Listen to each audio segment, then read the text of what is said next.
Hello, everybody. How are y'all doing?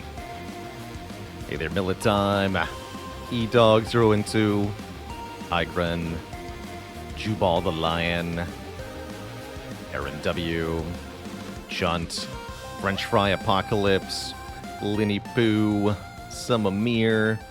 Hello and welcome to Nivi. How y'all doing? Happy Saturday. We are starting a little bit later than usual. Usually I've got some kind of like excuse or derailment that might cause me to be a little bit late from the stream, but I'll be fully open and honest today. It was really heckin' nice out, so I was outside doing, as they say, touching grass, because I didn't want to miss the opportunity to bask in some of the warmth and delightfulness.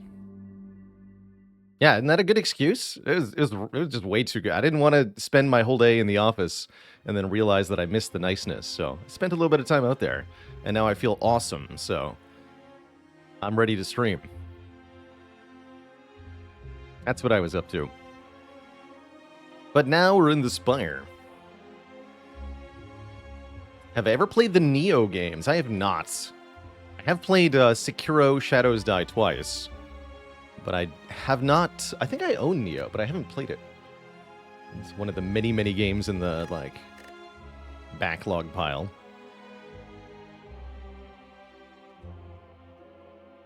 How's it going, Yggdrasil? Is there grass in the Spire? There is with the Biomes mod. There's a biome where you can touch grass for special bonuses.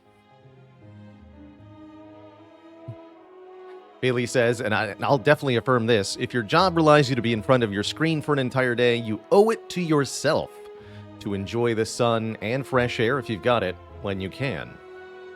Absolutely. Absolutely.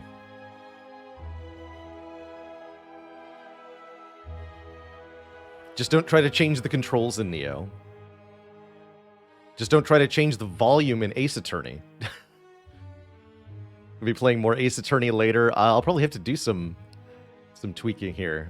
I'm going to see if I can... I think I can directly control it in the Windows equalizer. That's probably the easiest way. But yeah, the PC port of the Great Ace Attorney Chronicles has no volume adjustment slider. We found that out when we played it last week. Which I thought was a bare standard minimum for PC games these days, but I guess there's a few that don't.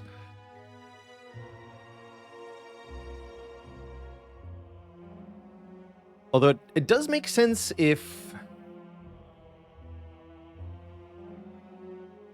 it's a handheld console game that's being ported, right? Because then you could just directly control the system volume, and that is the volume control, sort of. I don't know, though. Anyway.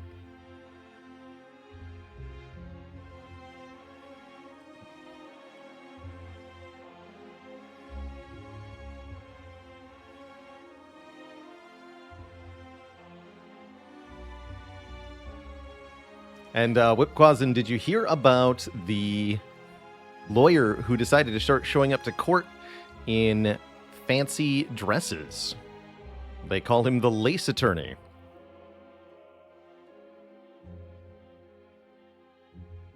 No refunds, twist shot. So, we've got Silent on the Mind. Our last two runs have centered really heavily around the Fléchettes card. I was really impressed with this card in both of the runs that we just had. One of which even featured Velvet Choker on the Silent, which is an unusual one.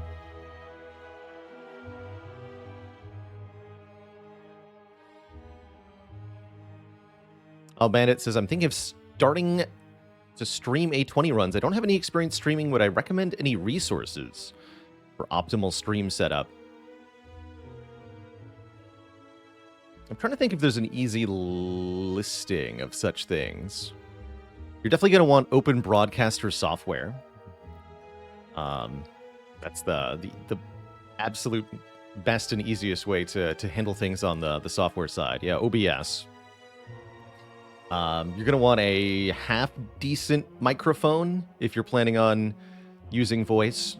Try to get something that isn't a headset microphone or a webcam microphone or a laptop microphone. These are all terrible choices. You can get a pretty reasonable standalone mic for less than $50, even $20, really. And those should all sound a lot better than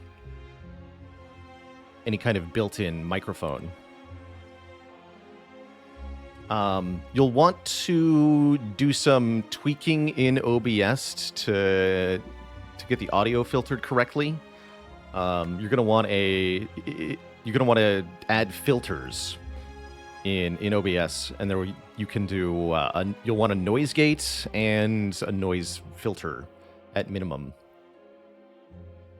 But I'm trying to remember if I've got any guides I can point you to. I learned all these things through Google searching myself and a little bit of experimentation, but I can't think of any consolidated resources on getting this set up. Am I using a Focusrite? I'm not using whatever that is.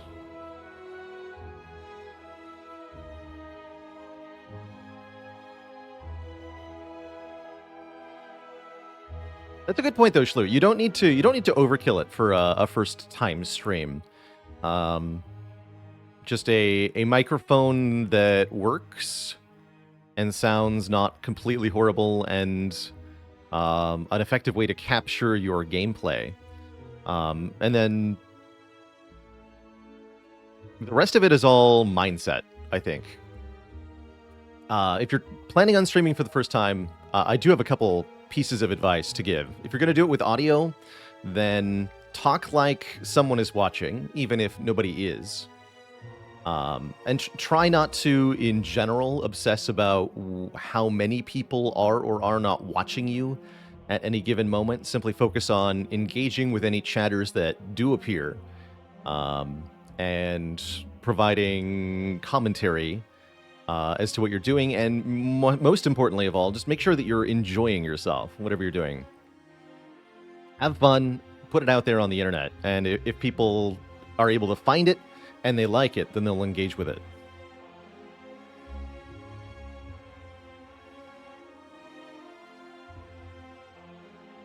Yeah, doing face cam I think is probably unnecessary, especially for Spire. I think if you're streaming Ascension 20 and you have a microphone, people will show up. So that's already pretty cool. There are a large number of people who just kind of like troll the Slay the Spire category on Twitch looking for A20 streams. So you'll have the first few feet in the door guaranteed, which is pretty cool.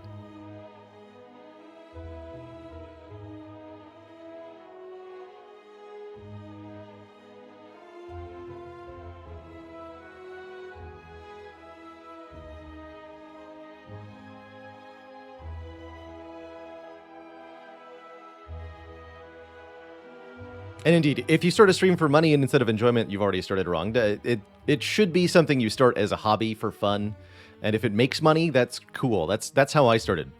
I originally started streaming XCOM here on Twitch just for fun. And it eventually, once Slay the Spire came around, it turned into something that I was able to start thinking about doing for money. XCOM? Fun? Yes, fun. I like being critical hit with a 1% chance through full cover, and then having to figure out what to do next.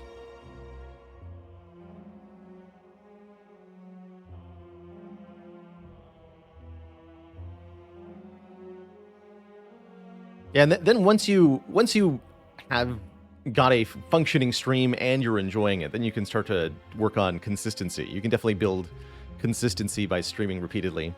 But I think right at this stage, the most important thing is to get a working audio setup and getting your bitrate set correctly. Actually, that's an important... Here's a quick important piece of advice for starting brand new on Twitch, is to make sure you're uploading at a modest bitrate.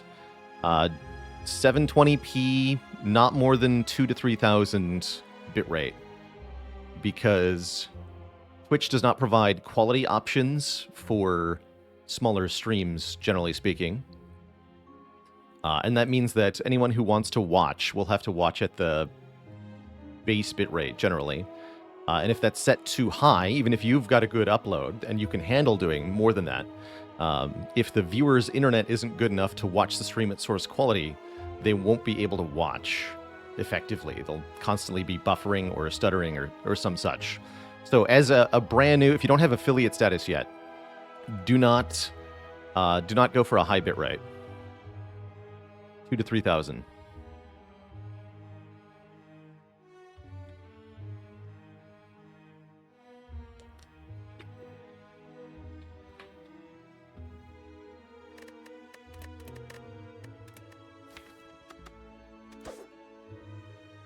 So will we get a flechettes today? That is the question before us, I think. We've had 2 in a row now. Can we get a 20 streak by doing only flechettes build?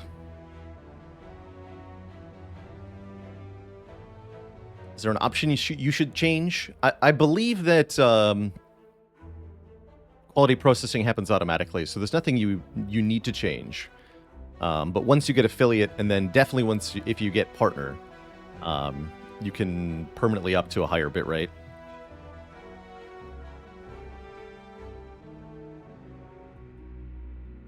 Koryu Up says, I've considered streaming before, but I have this fear of constantly failing runs on stream. Any advice specifically for getting over that paranoia? I will warn you, it will happen. It happens to me, it happens to all the best players, and it happens to everybody else also. The constantly losing runs in Spire thing. So you have to be able to roll with the punches, be able to take a learning moment, even if you are just losing run after run after run. If you can point at, like, here's decisions that worked out for us, here's the decisions that didn't work out for us, then you can still create an interesting and meaningful experience. It's definitely a tough game. It's definitely a very tough game. So failure is always an option, especially if you're trying A20.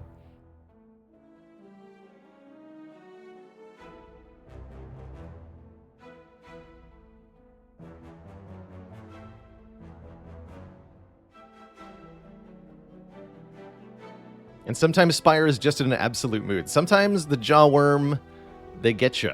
Sometimes the Jawworm gets you. It's not your fault. It's just the Jawworm is a talented creature. Ooh, I like this Act 1 a lot. A lot.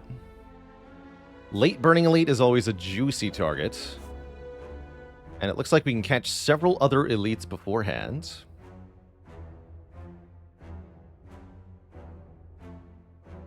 Kind of like this path. Get 3 elites this way. Hit a shop early with bonus 100 gold. Very much liking 100 gold start. Gold is one of my favorite starting options because you can guarantee it's used to improve your deck's power. And an abundance of early starting shops. In fact, there's only one path that doesn't hit an early shop, and that involves fighting an elite like a maniac. So we're probably not going to do that. I do want to mark this in red because there is a more elite-heavy path. I don't think this is wise because you don't get any upgrades, but maybe if I had some reason to think I didn't need upgrades.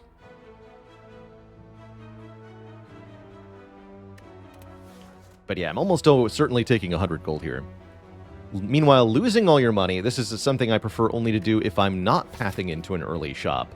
And as aforementioned, in order to do that, I would have to fight this elite, which is Crazy Pants. So I think this option is Crazy Pants.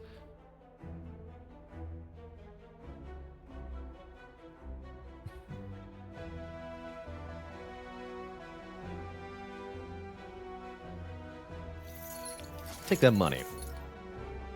Is there any other way to get to the shop that I want to do differently? We could take more combats and fewer events. I don't know about that. I kind of like the early events here because events could give us even more money to spend at the shops, potentially.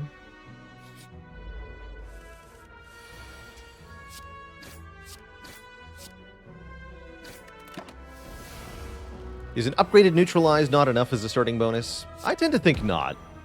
Not quite. It's perfectly fine. That upgraded Neutralize can help a lot in many combats, including your early fights, but also the elites, Gremlin Knob, Lagavulin. That Neutralize can easily save 5 or 6 health in either of those. But it only adds 1 damage, which is not a huge boon. And when you can compare it to perhaps picking up an extra relic or something, it really doesn't feel quite as strong. Good morning, Capricorn.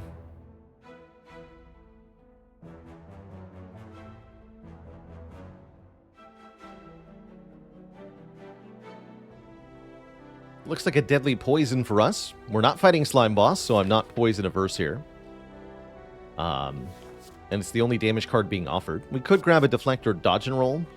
Especially if I was willing to devote an upgrade to them. These are actually pretty good early block cards. But Silent's first priority is definitely sorting out damage, so that we have a way to get past Lagavulin or Gremlin Knob.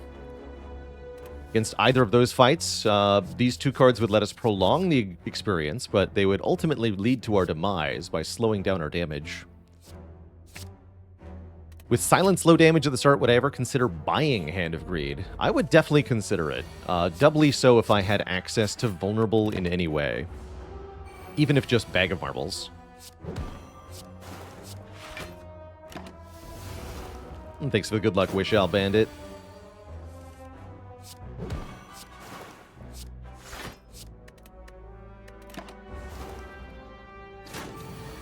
Paying for Hand of Greed it's definitely a big price to pay. But you get a very good attack out of the deal. 20 unupgraded, 25 upgraded is better than Predator. And then the bonus of Gold Maid can be very nice as well. Deadly don't help with Knob. What if I add a Bane? This is interesting. Normally I would immediately click on Backstab for Silent, but this Bane actually does quite a bit of damage and scales better with his Flex Potion. And unlike the Backstab, it's reusable, which is going to be crucial in some of the elite fights coming up. Although I think I'd rather have Backstab against Sentries, I guess, and Gremlin Knob. So that really only makes Bane better against the Lagavulin.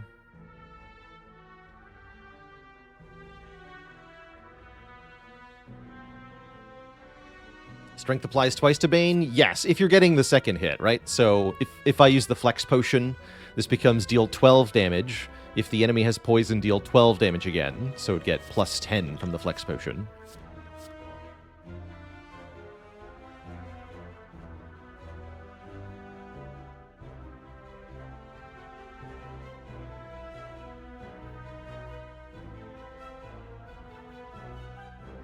Catch you Tuesday. Yes, Lace Attorney, that's right.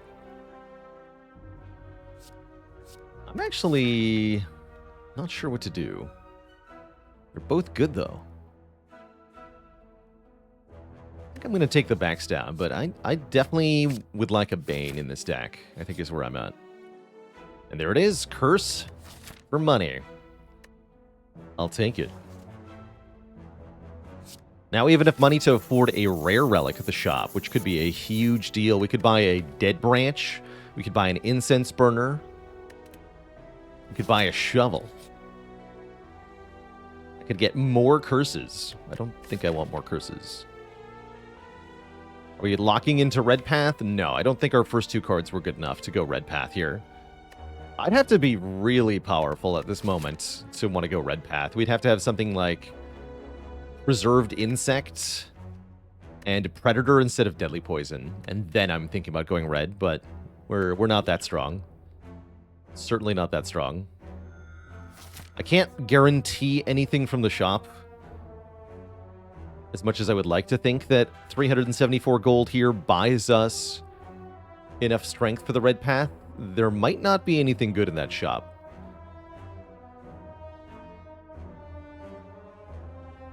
So let's go green path here. I like green just fine. Safer even if it means a fight with a curse? I think so, right? It's going to be an Act 1 easy pull fight, and we have a backstab. So I think it's very easy to get through this fight without too much damage. Although it is Jawworm. Look out. It's Jawworm.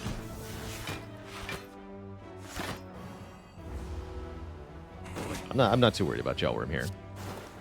I should be worried about Jawworm here.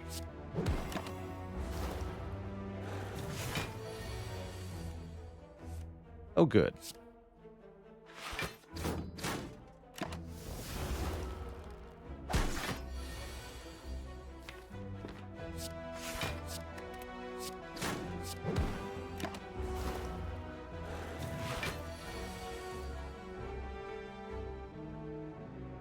We're one short of a kill here? Of course we are.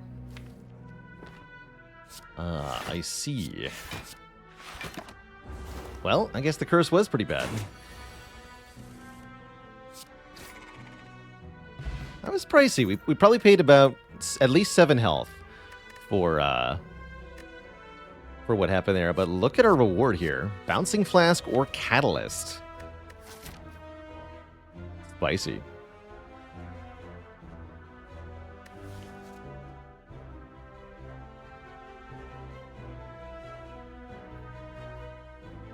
The Bouncing Flask is definitely the better card now. The Catalyst is certainly the better card late game.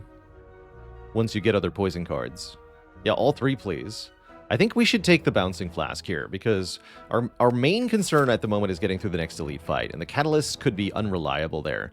If we draw a Catalyst turn 1 against Gremlinob, we cry. If we draw a Bouncing Flask turn 1 against Gremlinob, we in. That's exactly what we want to do. It also becomes a really good upgrade. 3 additional poison on this card with an upgrade, although to a random target. And yeah, we should have the stuff for this elite in it if we also purchase things at the shop, right? Surely that will happen. Give me the big poison. They got Bud. Ooh, Thread and Needle. There's the Hand of Greed that was asked about.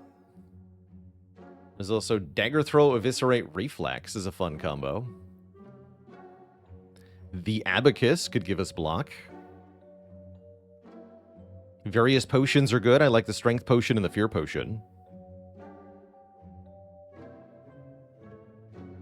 Enkidu, thanks for 23 months.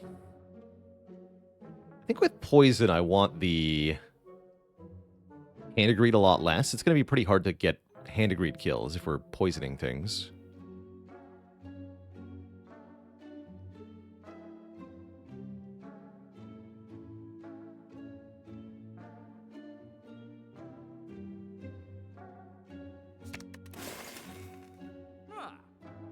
Wish I could buy the Thread Needle after removing. I would strongly consider it.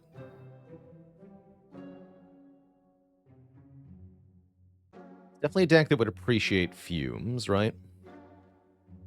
I don't think I want this Hand of Greed. So what am I going to do here? Fear Potion? Yeah, Fear Potion... Fumes? Maybe the Dagger Throw for a bit of front load? It's a lot of money to pay for these cards. Maybe just the Dagger Throw. Not the Fumes. That sounds better. Just Fear Pot Dagger Throw. Is there another shop I can go to? No. That would leave us enough money to buy the Abacus. Which is kind of interesting on Silent. Could save us health against Lagavulin. Will save us health against the Guardian.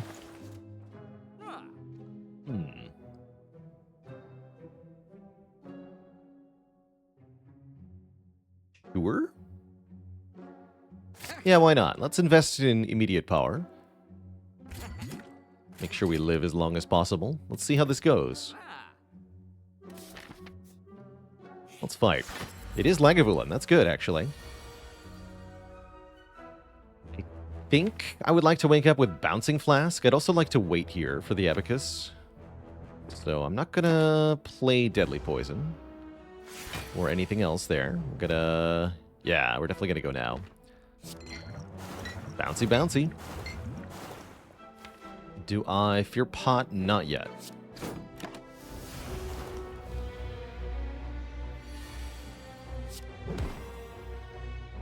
Yeah, not yet.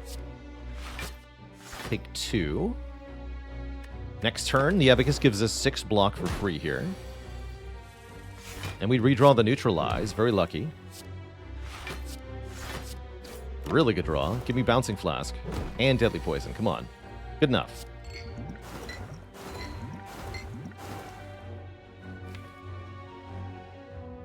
Let's see. We guaranteed have Backstab next turn. Currently, Lagavulin is going to take 21 plus 20 is 41. We need to do 21 more damage. This is 6. Okay, we can do that without using any potions. Cool. Why is Backstab guaranteed? Because either we draw the Backstab, or we draw the Dagger Throw. Dagger Throw draws 1. Guess what? It's Backstab. And that's exactly what we got here. Guess what? It's Backstab.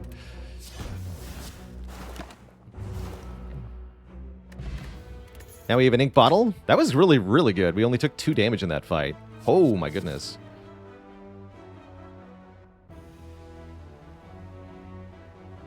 How's it going, Azure? Is it true that I own the rotating world record? It sure is.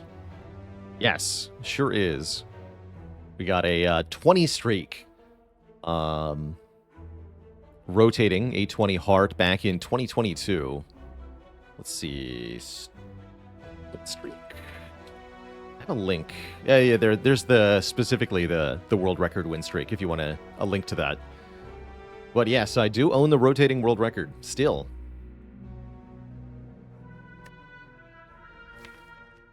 Dynadai is amazing front load for a poison deck. I really like mixing poison, which is long-term single-target damage, with exhaustible front load on silent. So Backstab leaves the deck, Dynadai leaves the deck.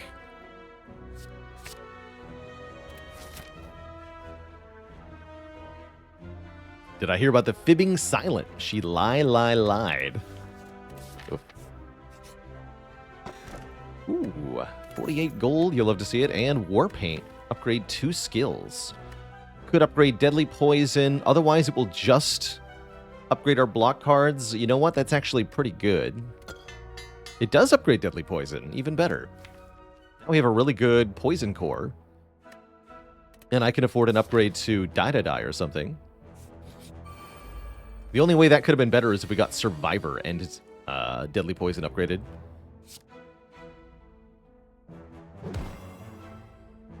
Unless I can kill you. I can.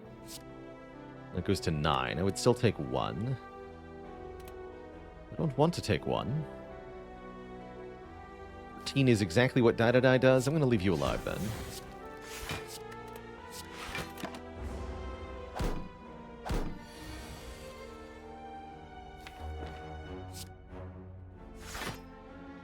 Seven, 8, Dynadai is 9. Perfect. Optimum. Okay, we ended up not needing to use the potion we bought. I guess that's fine. Bane is back. Bane, get in here. Would love one Bane. And then we have Bane for the Elite Fights and the Guardian. Yes, one copy of Bane does good work here. Just one. Attackpot's not reliable. The other potions are reliable. I'm just going to keep the current potions. Would we upgrade Bane or Die?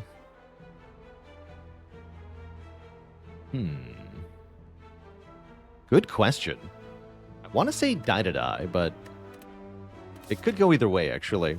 The Bane upgrade is reusable, which is pretty valuable. I like the Bane upgrade for boss fights.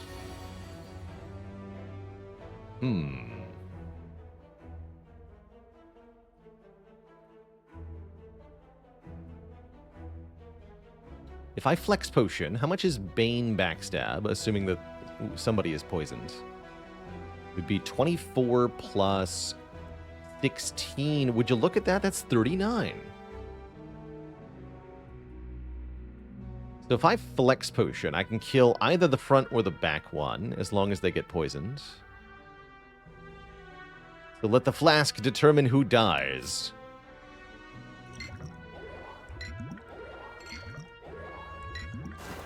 The front one. Death to you. I like taking 10 and just killing one on turn 1 of this fight. The longer I've played Spire, the more I come to realize that playing defends in this fight just seems to come back to bite you more often than not.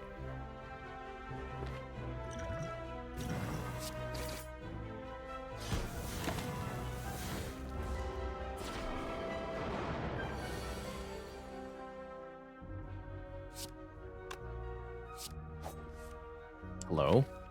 Okay. My face, though.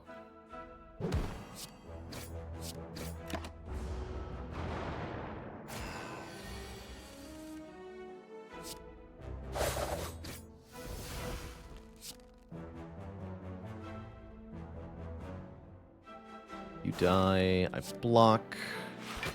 Get 6 block next turn. Thank you, the Abacus. Your life-saving presence this day.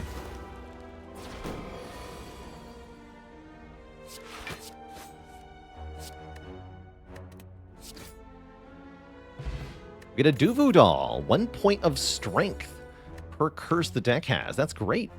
All our physical attacks, especially Bane, do more damage now. We're offered another Dagger Throw, a Caltrops, or a Storm of Steel. I don't feel like we really need any of this. We could take a second Dagger Throw, but I don't think we need to. It would put us in a better position to take something like a Hovering Kite or a Reflex or Tactician, though. Hey, Kipo, what's the character I have the longest winning streak with? My best is Watcher. I've done 22 with Watcher, and I intend to try to tie that or beat that later this year.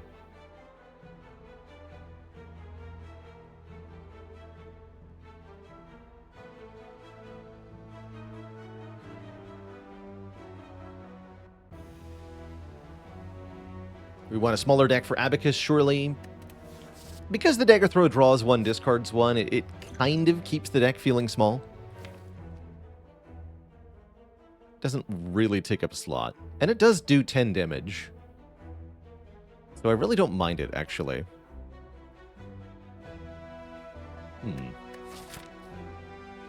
think we'll skip it. But... So we're fighting either Lagavulin or Gremlin Knob. I think that means we upgrade Bane here. Because we know we're not fighting sentries, as we just fought them. Can't fight the same elite twice in a row. Isn't Caltrops good for Guardian? Yes, but the Bouncing Flask and the Deadly Poison will already take care of the Guardian, so we don't need to take more cards to solve something we've already solved.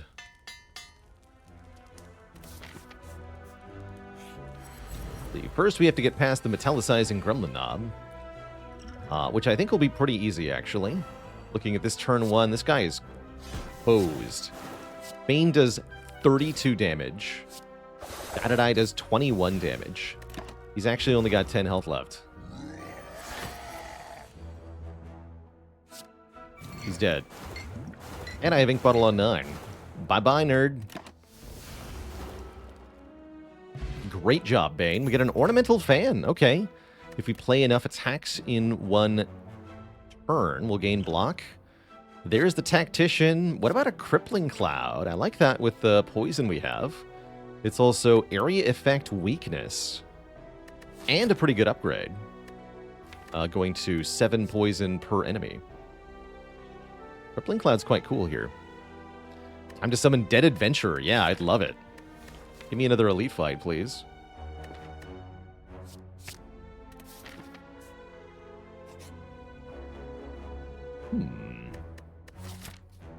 This is effectively the opportunity to dig. We can click a few times, lose health, gain a relic. I'm willing to do that. I'm willing to trade my upgrade here on the Crippling Cloud for a relic instead. And if we get a good enough relic or get it in few enough clicks, we might get both. 1 click. Ouch. 2 clicks for a Gurya. We can now lift at rest sites. How interesting. Cute. That would make us, well, quite a bit stronger. We've already got 1 strength from Duvu Doll. Adding more makes us real spicy. Huh. Am I strong enough to fight Guardian with 19 health?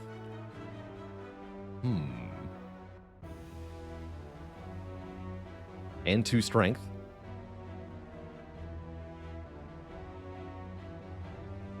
I feel like we are. Because we have a skill potion, we have ink bottle for draw consistency, we have abacus for block assist. We're dependent on being able to transform Guardian in this opening stage of the fight, but we have really good damage output and a backstab, so I'm really not worried about that. And we draw a lot of cards on turn 1. I think we're good, actually. I'm going to lift. Yeah, Bane with 2 strength is going to slap. Oh. You're wrecked. Alright, transformation sorted. Start with 19 poison on turn 1. Didn't draw garbage, thankfully.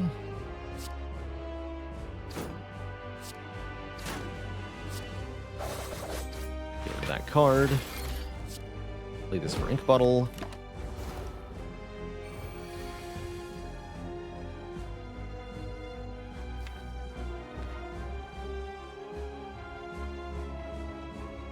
I play Crippling Cloud, now I take 2. Then I don't have to draw the cloud again, and we full block guaranteed next turn.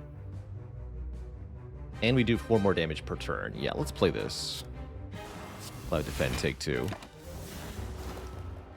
I have overdrawing block here. It's a bit worrisome.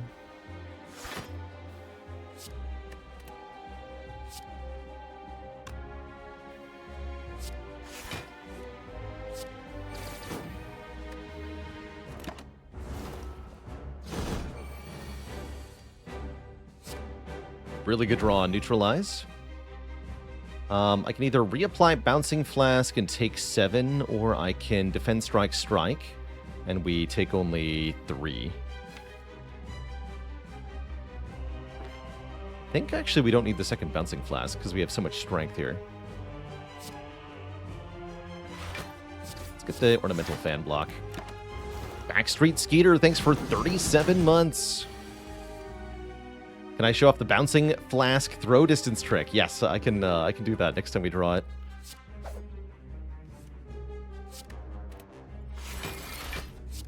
Can definitely do that. And Dragonaut, thanks for the very generous 2 gifted subs.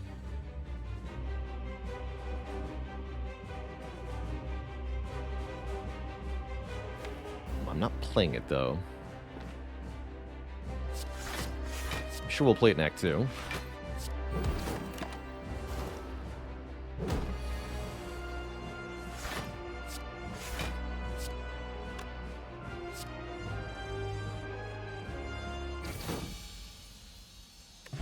GG. Corpse Explosion, another poison card. It also says, when the enemy dies, deal damage equal to its max health to all enemies. Or we could take Wraith form, allowing us to become invisible, like a spooky ghost, and avoid damage that way. I like that along with our secondary block sources here, the Abacus and the Ornamental Fan. I think normally I would take Corpse Explosion. We already have such a good damage plan, though, and not that much block, such that I want Wraith form, I think.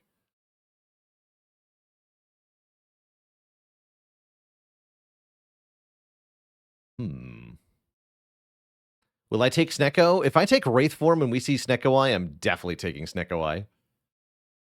I think that is what we're going to do here.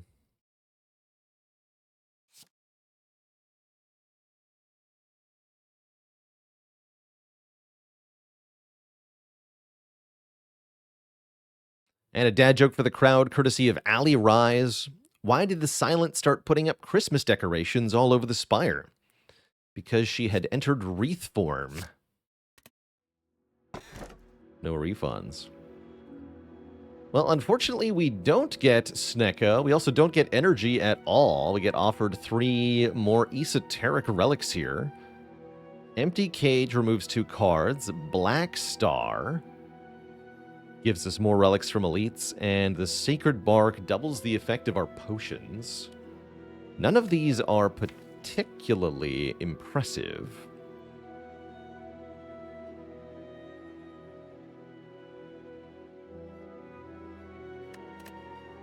I don't think Empty Cage does it for us. Well, it kind of does. But I don't feel like 2 removes makes a large enough difference, though, ultimately.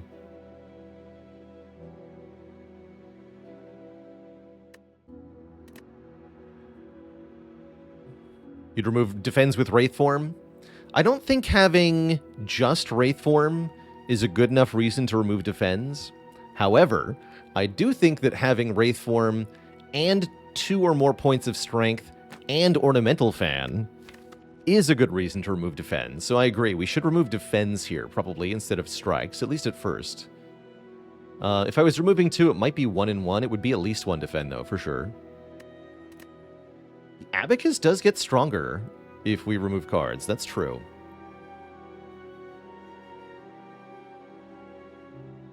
Doubling potions might be better. That way we have a strong option for the more difficult fights that we encounter. Currently, we only have a skill potion, which I do not like with Sacred Bark, especially. But it does get better, I guess. Black Star might be the better option. I'm not 100% sure that we can beat elites, though. I feel like we need a shop and an upgrade before elites become viable. And I'm not sure how well we do against the hallway fights of Act 2 with the current deck. I feel like we can kill Chosen pretty quickly. If we draw Wraith Form at the right time, the Baseball and the Shelled Parasite aren't too bad. I'm willing to go Black Star here. I'm definitely concerned. Okay, there's a shop. And an upgrade. Okay, that'll do. That will do. We could even remove 2 at shops. Fortunately, the max elites appears to be 2. Huh. That's not what you want. Although, probably also the max we can really tolerate anyway, so... Also, yikes. Do we just straight go to 2 shops here?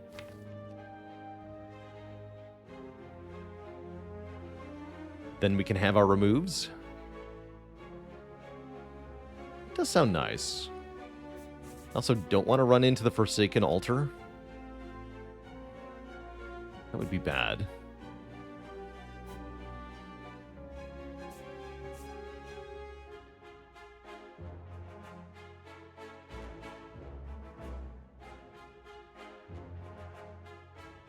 Yeah, I want 2 shops. That way we can, if we don't see anything good in the first one, we can roll again. We can buy a better potion or something. But first we have to get past the birds. And they are angry. Hello, bird nerds.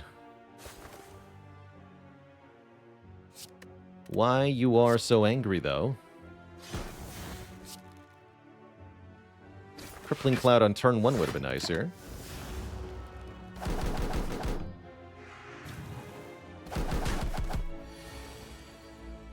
They're swooping. Spooky.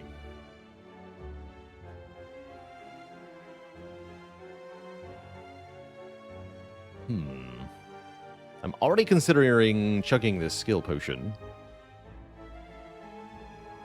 Do we fear the altar enough that we don't go to any event? No, because we also fear the hallway fights. So it's a bit of a struggle. I think I'm going to use this. What do we got here? Acrobatics, Cloak and Dagger, Concentrate. Ooh, Cloak and Dagger's great here, because that gives me 4 attacks. And then I can down the middle one, or just kill it outright. Might have enough damage to kill it outright. Wish I could just Crippling Cloud here, but I can't quite. Perfect.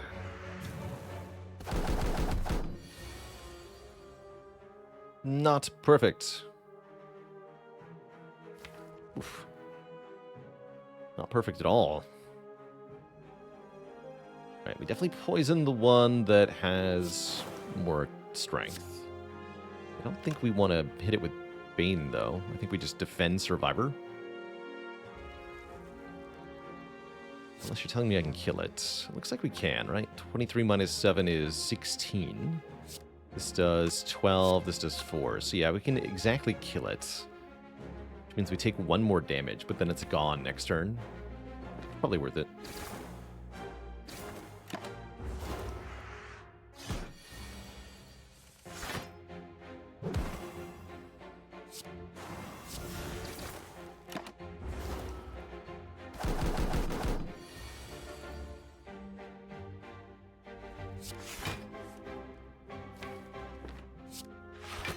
Let's see how much I can increase the ink bottle before the next fight.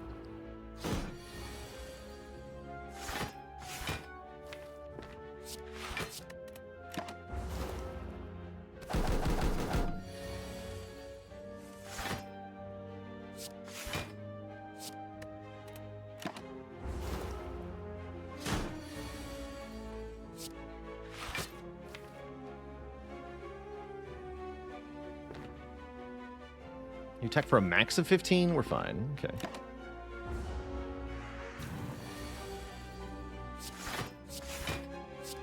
There we go.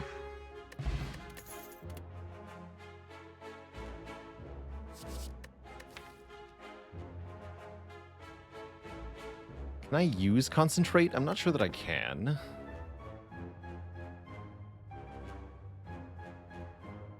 You have to have a lot of cards in your hand before Concentrate becomes viable. Otherwise, you're just discarding your entire hand, and then you have energy at the end. But that doesn't help you at all. Concentrate needs an upgrade that we definitely can't give. It has to go to Wraith form. Yeah, it's -4 cards plus 2 energy. It's pretty crazy. Deflect is not terrible here, actually. I would instantly pick it if it had an upgrade.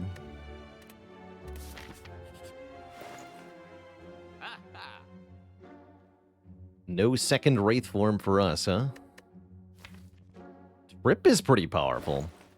Apply 2 vulnerable at 0 cost. Definitely has some power to it. In this energy-starved deck with a bunch of attacks. Have I seen the Spire 2 gameplay screenshots?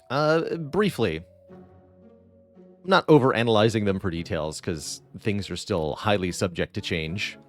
If you go looking, you can find some very early screenshots of Slay the Spire 1 that have vast differences from the gameplay that you see now, so I'm not making too many assumptions based on what a few screenshots have. This is probably remove potion. Yes to potion, no to remove, because we're going to go to another shop. So if we remove, we do it at the second shop. I'm thinking trip potion, personally. We could do mirror and trip. Double trip. Fall flat on your face build. If this was upgraded, I would be mirroring it, but it's not, so I don't think I do. I think a second Wraith form helps me short term because we have so little energy. Did I play the Spire board game? I've played it one time, just over Tabletop Simulator. Seems like a pretty cool adaptation of Spire, but it's a lengthy process, especially with 3 or 4 players. And there's a lot of setup and teardown, so definitely time consuming.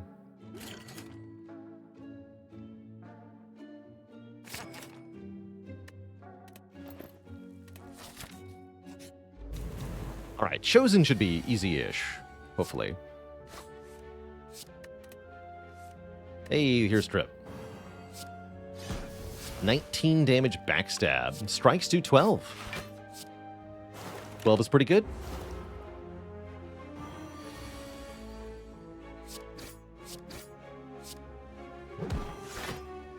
Don't add a dazed.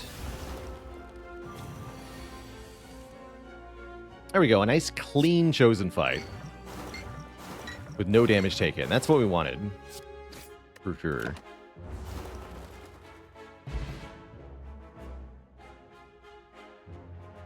Final Violin, did I thank you for 50 months?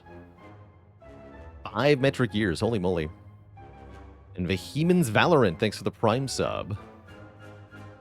Okay, missed a couple earlier. We're almost in a desperate enough spot to want Slice here. Are we? It does ornamental fan things. It does ink bottle things. Kind of hate it though, right?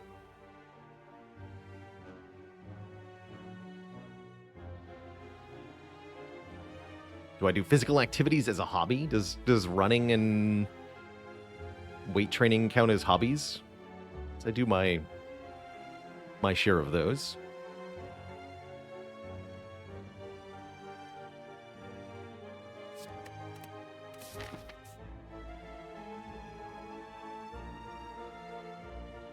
I don't think I'm going to take that slice.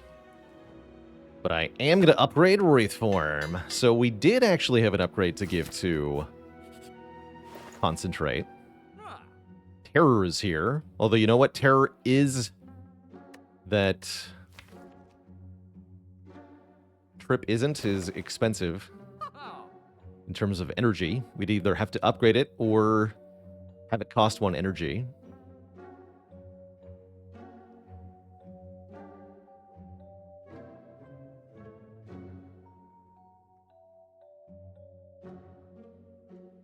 Seems to me like there's only one decent option here.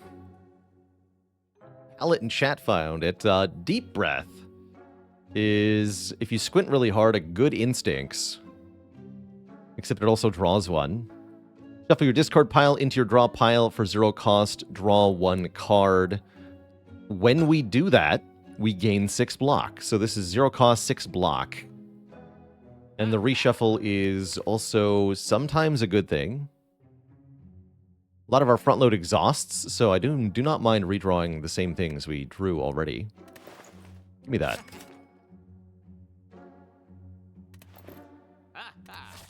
Alright, and there is no second rest site, so I think I'm going to rest here. Now that we got the Wraith Form upgraded, we could try to upgrade the Deep Breath or the Trip or the Crippling Cloud.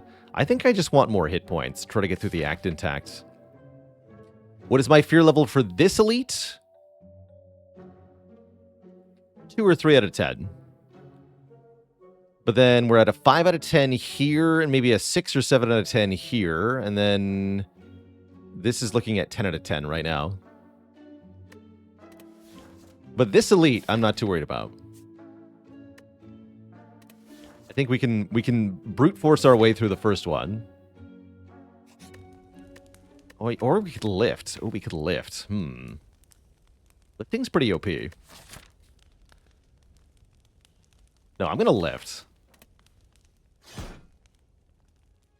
Lifting's better than any of the upgrades we have. Nice. Wait, you have 25 health? What the heck? Why so chunky, though?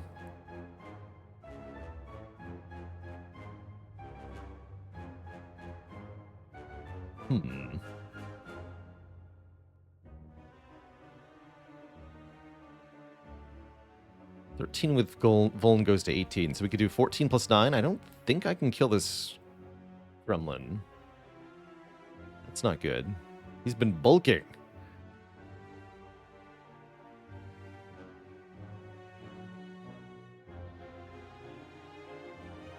Guess I'll trip the Mad Gremlin? Okay, we can kill them both now. Cool.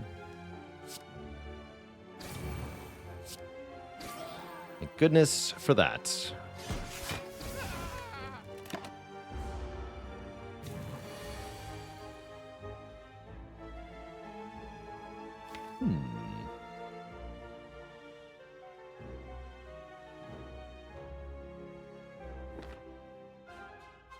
I could play Wraith Form now and then get intentionally attacked by leaving the gremlins alive next turn, but I don't know if I'm going to draw the die-to-die or not. Buy us at least 3 turns to damage stuff.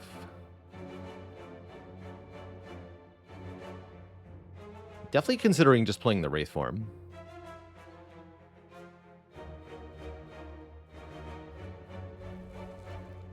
How's it going, BBQ Chicken Pizza?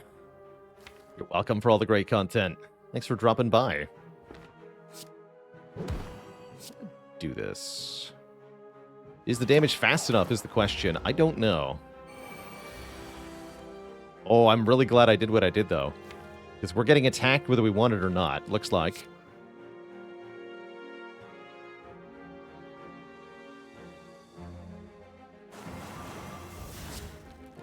And then we intentionally, although we could kill either of these gremlins, I'm going to not kill either of them on purpose. Because that way Gremlin Leader will attack us next turn during our last turn of Intangible. That's very important. And that way they won't guaranteed attack us the turn that we run out of Intangible, which is also very important. They are all going to have block for die-to-die, unfortunately. Oh well.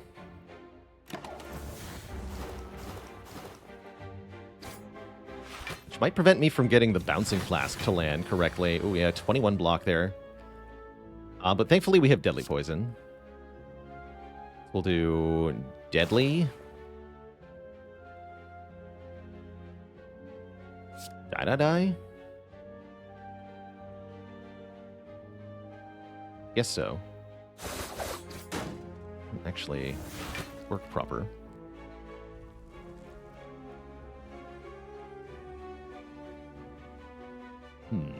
Concerning.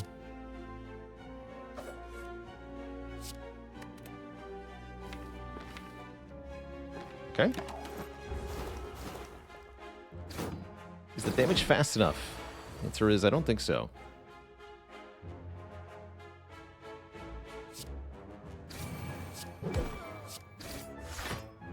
I don't like that it's a summon rather than a buff here. This could be a big problem. Okay, so far so good. Go for the kill. Go for the kill here. I think it's going to depend on who gets shielded here. Okay, only one.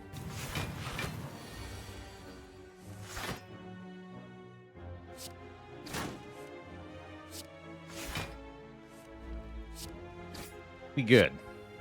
Whew. That was spooky.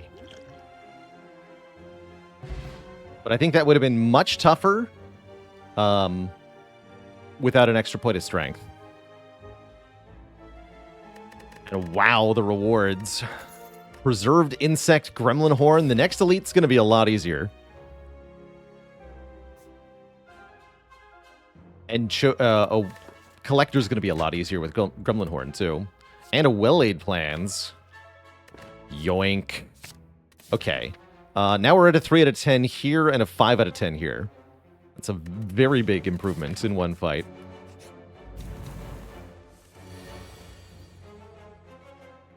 Even Book of Stabbing. Oh yeah, Book of Stabbing gets shut down by Wraith Form Bouncing Flask. So we should be pretty good.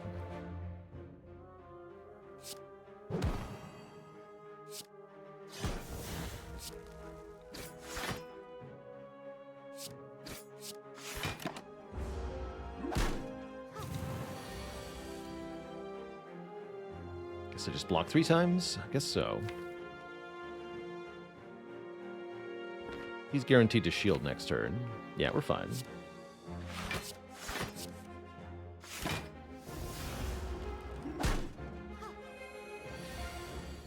Though she's not.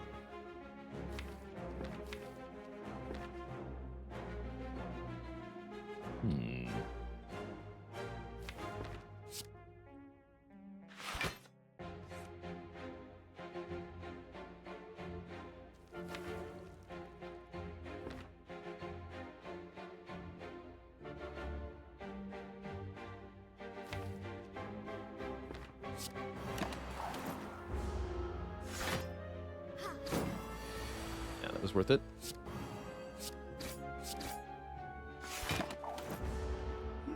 Finish him. Damage, though.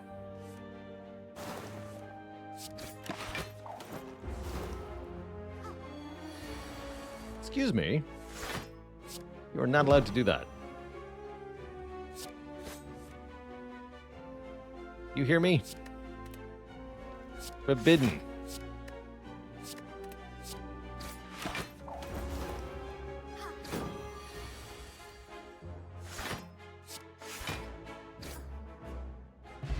Okay, we get a strength potion. And a calculated gamble or a blade dance. Those are both quite good. I think we want the gamble. Help me find the wraith. Help me find the wraith form. Help me find the well-laid plans. Incoming tough bandages. I hope so. DLA, thank you so much for the very generous 2 gifted subs. Welcome to the Cozy Sub Club, Josie Can't Spell, and Devmar. Heck yeah. Ceramic Fish gives us money per card we add. That's not that good midway through Act 2. I think I'm going to skip that one. Probably only about 90 gold from here. We're already at 25 cards. I don't think so. But I do think we fight the second elite. We've got the Preserved Insect. The Gremlin Horn's not helping, though, because it's Book of Stabbing.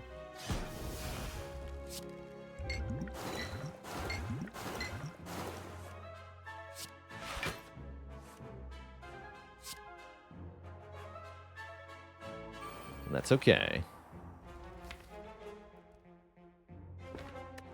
Keep the gamble, I guess. Bouncing Flask turn 1 already, and turn 2 apparently, makes this a much easier fight. Although, do I just gamble now? Looking for better block? I think I just use the block potion. We Bouncing Flask again, and I defend. And then we are through with this fight. That sounds pretty good.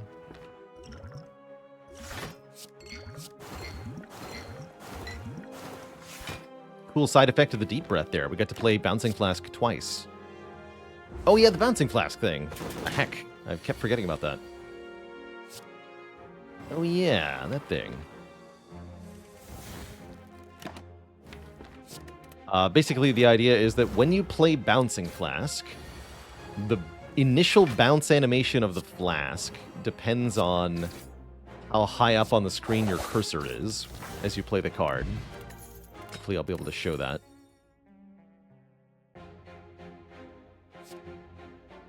Setup is always a thing with Wraith Form. Deck needs energy badly.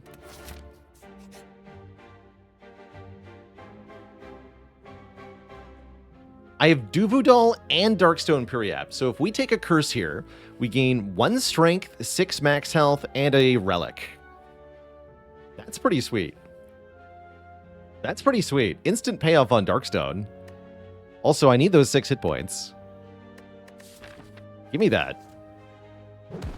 We get a Pen Nib, 6 max health. I could have had 9 gold with Ceramic Fish. Damn it. Any Colosseums out there? Apparitions. Wait, actually, hold on. Are these not amazing?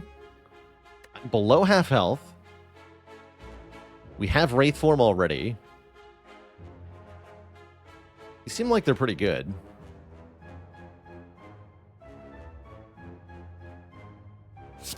Excellent. Secret healing event. Okay, so Bouncing Flask. If I... So watch the height of the flask here. If I play it as low as possible... Arcs.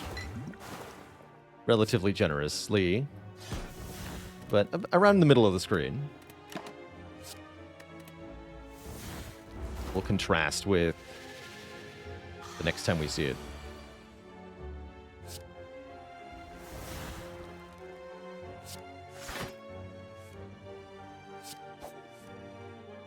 which is right now. Let's try playing it higher up on screen. Bing! Right off the top.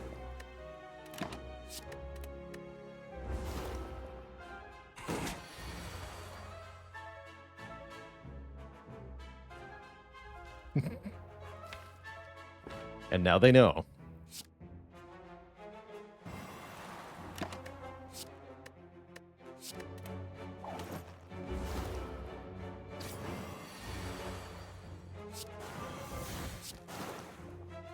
Oops.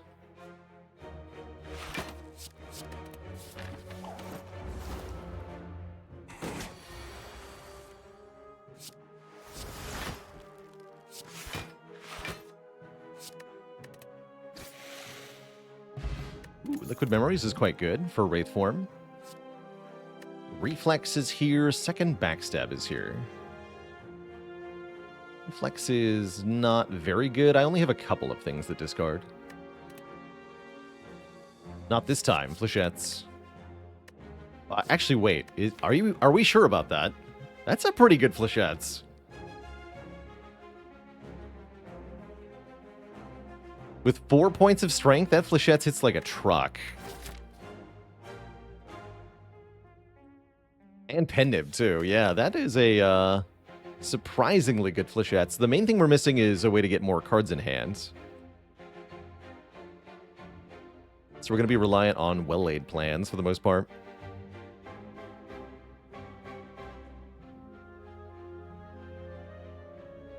I don't think I actually want it yet. I'm going to skip this one. I would like to take another one later in this run. It occurs? No, we're not gonna take another one here. Not that one. Do I need to upgrade or can I get my last lift? Well-laid plans upgrade is kind of a big deal. Setup upgrade is kind of a big deal. Actually, I think I need to upgrade the setup here.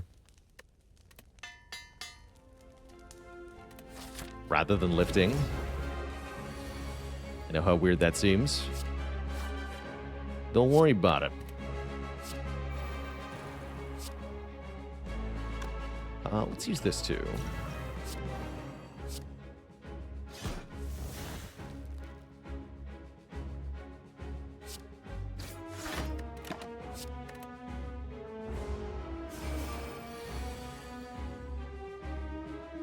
Did we take the Flechettes? We did not. Did not take the Flechettes.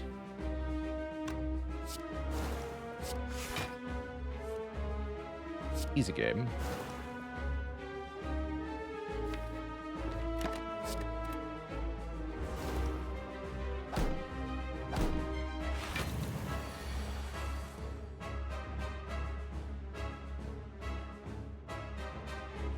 I see. To shreds, you say?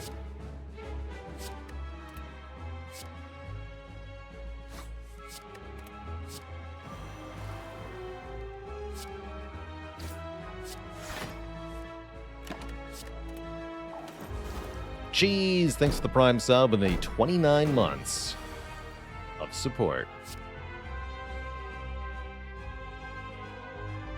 Jeez-erific. Let's pen the die-die-die.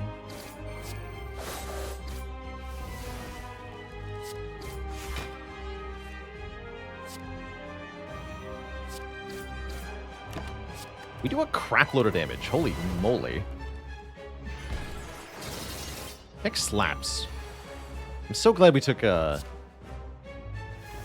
Black Star. Pretty sure if I have Bouncing Flask, I win this fight. Let this last apparition go. We get 3 poison ticks plus our attack damage next turn.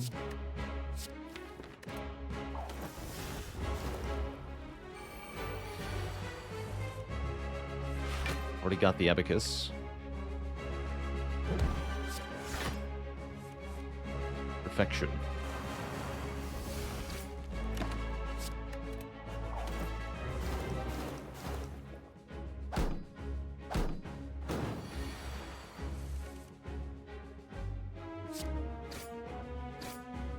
GG.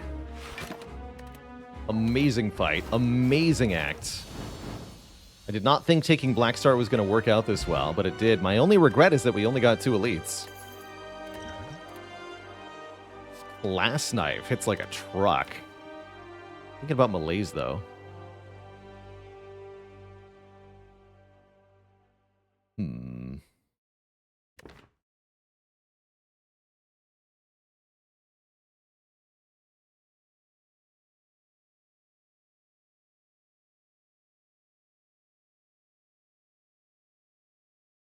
Yeah, Malaise does nothing if we're already intangible. Maybe Doppelganger, then. We could stop the Heart's multi-attacks from killing us. That sounds kind of important. We're going to need a block plan for Heart. Being intangible for 6 turns with 38 health will not be enough on its own. This dupe pot could mean a lot more intangible, though, that's for sure. We are starved for energy at the moment. I'm hoping that'll change momentarily, but maybe not. And draw is a weakness. Okay, I'll take Doppelganger. Gonna see how this goes. Fusion Hammer or Philostone. Just fully embrace being intangible. Make the enemies even stronger. Terrifying. But perhaps acceptable. It's that or never upgrade a card again.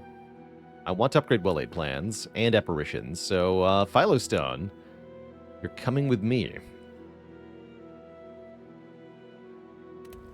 Good luck to us. Fusion Hammer would let us lift more. True.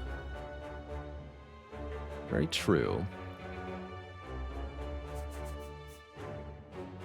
We have a winner.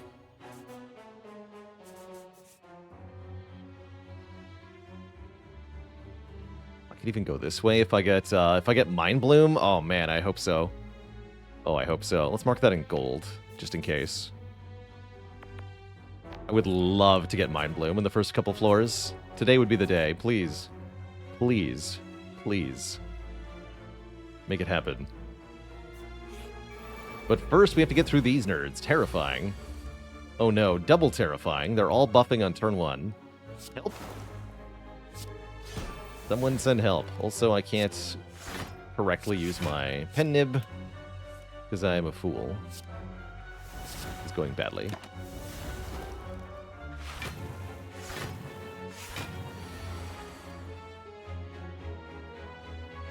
I'm going to die immediately, apparently.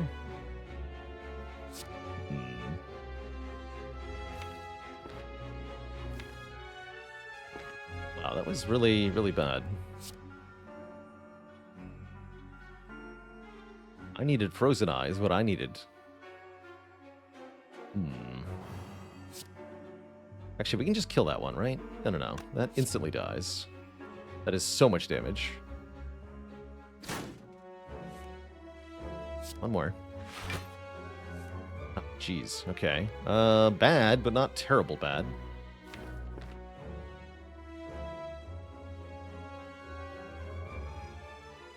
I think I'm going to Liquid Memories the Deep Breath here. Play a strike first, though.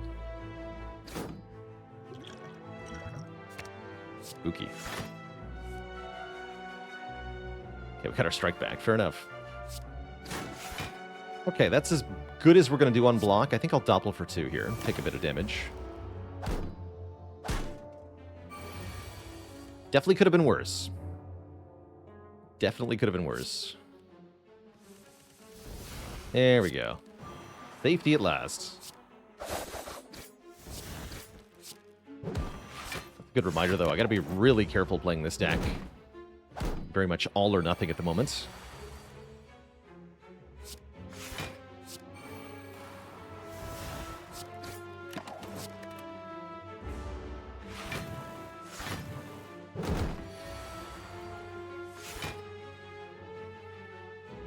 Put the strike back into the discard for a reason? I did, yeah, we had to, because if there's no cards in the discard pile when you play Deep Breath, you don't get block from Abacus, so I had to play the strike to get the 6 block, just to be clear on that.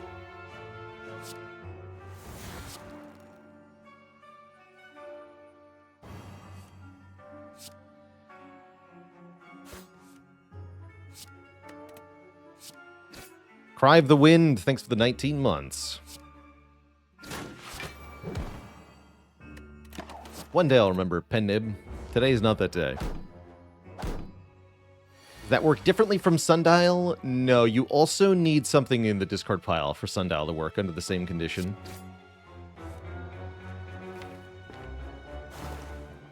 Heck.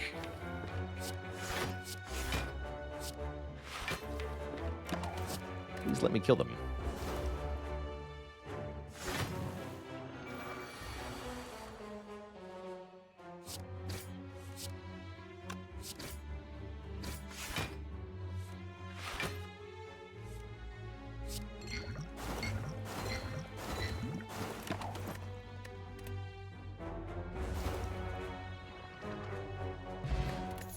Okay, we get our potion back. We're offered another bouncing flask. Unupgraded, though, I don't think is that good.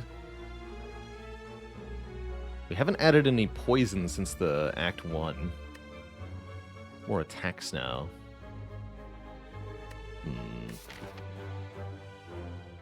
I need more poison than that. I don't think I can afford it, though. I think we need card draw is what we need. Card draw and free upgrades? Sure.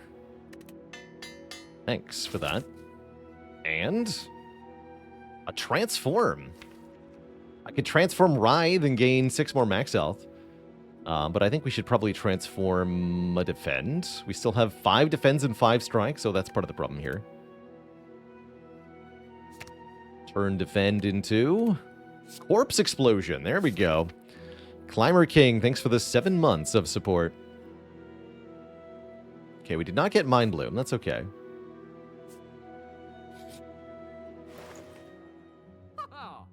Twisted Funnel is here. Vajra is here. Amazing. More poison, more strength.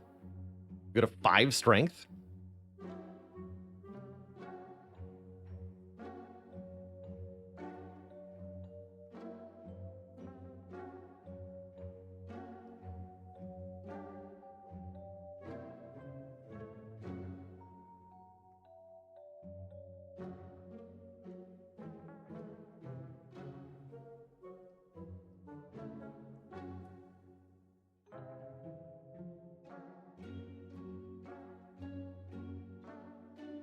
And a dad joke for the crowd, courtesy of Hoju Jojo. Did you hear about the Silent who started wearing plaid? She decided that she likes twisted flannel. No refunds. Rid of with holes can be amazing with 4 strength. What about 5 strength? Could remove a Writhe here. I think I'm just going to remove a Strike. Secret Technique was not bad. Could take another Die. Don't think I need it, though. Could take one of those relics. They don't seem like they're that good, including the Funnel. Funnel's okay, maybe. Just 4 poison? I don't think so.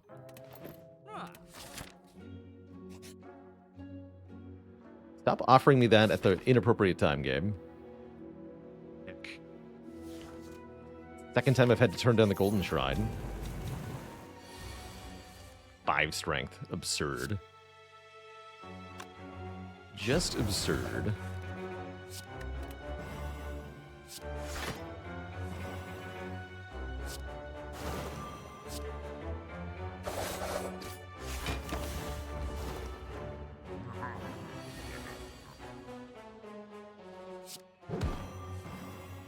Play this.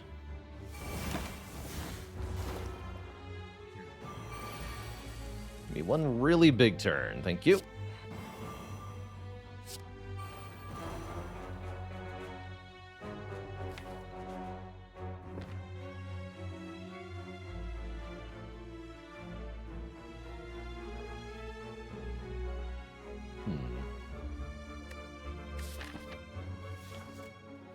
Can wait on the game.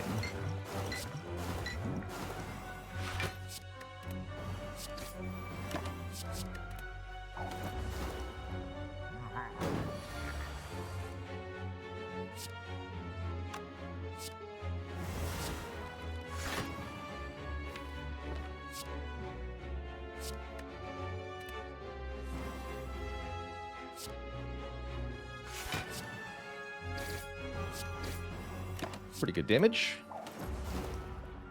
63 damage twice with that Bane. I like it. Don't forget to pen nib your bouncing flask.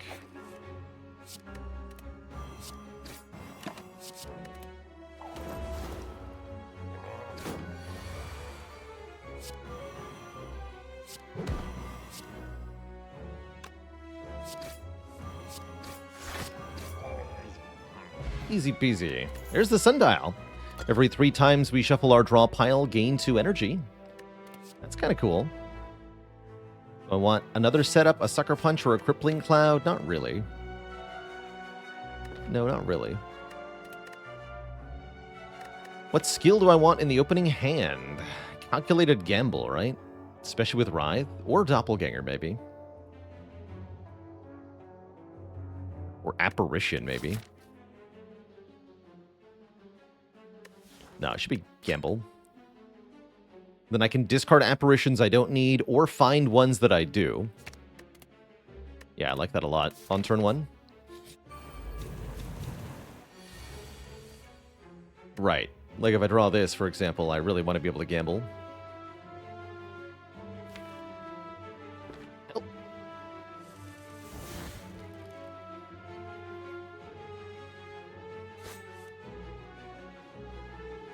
All right, I'll play that then.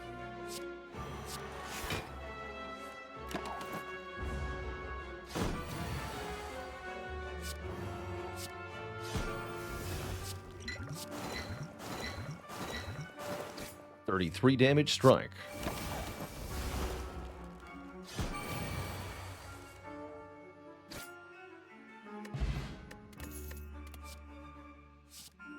Yoink.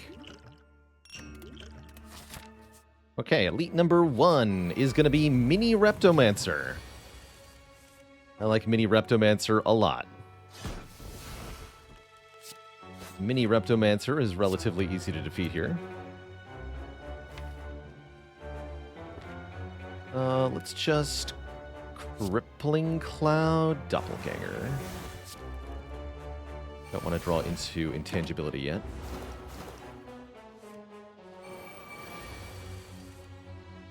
Perfect.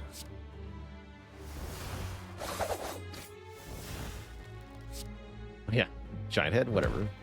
Giant Head's not real.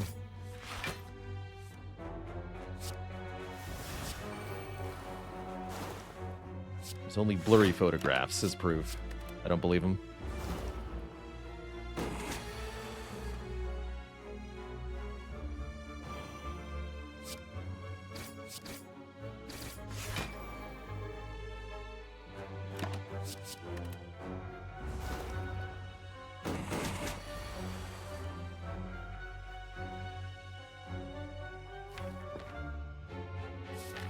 To either use pen nib or ink bottle up here. I'm going to use the ink bottle up.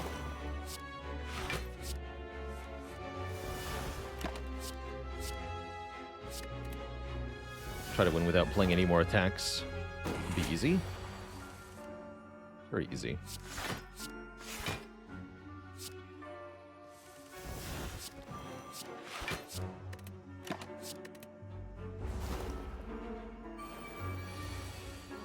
Even do both.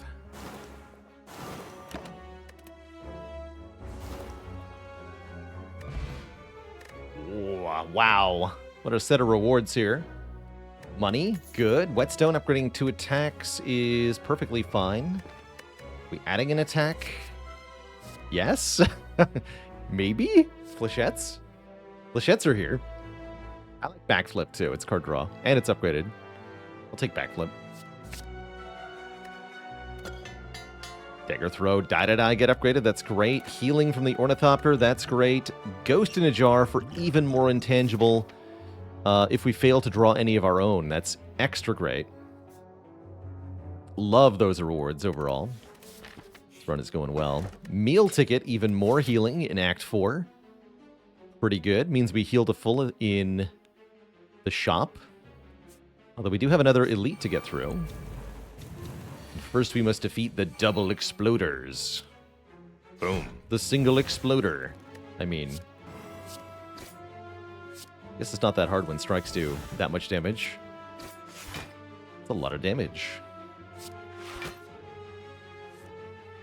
Okay, set up Apparition. Give me 6 additional cards next turn.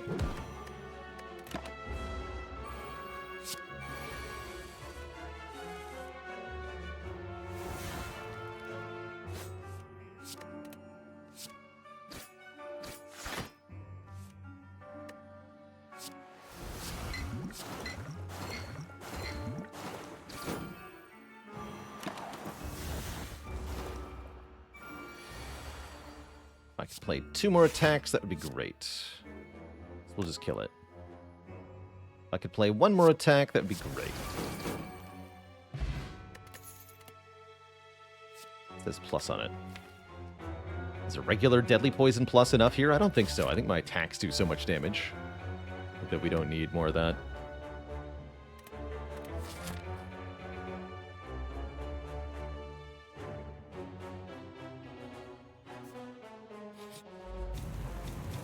The Nemesis.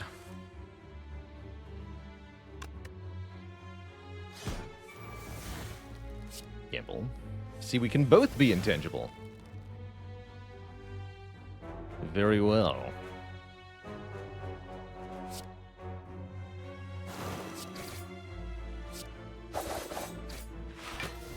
A pretty dang good turn 1. We almost kill it. Alright, this might be you, Ghost in a Jar. Let's find out. Our odds are better if I dagger throw first. I think so. That ain't it. Ghost v. Ghost.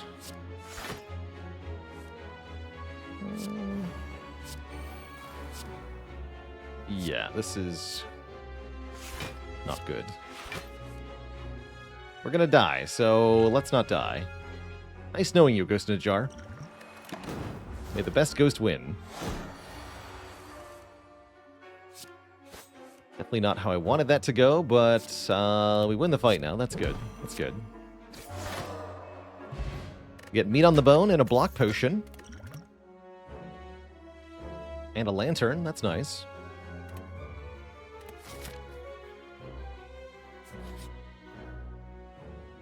You come across a shimmering water flowing endlessly from a fountain on a nearby wall.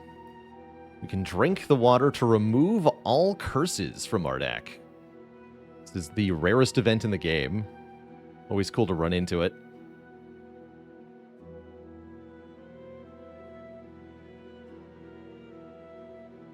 We do lose 1 strength, right? Wait. But it's free. I'll take the free remove.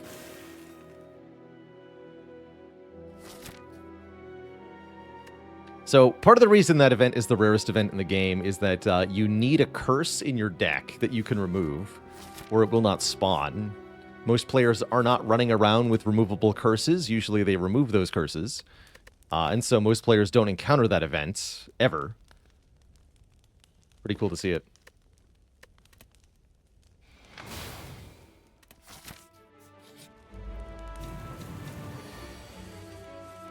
Would I skip with a Clumsy instead of a Writhe? I think that would have been good-ish reason to skip. That's for sure. It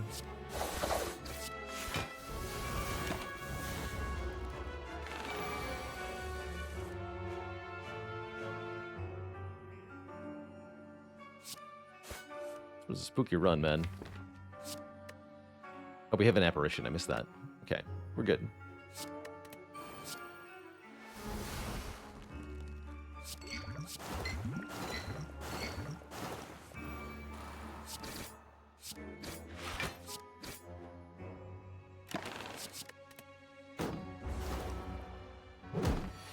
Very spooky run.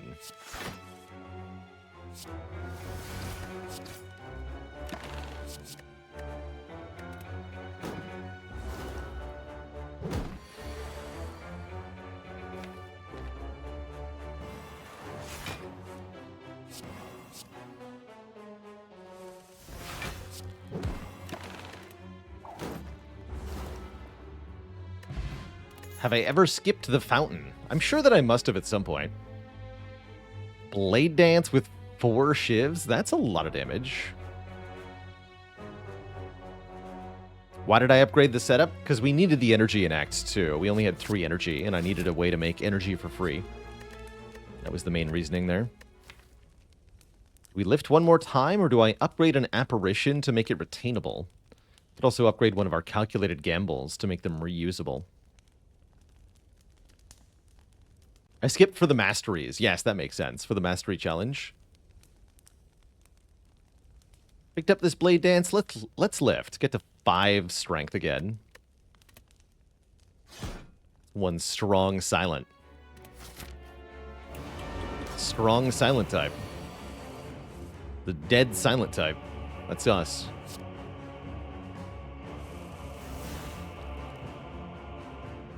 Alright, we've got Wraith Form, turn 1. Good, I guess. It was a very good sundial. Let's do Wraith Form, Doppelganger.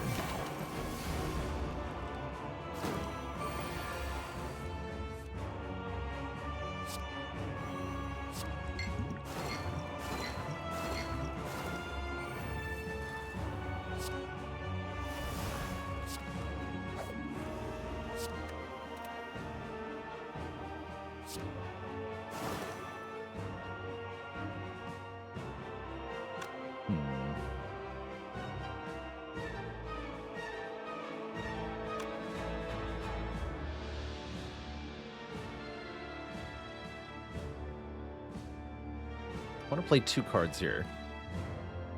We backstab, set up Blade Dance, then we don't keep anything in hand. It's kind of bad. This is only kind of bad, though. Many better options here.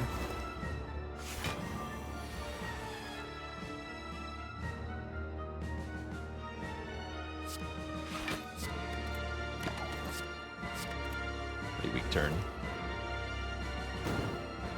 Definitely worried we're going to run out of intangibility here in this Time Eater fight.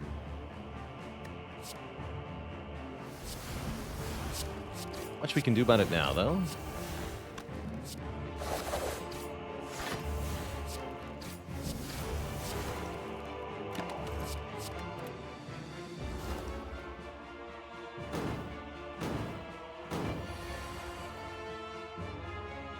There's really not much I can do. Just kill the slug faster is what we can do. Health reset is definitely going to happen. I can't prevent it. I think we're going to die, to be honest. Even if I Duke Potted the Wraith Form, I think we would be dead here.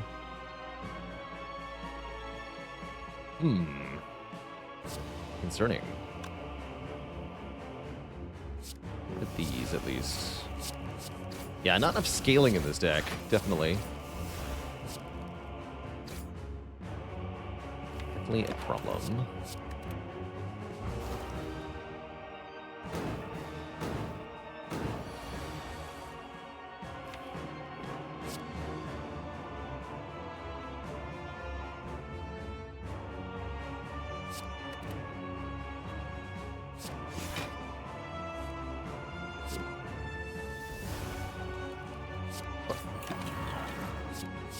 Blocks don't even work. We're so dead. 15 by 3. Okay, now what? Crap. Yeah, this is not it. That's not it. Well, it was nice knowing you all. Twitch chat. This deck does fall apart in the endgame. Not too surprised about that. But it does still sting a bit. GG, I guess. Wait, we got one more turn. Quite dead. Meat on the bone is here. Surely we'll be fine. Right?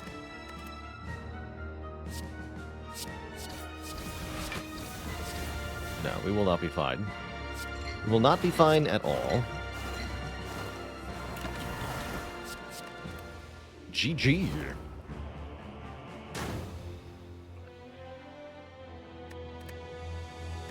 Down she goes. Not 100% sure how we were meant to block on this run. We saw no footworks. There might have been one after image. Would this have performed better against the other bosses slash hearts? No. No, it wouldn't have. I think heart kills us from the beat of death damage, probably, before we can kill it. I think awaken one lasts too long and we die in the same way that Time Eater did.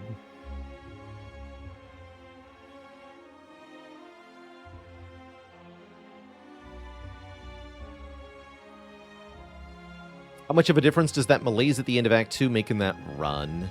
It does make us maybe live against Time Eater a bit better.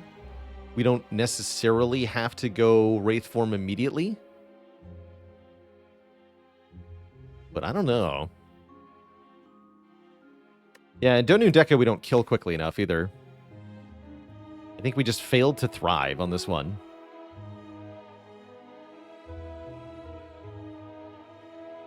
We were really hoping we could find more Catalyst. And it looks like we needed more turns of intangibility. A Nightmare or a Catalyst would have made a big difference here. Wonder if we took too many events and not enough card rewards. That definitely feels like something that happened. I see a lot of events in Act 2 and Act 3. That might have been our issue. Although that is relatively common for a Black Star run. To take more events.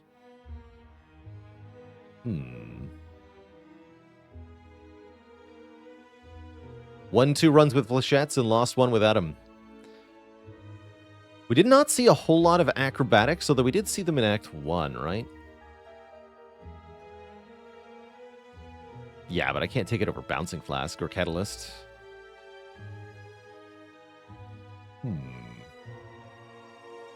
Took Die over acrobatics here. But acrobatics would not have been good until Act 3, so it feels insane to take it so early.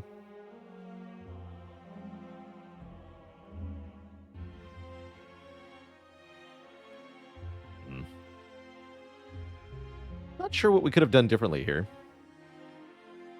If I'm being honest. Could definitely argue about the rare cards we took.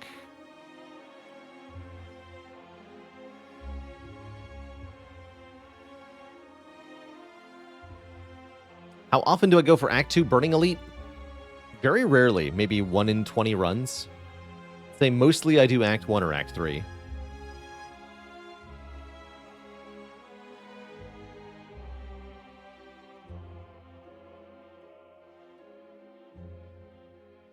Might well be the case that we overinvested in the strength. The strength helped a ton through the elite fights and in the collector fight. But it did fall flat here. We did not have enough damage to kill Time Eater quickly because we're not able to leverage our strength enough. Although the Pen Nib and the Trip helped a ton.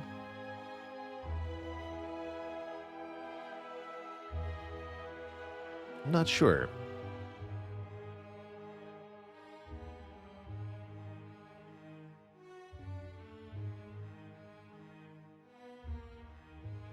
Not sure. Good run, though. We'll be doing one more. Gonna do another run of Spire, then switch over to Ace Attorney. Before that happens, though, Twitch chat, I'm going to take a quick break, refill the legs, switch the water. When I return, we'll play more Silent. BRB.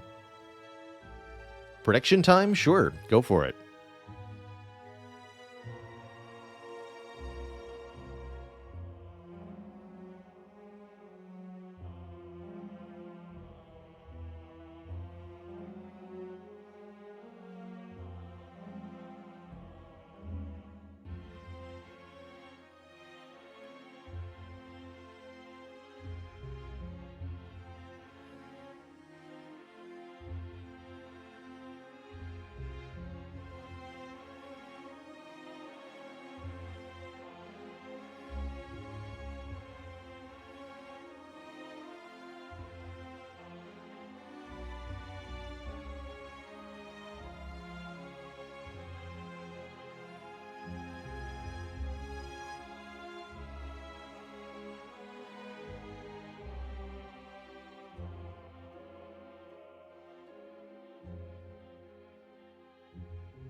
Alright, Twitch chat, we are back.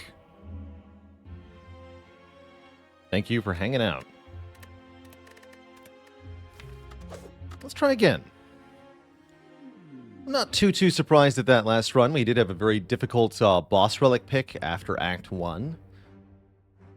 Usually in such runs, my goal is to get to Act 2 successfully. We did that, so I feel pretty good about the run.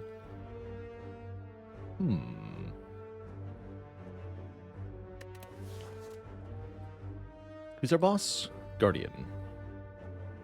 Wonder if we risk it with random rare this time. I think this is a decent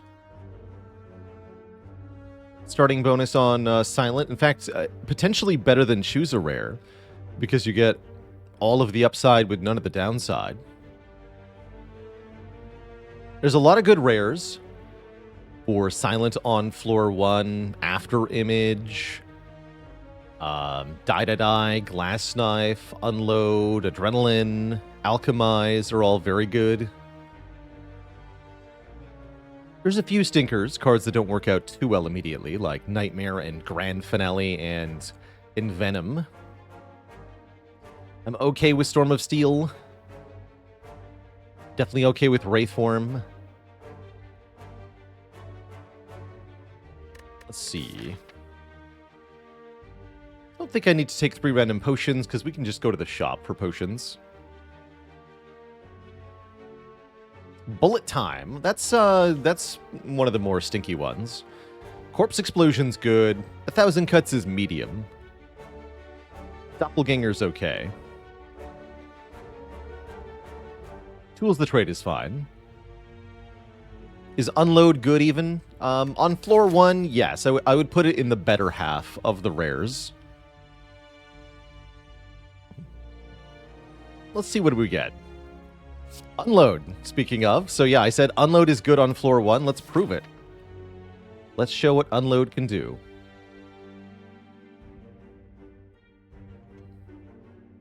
Oh, we can even go to this shop. Ooh, I like that.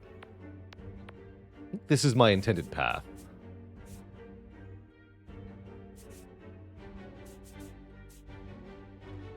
Something like that. Take one event. You just play it last. Yeah, as soon as Well-Laid Plans enters the picture, Unload starts to really stink. But until then, it's going to be a really nice 14 damage for 1 energy. It also sometimes discards your Ascender's Bane, and that sucks. There's lots of situations where Unload is not good. Just don't pick Well-Laid Plans. Well, that's a novel approach. I like it.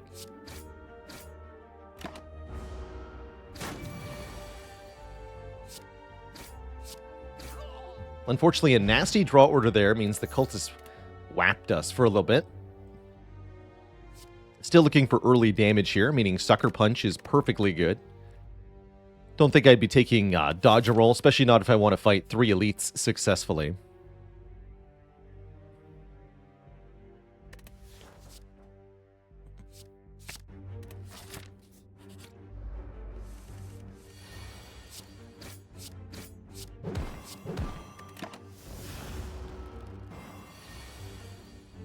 Here's a better draw order. Show them what you got, Unload.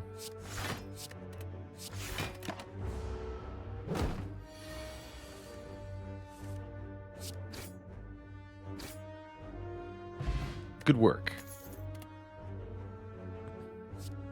All-out attack here with similar downside to Unload, in that it's discarding other stuff from your hand. This one does so at random. But it does do damage to all enemies, which is very valuable for a Silent getting into the hard pool of Act 1. And indeed a Silent who wants to fight elites in general. So give me that. Synergy? Maybe. Maybe we'll find a card or relic that gives us additional interactions there.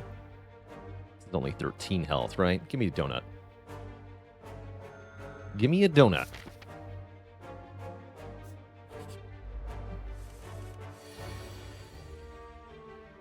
And I think we probably want to take 2 here.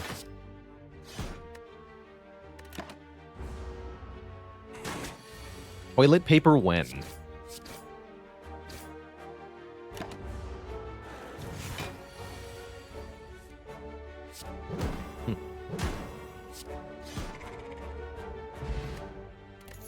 Get our first potion and a terror to make all these attacks do way more damage. Get in here, terror.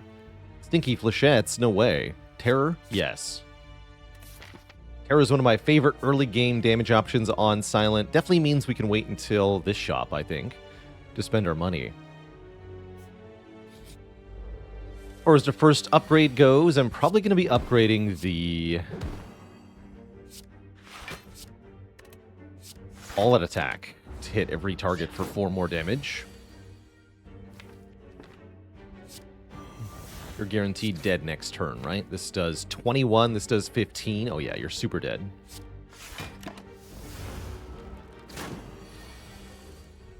Nerd is toast.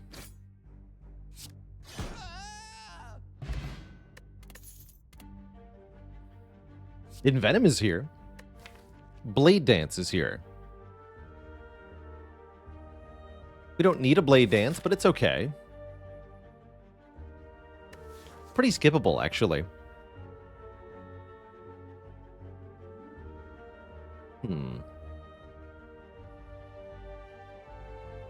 What to do?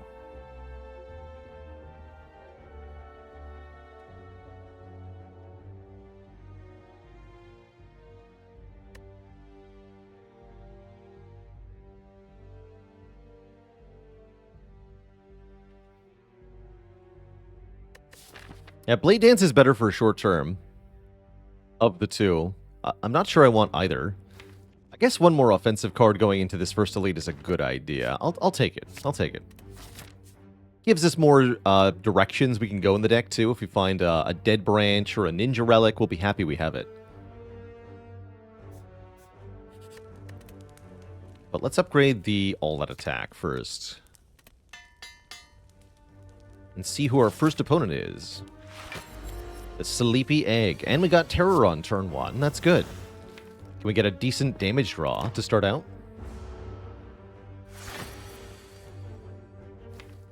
I would say that counts. That's pretty good.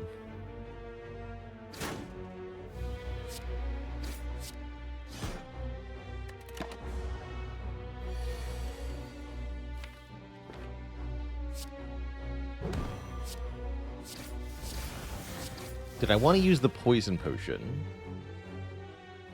I think we might be able to get a kill next turn without it, even. And I'd rather have it for Gremlin Knob. I think we're good. Take 15 here. We'll block for it. At least 8. Looks like we just have a kill, right? This is 21. Yeah. This is the power of Unload, offering so much damage in one card, getting us the kill very quickly there. That's good. That's very good. A reasonable trade to win that elite fight. We get the Courier now, meaning we get a discount at the shop. Really rewarded for waiting on that shop. As well as another good damage potion and Wraith Form or Footwork. The duality of Silent.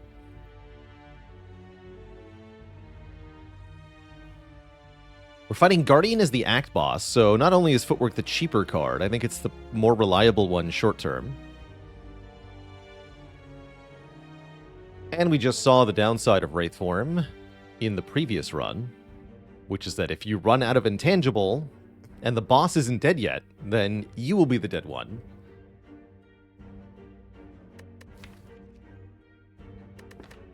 I'll take it. We could even upgrade that right away if I wanted to. We've actually got a really good upgrade on Sucker Punch currently.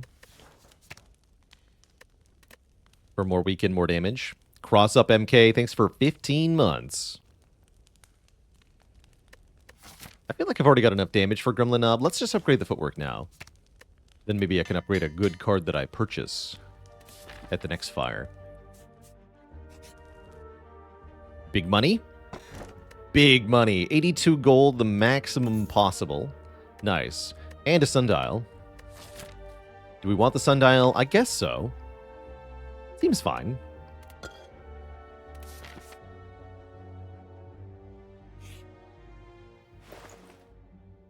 Ori is here. Accuracy is here.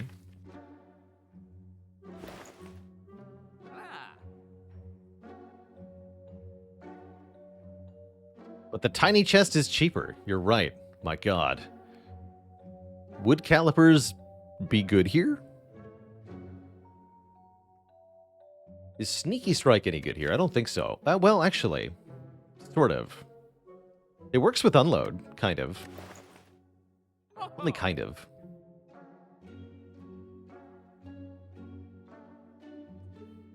Actually, here's a detailed breakdown of why it doesn't work with Unload, just to be clear. So, Unload discards all non-attack cards in your hand. Then you can play the Sneaky Strike for free, right? That's cool and all, except Sneaky Strike costs 2 and refunds 2. So you have to play the Unload and then have 2 energy left to play the Sneaky Strike. So you can't play any, skills before you play the Unload, which means you're going to discard all your skills with the Unload. So then you've played Unload, you've played Sneaky Strike, you have 2 energy left, and what else is in your hand at this point? Very unlikely you even have 2 energy of cards left. Because you've discarded something, at least 1 to make the Sneaky Strike active, and probably more than 1. So unless you drew exactly Unload, Defend, Sneaky Strike, Strike, Strike, then it's not going to work.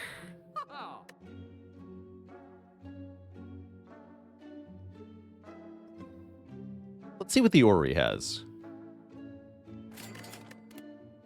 Second Blade Dance. That accuracy looking better here. Actually, double Blade Dance accuracy terror is hella strong. Also got Corpse Explosion or Bouncing Flask to go with... Oh, no. We're going to do Shivs. Give me the Shivs. I think I still take Corpse Explosion, right? So we have a way to do AoE damage in Act 2. Yeah, this looks really good. I don't think we buy the second accuracy. I think we just take the free one.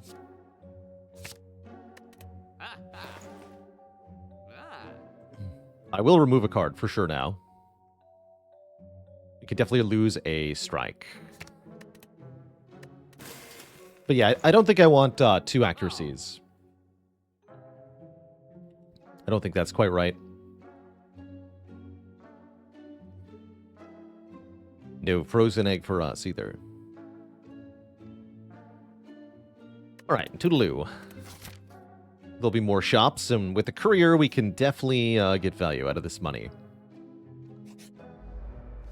At a future time and date.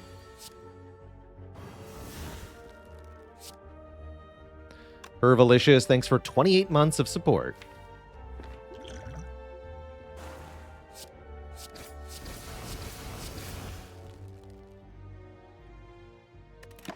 Get surprised at remove over panic button. Actually, panic button would have been a decent idea. You're right. Definitely true.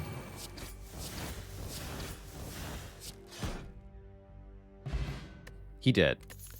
We get a pen nib. Every 10th attack we play is double damage. I really like that. With the shivs and the big attacks. And I really like a backflip with footwork. So we're taking a backflip.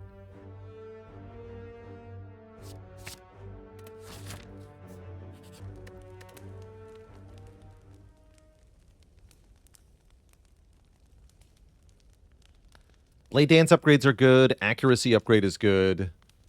Terror upgrade is pretty good. Let's do the Blade Dances first.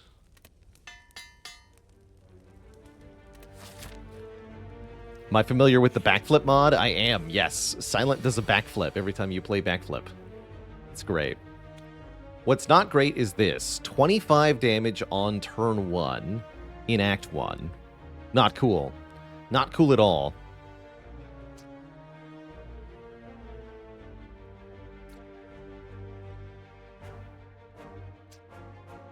Why not upgrade the accuracy first instead of the Blade Dance? Partially consistency, partially it lets me stack pen nib more if I've got an extra shiv.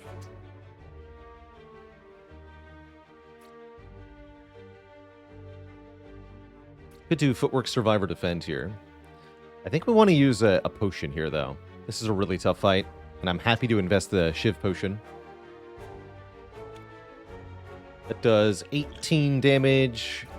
18 plus 14 is 32, actually, so that's perfect. So we can do Shiv, Shiv, Shiv, all out attack. And I can do Footwork Survivor or even Defend Survivor, perfectly block.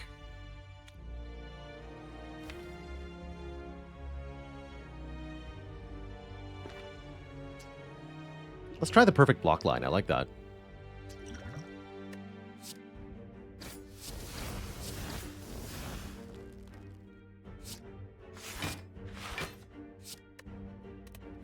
Is this the hardest non-elite fight in Act 1? I believe this guy could be a red slaver, and then the fight is a little bit tougher. But otherwise, yes, this is.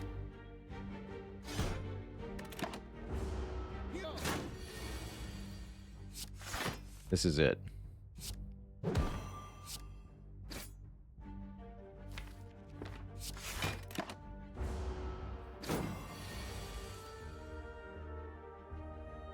Okay, we go. Terror. Blade Dance. Does this kill? Yeah. Good fight. Skewer can be good with Pen Nib.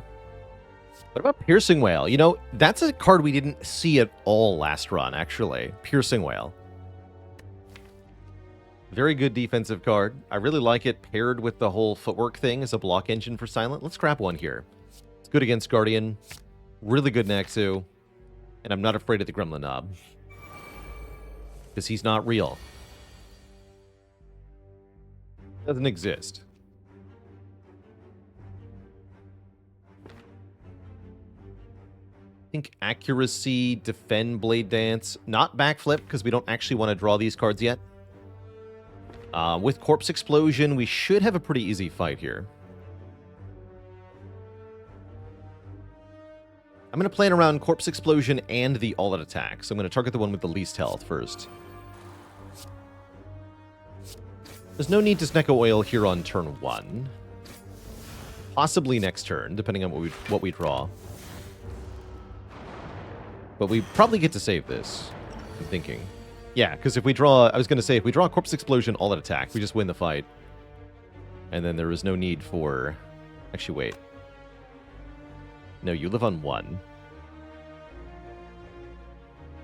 Heck. I guess I do need to use it then.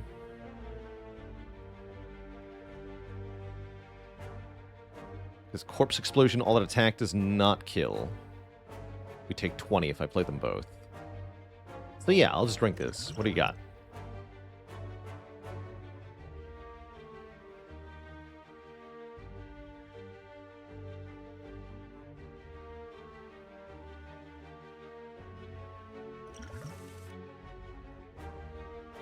It got worse? Question mark. I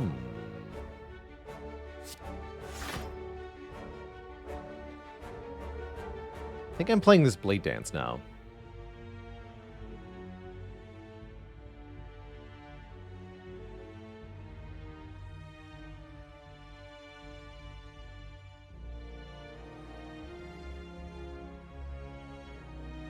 Yeah, I can do Piercing Whale, Defend, Blade Dance.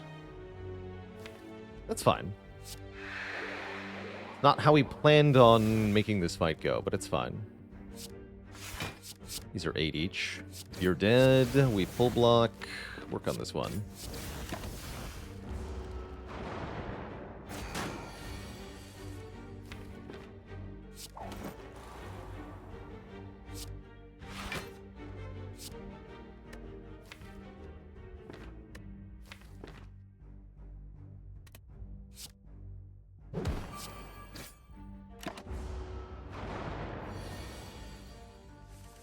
Who even needs Corpse Explosion? Apparently not us. Cool. Get a Mummified Hand. When we play a power card, a random card in our hand becomes free. Excellent. We've already got 2 powers. Cultist Potion's good. These are not so good. How is the Snecko Oil extracted? I do not believe it harms the Snecko. Hope not.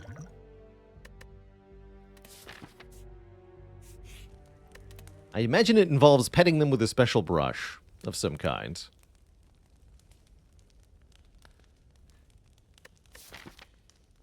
Do we need this cultist potion for Guardian? I don't think so. We could potentially save this for the Champ, or Bronze Automaton, or Collector. As far as our upgrade here, I'm thinking Accuracy or Terror.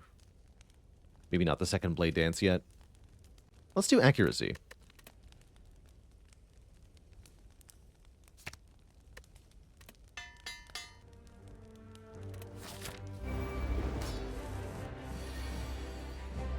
Excellent draw.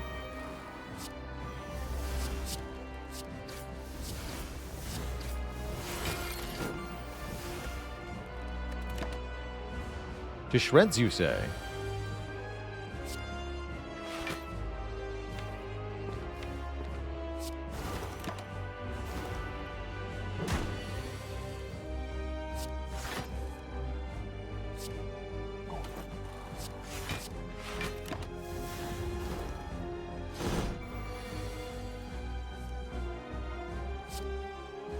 $42 damage.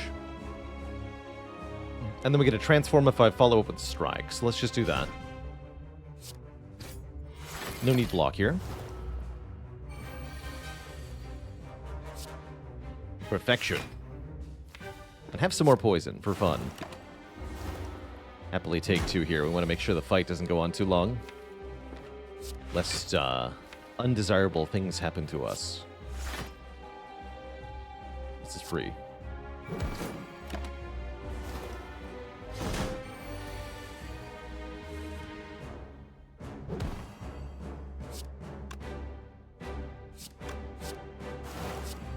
I'll take one more here. Can't play both Unload and the Survivor. And the Defend.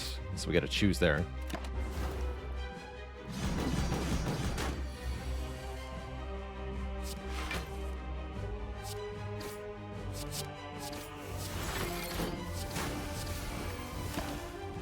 GG.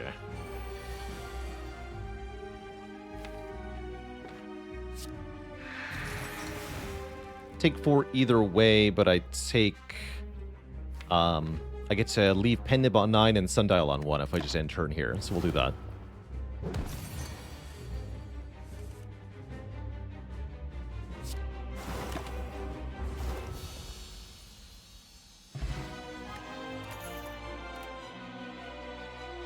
Wraithform is back. I might prefer Malaise, though, as part of a balanced block fists. We permanently sap strength off an enemy. Very good for shutting down the Awakened One or Time Eater, who gave us trouble last time. Action Rizo, thanks for the Prime sub in 45 months. And I have more of a feeling that we can get enough energy on this run. Intangible has had its chance today, yeah. Kick to the curb. Get out of here. I'll take my chances with other block strats instead. But are we doing a Pandora's box? No, we're not, because Footwork says I need my defend still. We could empty cage, remove 2 strikes. Actually, I think that's quite good. Especially with Sundial. Or we can take the Cursed Key as an energy relic. And that would be okay. Probably have to skip 1 chest, get a curse from another, but we get 1 more energy per turn, and that does go a long way. Especially with Malaise. Especially with Malaise. We really like the additional energy. Yeah, I'll take Kurski. I think I do want the energy per turn.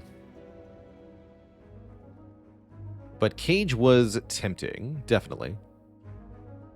Interesting elite placement. I like all the rest sites here. I don't mind this path. That might be what I do, actually. Relics are overrated, that's right. Cards. Cards is all you need.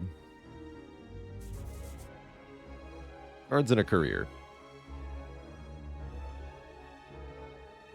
Probably we don't open this. We are fighting Champ. I think Cultist Potion might be totally warranted then. We'll see what we can do.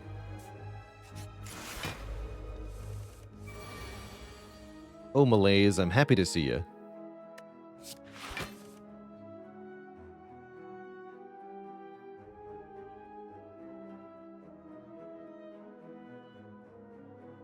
We effectively full block if I melees for 3 here, right? Or if I melees for 1, rather. Yeah. 3 defends, that is. Piercing Wail, good to see you. Blade Dance first, then Pen Nib the Unload. Don't play the Unload first, or you'll discard the Blade Dance.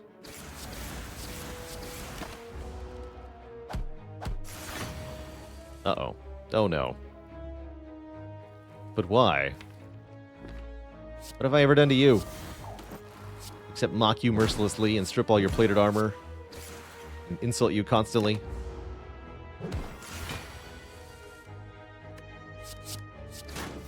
Aside from that, what have I ever done to you?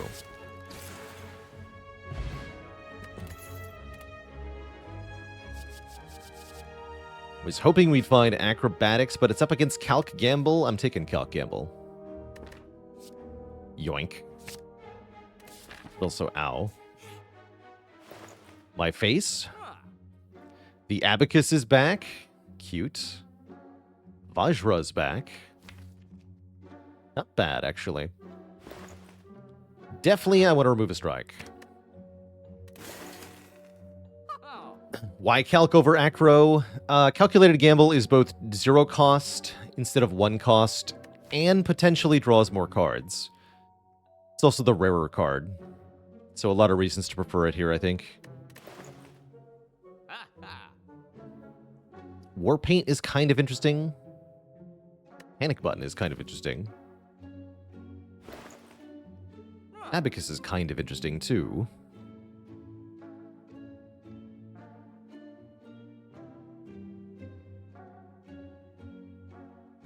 Is the Abacus good here? I don't think it's good.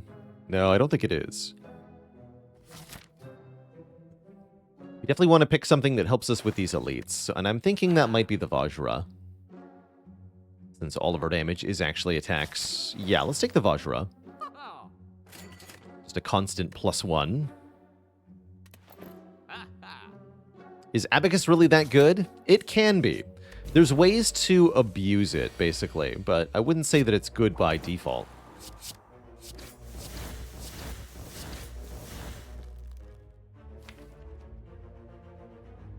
I'm gonna try Malazing. Not sure if we were meant to go all out offensive there or not, but I've made my choice. I'm okay with it.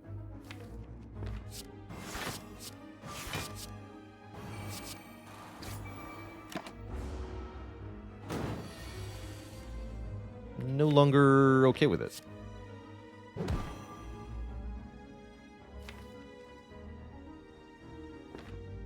Gibbs are going to do 10 base, 11 base.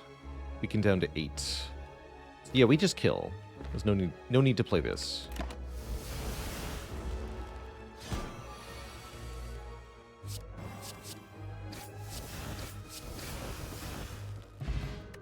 Get a Liquid Memories.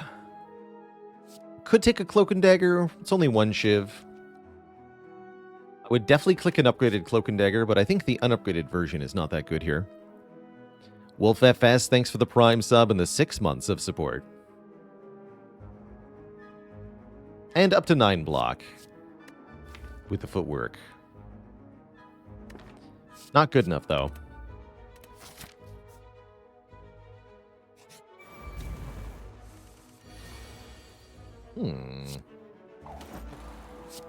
Very good draw. Oh, very good draw. I think we're just malazing here, though, right? If I subtract 3 strength, goes to 5 base, 5 weakens down to 3, so it's 3 by 3. Take 1. And then more importantly, it stays 3 by 3, whereas if I play the Piercing Wail, it's a lot worse this turn.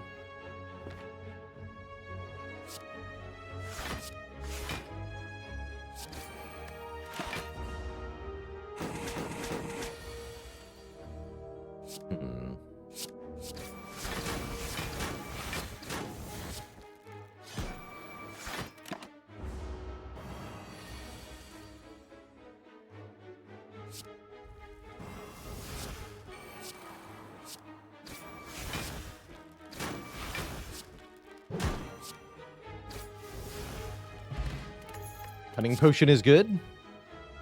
Second chance at Cloak and Dagger.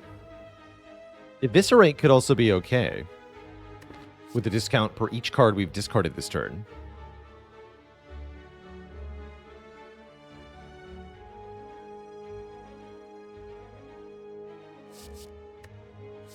Not convinced, though.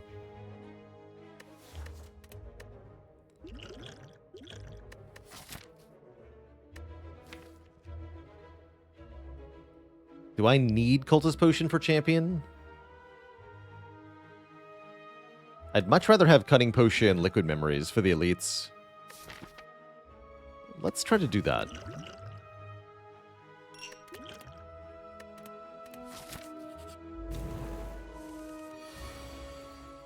Snack. Now we can find out how the oil is made.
Take 7 or use a potion. I think I'll take 7 and rest. Sounds fine. Strongly prefer to have both potions for the elite fight. Very strongly. Of course, we get another Liquid Memories. Oh well. We do get a Backflip Plus, which is spectacular. It's card draw, it's upgraded block. It's great. Give me that. Do I go double Liquid Memories or keep the Shiv Pot? I think I keep the Shiv Pot. Let's have a nap. For safety.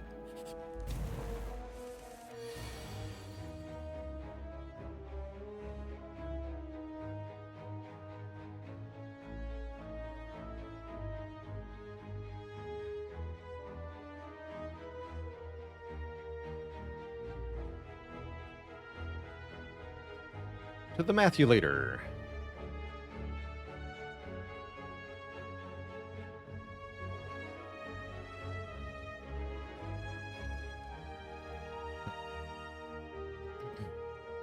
So I can easily do 47 damage, looks like, if I use one potion.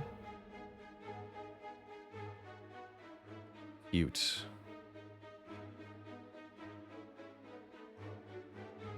I guess let's see what footwork hits, because we're playing footwork no matter what. Terror is free, okay. Assume we want to terror you.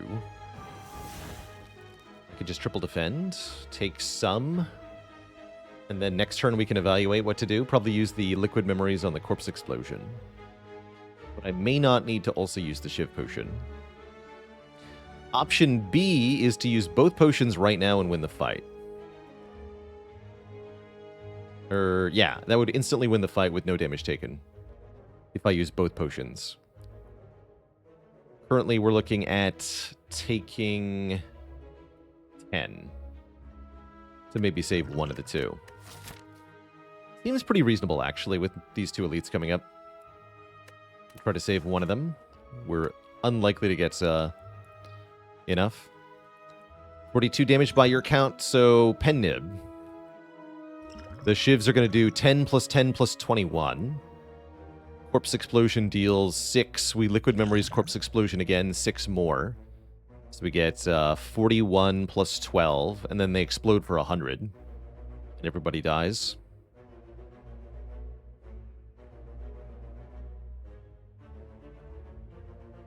But I think that might be overkill.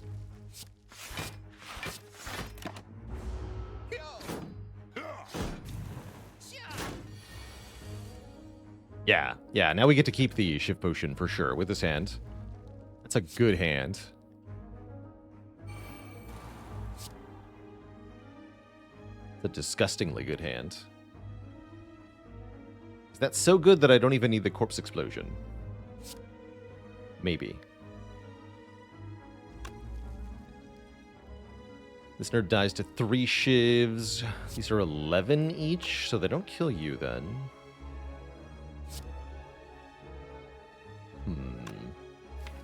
Not actually sure I get to keep both potions here.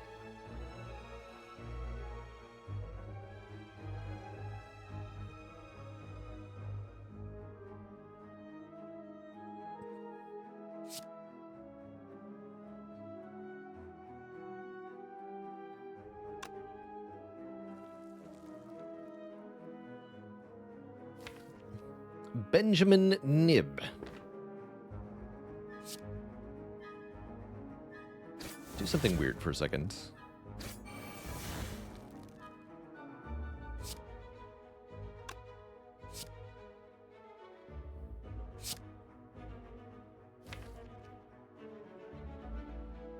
What could I possibly draw into? It would change this.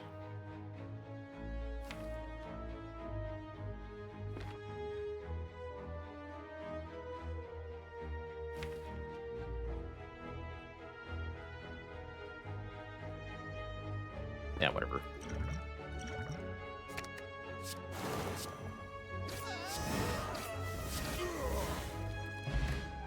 Yeah, I didn't need to worry about it too hard. We got a white bee statue, and we randomly got a potion off of 20% as well.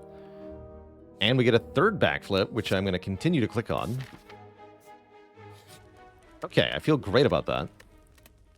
Let's start upgrading stuff. Perhaps starting with Malaise for +1 to that. Could make Book of Stabbing a lot easier. Upgrading Terror is okay as well. Let's upgrade Malaise.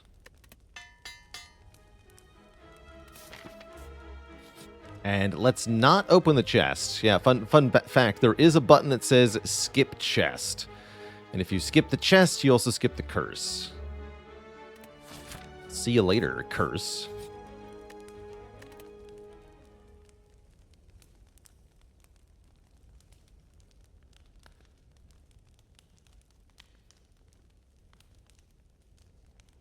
Gamble could use an upgrade, potentially. Let's upgrade Terror first.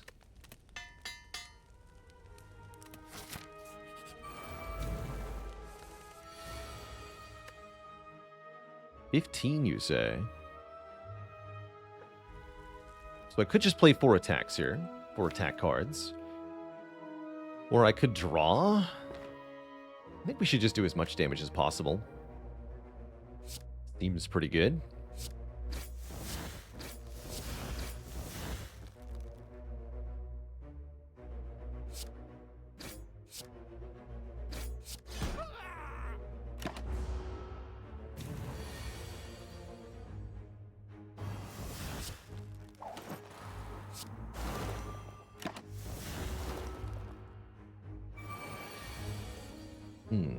I was afraid of that. Piercing Wail? Malaise.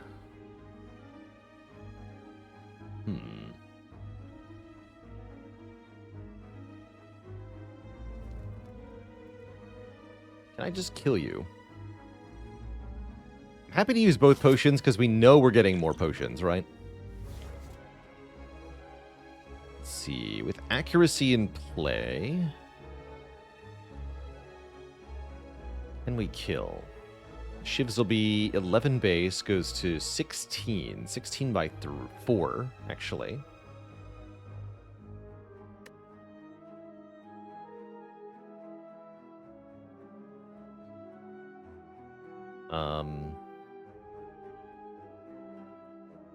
Wait. No, 16 plus 16 plus 33. Because the pen nib shiv is 33, not 32. And then our best would be 12, 10. 87 plus 5.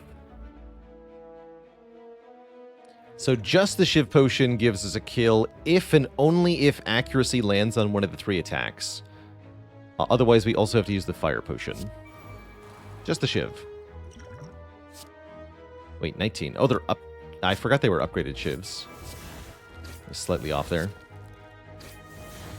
Either way, cool. Get exploded, nerds. We got a Snecko Skull and a Skill Potion. And an Alchemize? Is that too many potions? No such thing. And we are offered the Ritual Dagger. Not very good offered late in Act 2. I don't think so. Give me money. Too much math this run? You're out? Fair enough. But what if the Book of Stabbing was just a tiny pamphlet instead?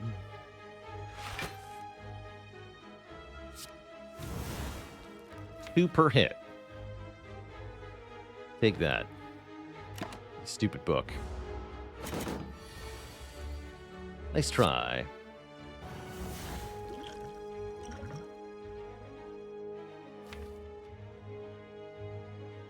It's not a very good Phantasmal this turn. I'll take the Acro.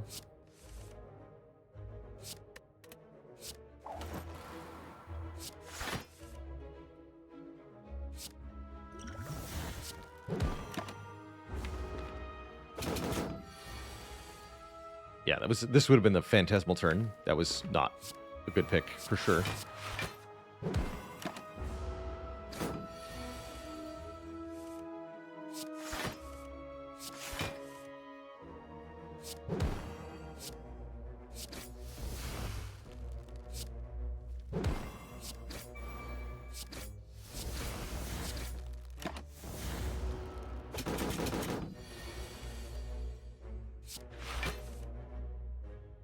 Oh.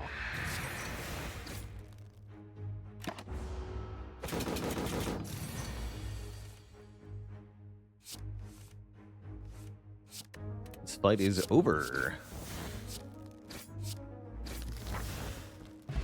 Paper Crane, oh my. Enemies with weak deal 40% less damage rather than 25% less. With our Malaise Plus, that means enemies are going to be very, very weak.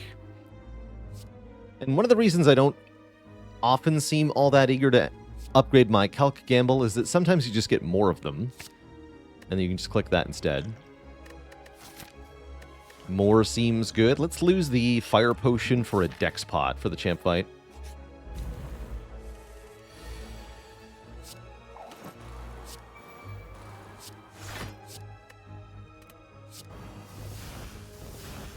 Punch.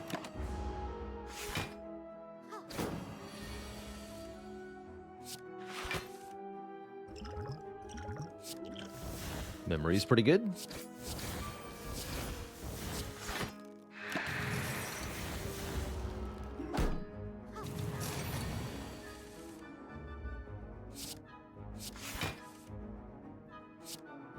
Death.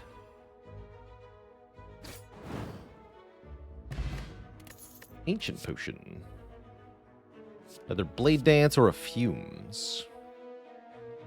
I don't know. What I feel about the ability to undo your last card played in Spire 2.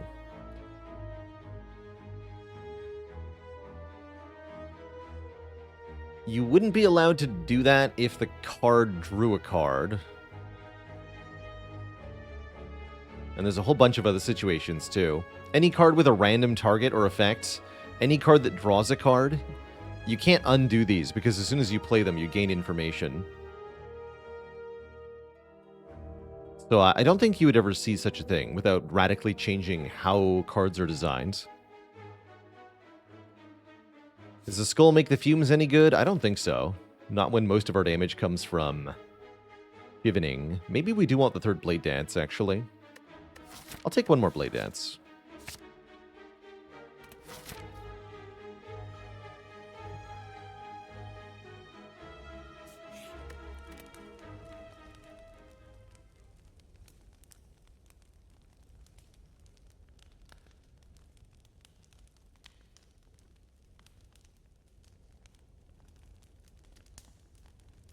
But we already have sort of a basis for this, right? Like, you can undo and slice and dice. But not if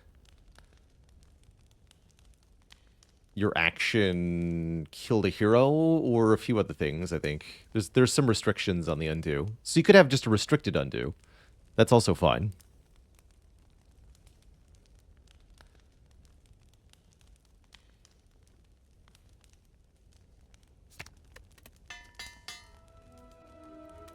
Upgrading Neutralize was actually not a bad idea there. Admittedly.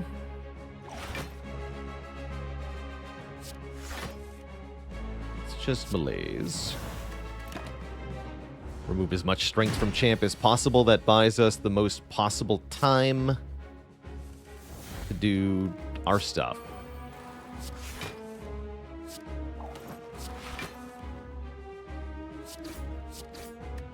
And we don't have any retain here. That would really, really help in this fight. Oh well. We don't have a lot of scaling just beyond playing our powers, so ideally we want to get champ below half health as quickly as possible before he can gain any metallicize. Would be desirable, so let's gamble here.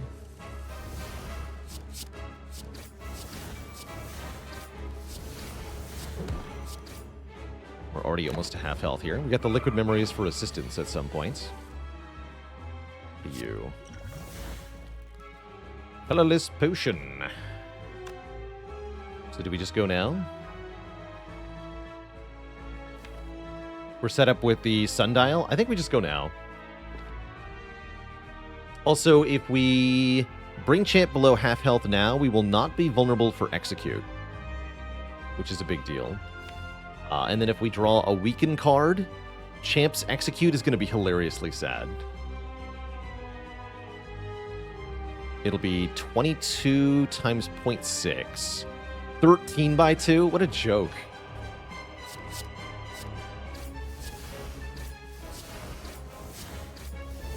It's nothing.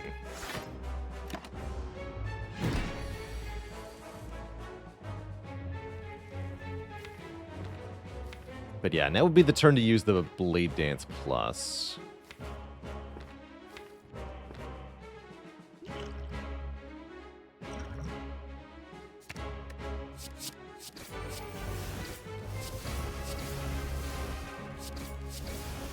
And then do we want... I think we want to do this next turn. We just play our 3 attacks here. And then we have the bonus energy with backflip next turn. That's a good idea. Could play double backflip now, but then I'm paying 2 energy to get 2 energy, so we're not actually gaining any output.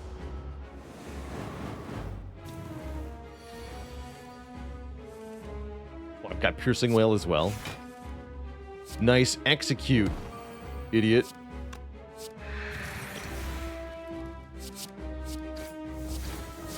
And you're dead on top of that. Got him. We've had first malaise, but what about second malaise?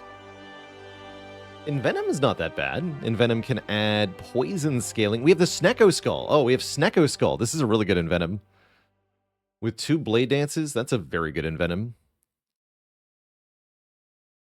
Okay, I guess I'll take Envenom here. This adds 2 poison to every unblocked attack,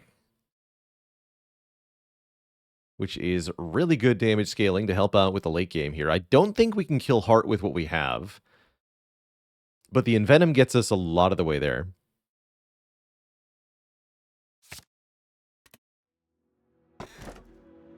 Wristblade for even more damage.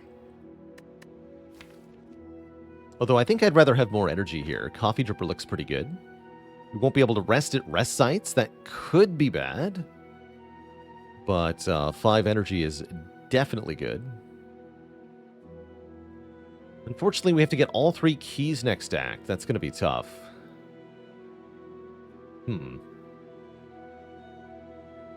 Does Alchemize give fruit juice? I believe no. I think it can only give regeneration potion, but not fruit juice. You can get regen potions, for sure. Let's take Coffee Dripper.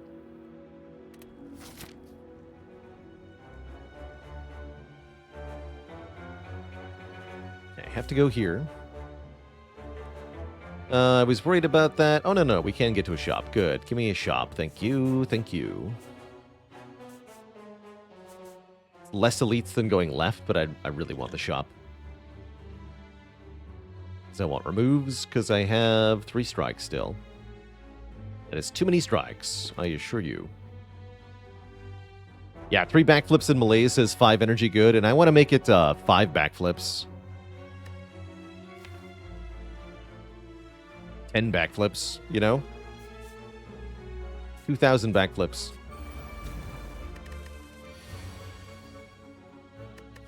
We are going to get stuck with Curse into the Burning Elite. That could be very spooky. We should pick up any discard cards we see.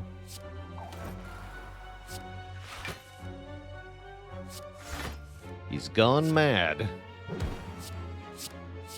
With power.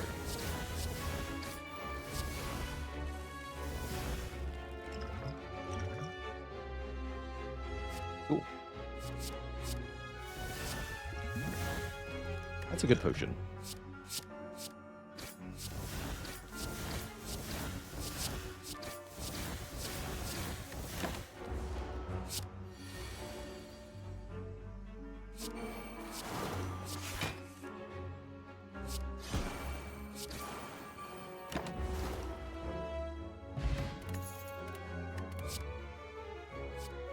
That's also really good to help against hearts, specifically. And I think that rounds out the damage we need. If I take this Caltrops Plus, then we shouldn't need to add any more offense to get through the remaining portion of the game. Does Entropic Brew give you fruit juice? I think so. Can you alchemize Entropic Brew and then get fruit juice that way? Maybe. Maybe. Good question. Uh-oh. Bad question. Help. Help. He's helping me. Hooray. The Power of Darkness. Choose a card to remove from our deck. I choose Strike. And then I'm going to do that again here. Can I fall and lose into the Strike? No, but I can upgrade a card. I choose to upgrade one of our gambles now.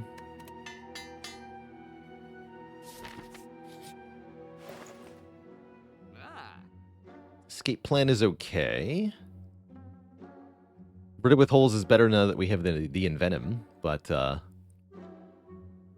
whatevs. Keep removing strikes. Do I want anything else here? Not really. I don't want Infinite Blades. I guess I'll just take Escape Plan. Draw a card. If it's a skill, gain block. And there's a Tactician behind it. Don't need that. Cookie! Thank you so much for the Prime sub in the 3 months. Wonder if we could make enough money off this Hand of Greed for it to be worthwhile.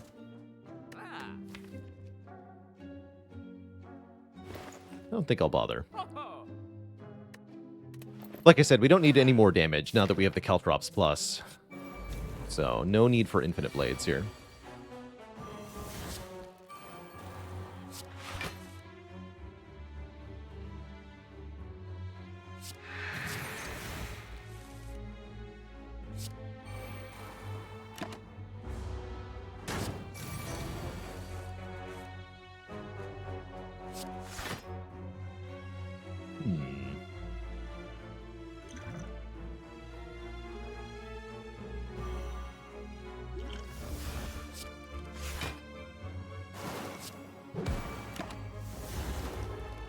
The Night Owl, thanks so much for the Prime sub. Welcome to the Cozy Sub Club.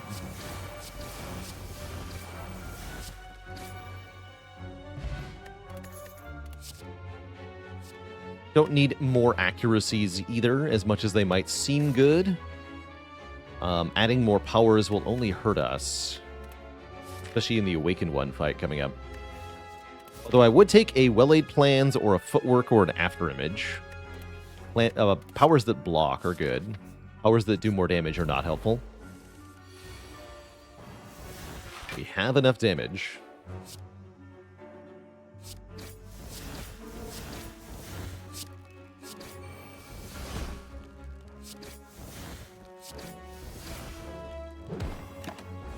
Good turn one.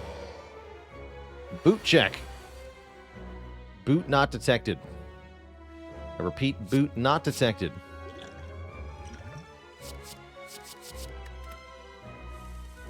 That's more like it.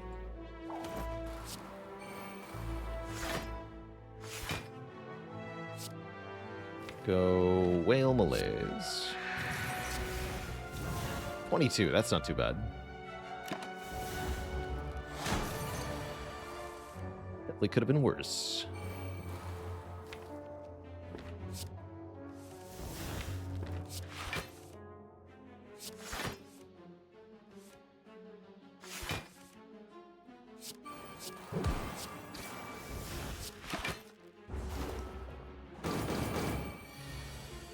Thank you for not ruining my day.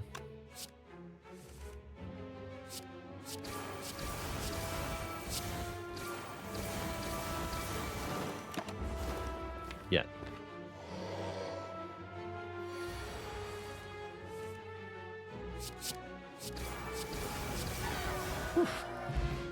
+1 dexterity, very welcomed.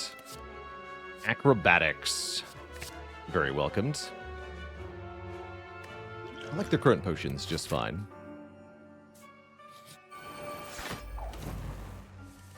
Infinite Blades is the poster child for cards you wish were good but aren't. Yeah, definitely.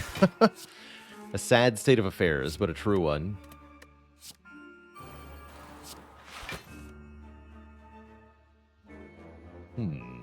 How to deal with this nonsense? I think I just gamble.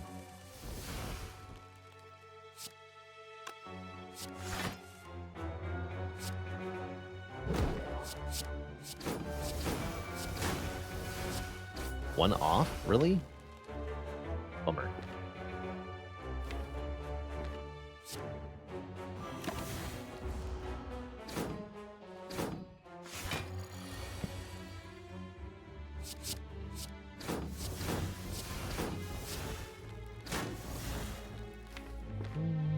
Sure. Gotta keep looking for Ghost in a Jar, or similar here.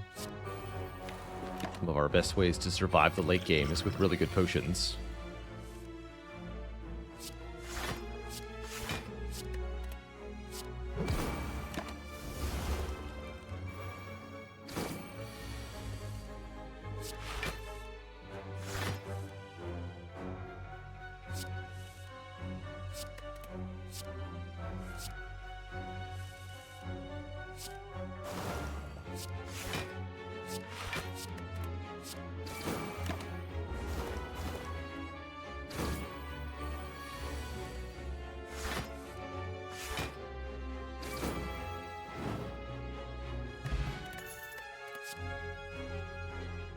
Reflex. It's a little bit better than it was a moment ago.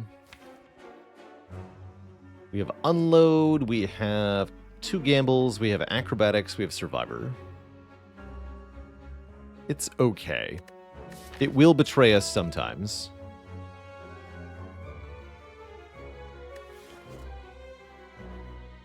I'm willing to try it, though.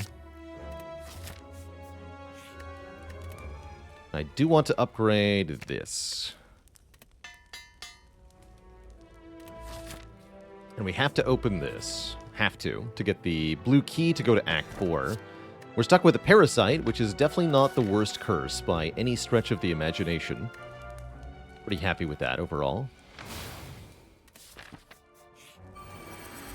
Question is, can we get past the Reptomancer? I don't know. Do not know. Definitely want to play Envenom turn 1. Getting Malaise down's not a bad idea either. And we can unload afterwards. Okay.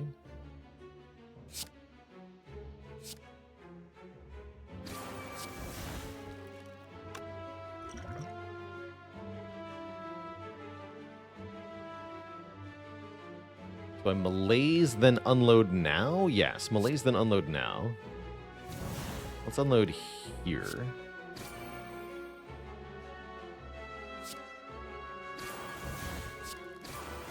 I don't actually need to use the Shiv Potion now. Let's not, then.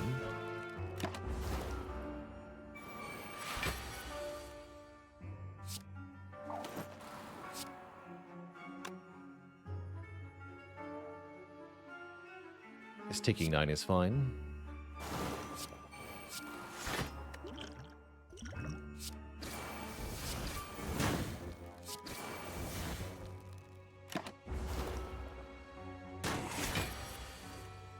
Well-laid plans, I need you.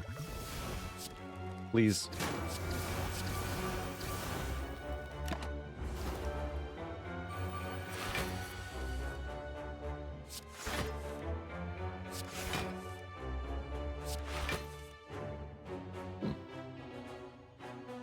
Not bad, actually. Alright, Sucker Punch handles the Repto.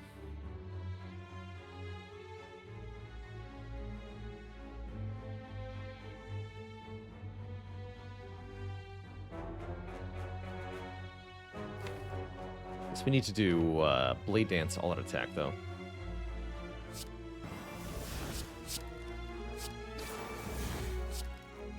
I could just do the Blade Dance and we Sucker Punch the middle. That's fine, too, actually.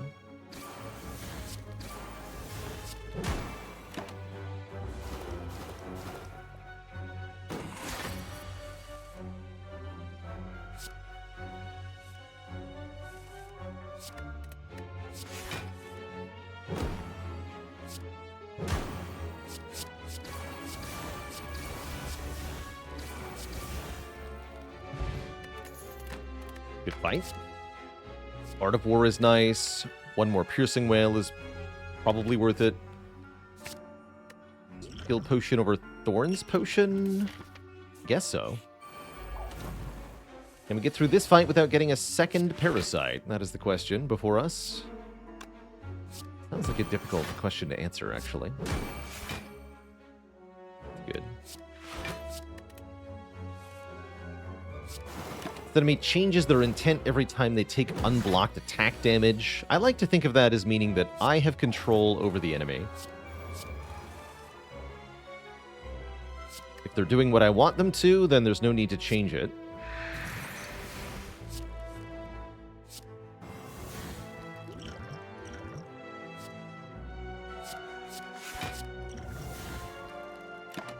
Like here, for example, no need to do more damage when we've already got it blocked. We can focus on killing with passive damage if we wish. Good malaise makes this fight a lot easier. Main thing is to avoid getting stuck with the mass cursing you and no attacks in your hand. That's when you have a bad time.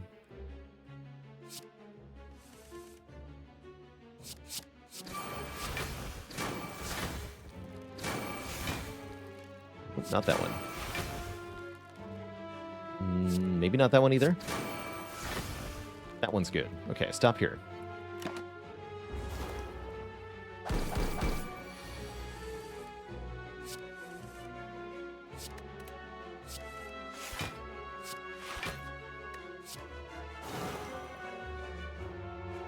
Nibs on 9.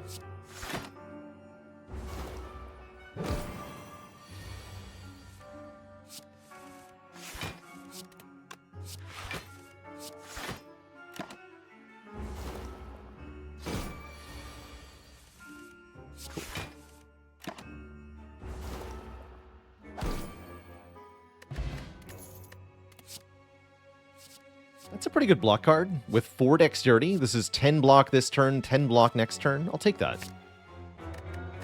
Ancient Potion could be really good for the hearts, although I'm likely to want to use potions before then.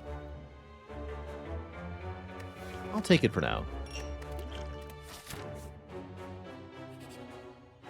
Begin to fall.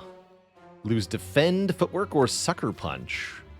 I suppose losing 1 defend is not that bad. I've got backflip, backflip, backflip. We just added dodge and roll. I don't want to lose Sucker Punch because of the Paper Crane, so let's lose the defend. And let's take one more event. It's a merchant. I like that. We can remove our last strike here. We could buy the waffle here. We could buy preserved insect here. Those are whatever. Duplication potion could be good for the end game.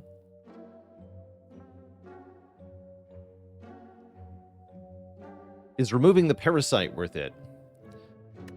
We do lose 3 max health if we do that. I think it'd be better to remove strike for now.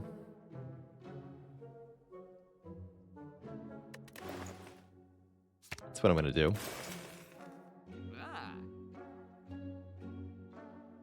Waffle is nice safety into the boss gauntlet. Do I feel like I need it, though? Not really.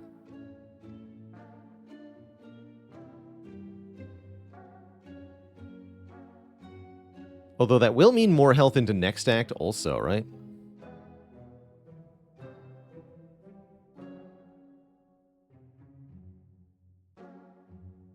I won't be able to afford anything in the final shop if I buy the waffle. I think I'm going to keep my money. Yeah, Discovery just sitting there. I mean, we could plan things. We could upgrade Discovery and try to stall the Awaken one fight permanently to do stupid things with Discovery. Please no. Please no. I don't want to do that. I want to play Ace Attorney. Is what I want to do. I do like the upgrade on Neutralize. After we play the Malaise, we don't have a reusable weaken that's very good, so I think that Neutralize upgrade helps quite a bit here in the end game.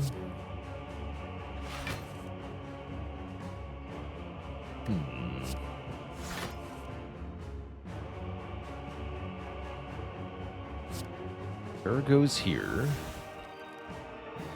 I'd like to Malaise for 4. That means not playing the Corpse Explosion or the Alt Attack, though. A bit spooky. How am I enjoying Ace Attorney? It's a fun time. It's like, it feels to me like the video game equivalent of trash reality TV, but in a good way. Yeah, I think that's how I would describe it. It's trash TV, but it's fun.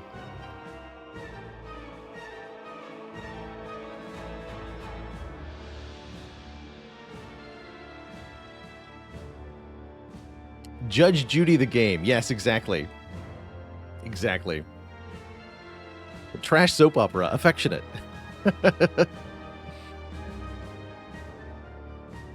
We're still on the first case, so we're going to be able to finish that today, hopefully.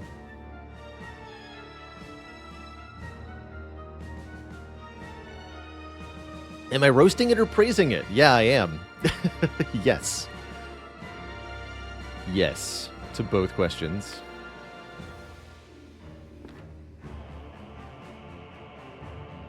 I think I have to come back to Malaise. It's a little worrisome. I got 2 piercing whales. We'll be fine. We'll be fine. Probably. Yeah, that's good. Haven't used that yet. Oh, went for the early multi. Very sneaky. Very underhanded. I like it.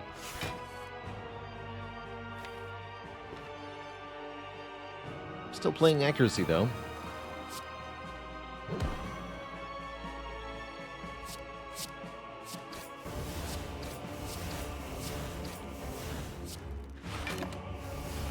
Which I somewhat regret. Only somewhat, though.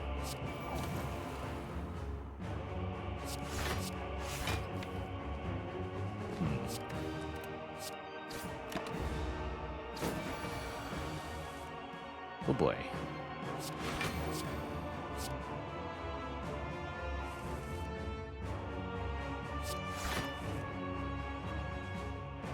All right.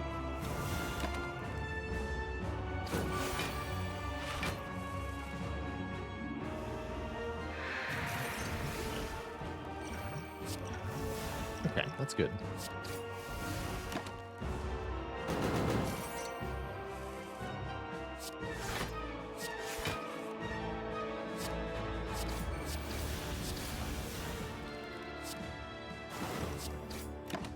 Definitely hurts to have no retain still, this far into the run. Very reliant on our draw not betraying us.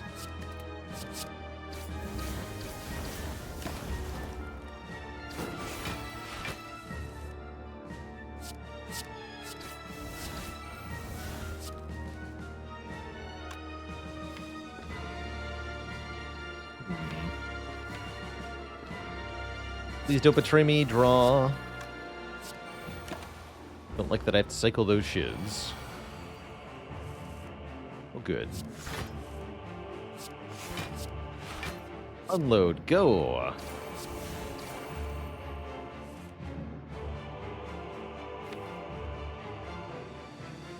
Neutralize. Thank you.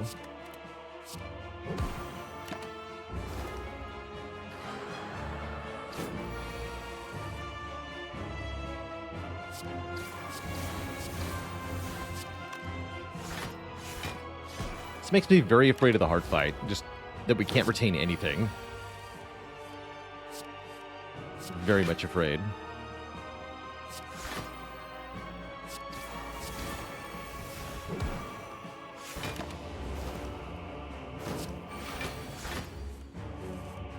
Oh! Nope. No, we're good.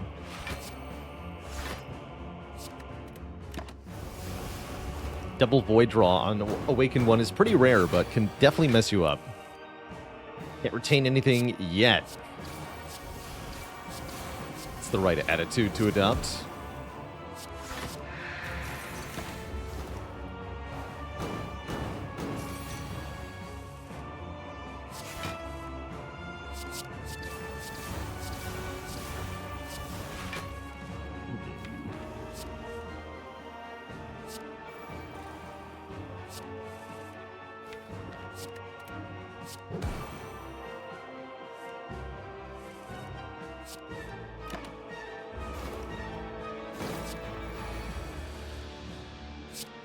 Just kill it.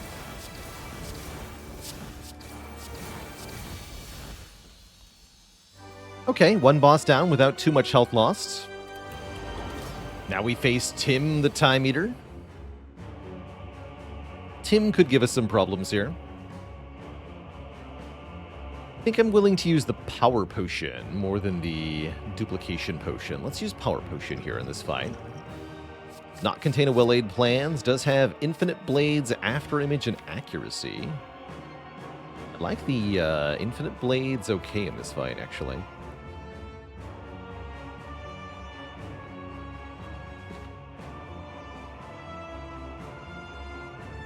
Yeah, give me that.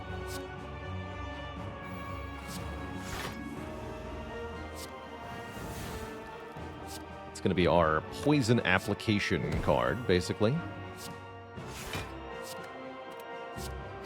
Damage. Rather than playing the blade dances, I'd rather just have the shivs generated automatically. Basically.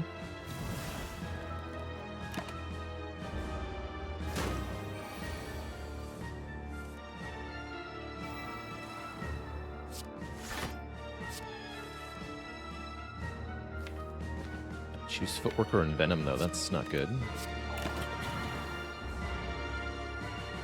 Could be a problem. We're going to be having shivs go to the discard pile sometimes, and that's not what we want. That's not what we want at all. And yet...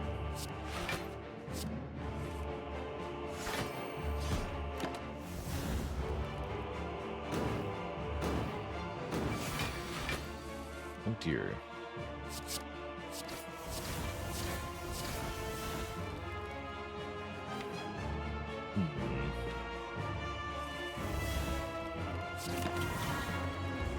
Could be bad. It looks bad. Doesn't look fatal, though, thankfully. Just bad.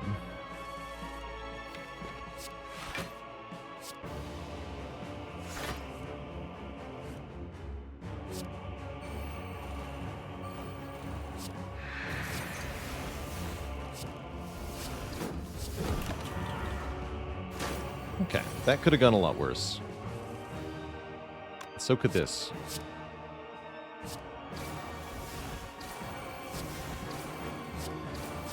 Good.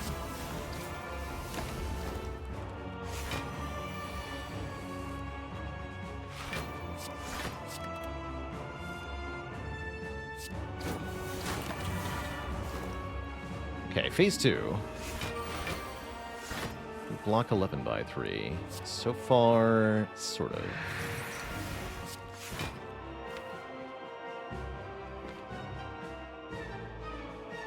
There's a lot of shivs to bust through that artifact. Let's just apply 7 poison. Let the Art of War benefit us.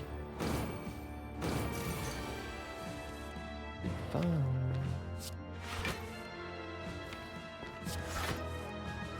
Good guarantee. Alright, that's not too bad. We made this. Weakness potion could save our life here. Do this next. 2, 3, 4.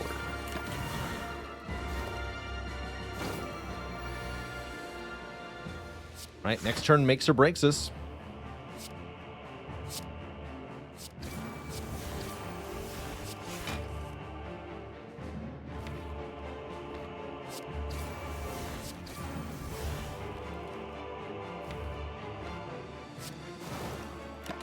Save 4 cards here. 19 by 3. Oh boy. Let's make that a smaller number. Thank you. It's still very deadly though. Do I have to use both potions to survive? Terrible. This is 13. 13 plus 18 is 31. That is not enough. Yes, I realistically need to use the Duke Pot. Dang. It's tough.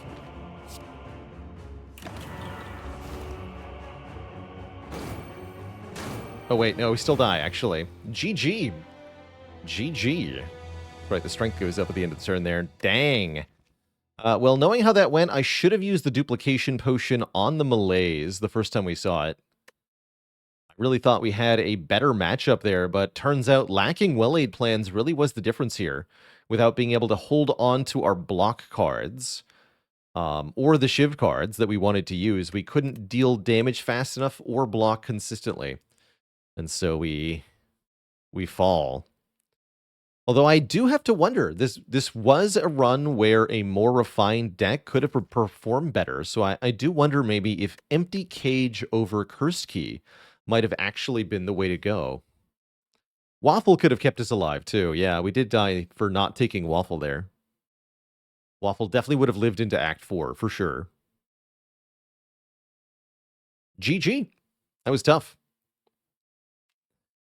Think the Infinite Blades did not help there? No, it really didn't. I don't know if another accuracy would have changed things for us. I think without the Infinite Blades, we end up being unable to play 12 cards to rotate the timer properly. And so we get stuck. Again, all because we can't retain things. Not having well-laid plans was really tough there. Oh well. Yeah, I don't think I needed the 5th energy with Mummy Hand. That's what I'm thinking. And I think the wrong 5th energy to take was this one. Not the Dripper, but the Curse Key was the mistake.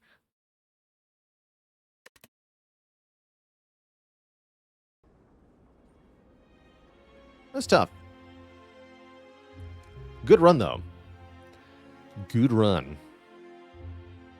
All right, Twitch chat, we're going to switch over to some Ace Attorney Chronicles. This was our top-voted game last month. By the way, did you know that the May game vote is open?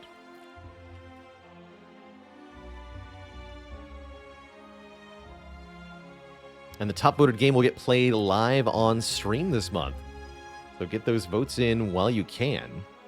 Help me pick a new game to try out.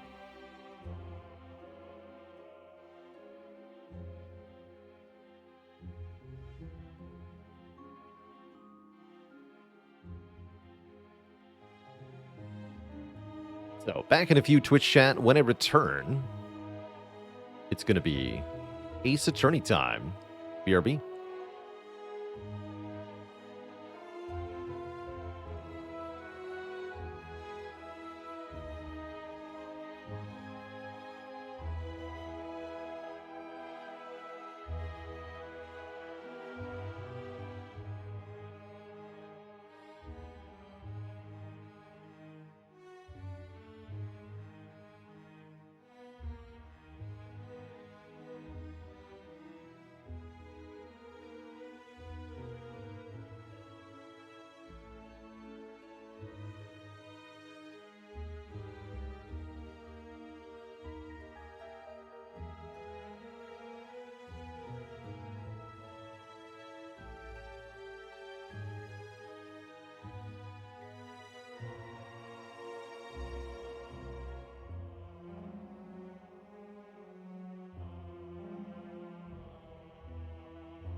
All right, Twitch chat, we're back.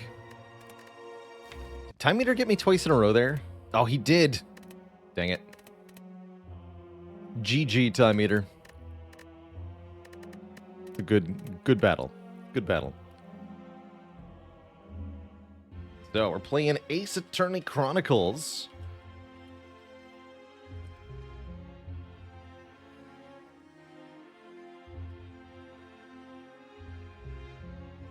Which is going to be very silly.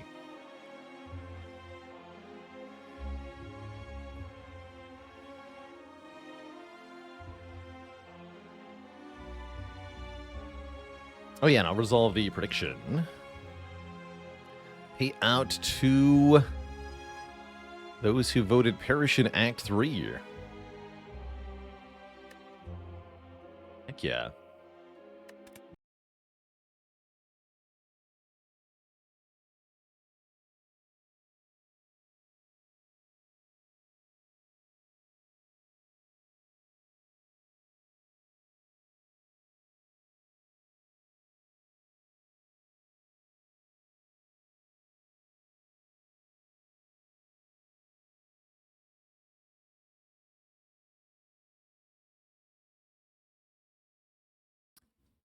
Yes, Keepo, thank you so much. Joining the list of channel cuties.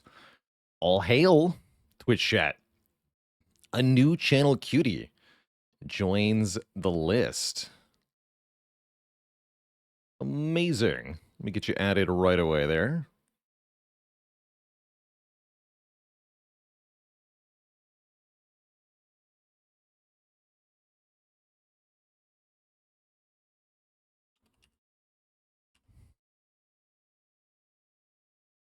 Okay, can I...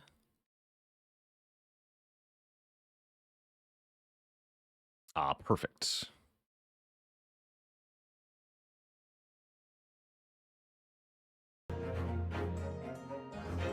Okay. So, I can't control the volume setting in Ace Attorney Chronicles, but I can control the volume of Ace Attorney Chronicles in Windows, so we're good. We are good. How old is this game? I'm actually not sure when this came out originally. Can't say I've followed the Ace Attorney games particularly closely at all.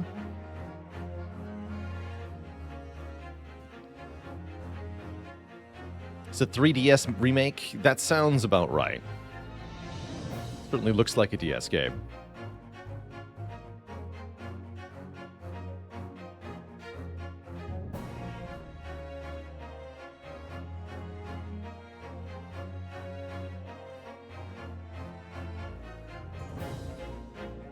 It's been a bit of a delight so far.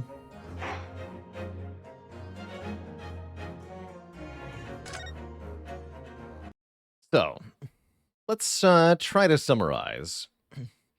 We are a student of law studying in Japan, alongside a close friend of ours. And we've been pulled into a trial. We stand accused of murder. Murdering a British gentleman who was dining in a restaurant near us. Our character picked up a gun, and then there was a gunshot. And a British gentleman was killed. It seems like some British lady might have shot him, but we are being framed for the murder because of British-Japanese relations or something. The Japanese government doesn't want to cause a kerfuffle with Britain. And here's the part I don't really understand. Rather than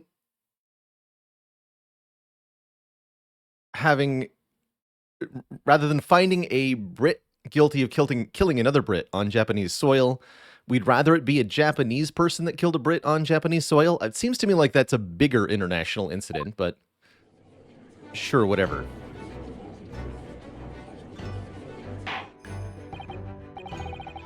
So we're resuming part 3 of the trial here. So far, we've brought out unreliable witnesses who'd been told to lie by the police, and we've poked some holes in the story. But we haven't figured out our murder weapon, at least not decisively. We also introduced a container of carbonated water as evidence in the trial. Some of the things that have happened so far. Well, I understand you are the judicial assistant to the defense, but why this sudden ingress into my courtroom? Ha! A judicial assistant, and a woman no less. Ouchie here is working for the prosecution. Our opponent. The rules state that females are not permitted into this court of law other than to testify.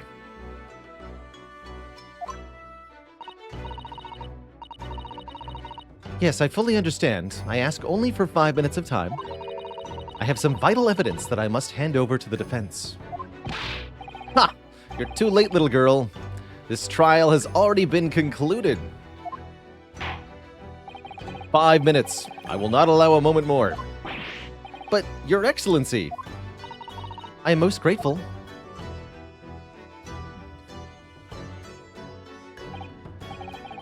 Who exactly are you? I'm sorry, there's no time. Please, simply accept this for now. What is it? A report about something? Written in Ingles? It's Giselle Brett's research. The Englishwoman's, that's the one who we think actually killed the Englishman. The trial resumed earlier. I hurried back to the university. I went to Dr. Wilson's laboratory in the medical faculty and borrowed this paper. Oh yes, that's right. Miss Brett was studying under the professor, wasn't she? So, does this research, whatever it is, have something to do with the case? I'm afraid I don't know. I haven't been able to listen to the proceedings of the trial myself. Oh no, of course not. Special characteristics of curare and its effects on human subjects. Interesting. Curare? What's that? Some kind of materia? I've never heard that word before. Time's up. The prosecution demands the immediate removal of this female trespasser from the courtroom. There was too little time for me to read it in detail, but I've summarized what I could on a note just inside the cover. If you think it could be valuable, please cast your eye over it. This is wonderful. Thank you.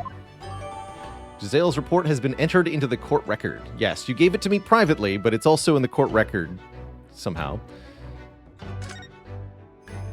Don't worry about that. Goodbye then, and good luck.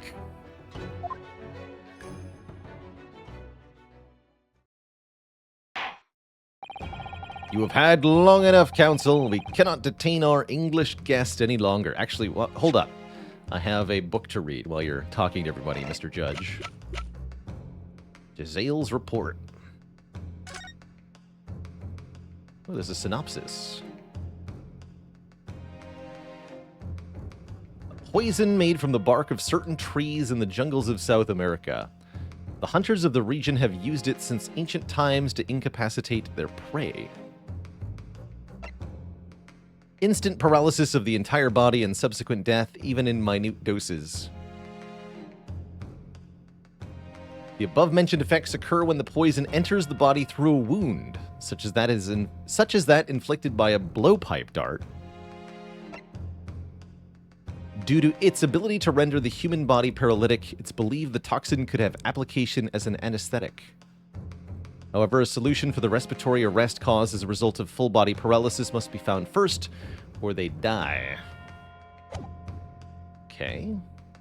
That was the examine, yeah. Okay. Synopsis of... So she was studying a poison. And we'd already suspected that poison might be involved because it's a woman's weapon, I think was the logic. That's not exactly appropriate, but here we are. I ask the prosecution and the defense now, one last time. Does either side have any further evidence to present to the court before I end the trial? Prosecution has made its case convincingly enough already. Nothing more to add, Your Excellency. Leonosk, we're out of options here. This really is our very last chance. Can I present it? Or is that a separate button?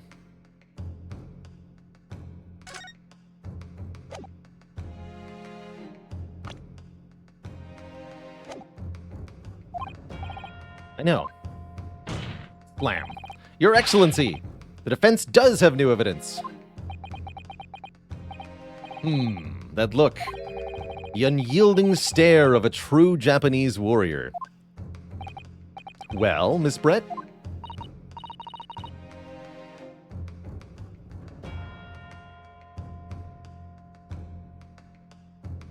Yes, Your Excellency? If you wouldn't mind, perhaps you could grace us with your presence a little longer? It's a delightful invitation, but I'm afraid it's not so very long until tea time. I'll have to politely decline, ooh. Forgive me, Miss Brett. Seems I wasn't clear. I realize it was phrased as a question. However, I must ask you to treat that as an order. I've said it many times before, but the Japanese language makes no sense. Oh yeah, Miss Brett is a racist, by the way. My apologies, dear lady. So, counsel. What is this new evidence that demands the court's attention? I've got, Gisele's report. Yes! Yes. Miss Giselle Brett, we understand that you were studying under Dr. Wilson at Umei University, doing research. How do you respond to these allegations? Research by sheer coincidence, perhaps, into a deadly poison. What? Poison? Where are you going with this, counsel? Toxin known as curare, Your Excellency. Even the slightest amount of this deadly poison entering the body leads to instant death. Objection! What complete and utter nonsense? Curare, you say? I've never even heard of it. You wouldn't have. What do you mean? I mean that you wouldn't have heard of curare before for one very simple reason. It doesn't exist. Here. Correct. Which means... ... No matter what tests the police can do for toxins, they'd never identify curare. Why? Because there is no test available here that can identify the presence of this highly deadly poison. What?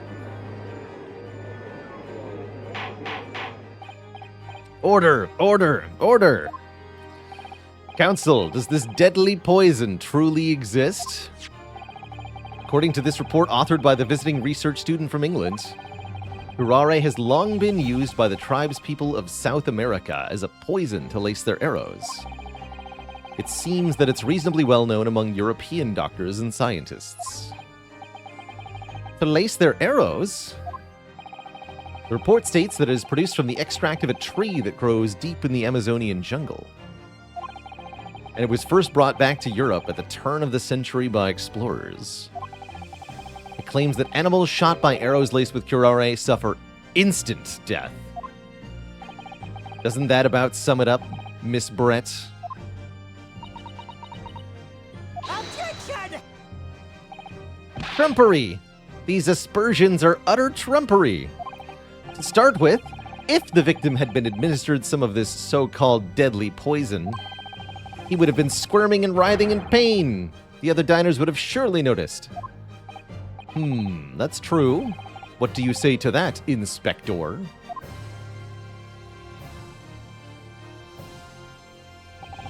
Obviously, I would have noticed a disturbance like that. I don't remember anything like that either.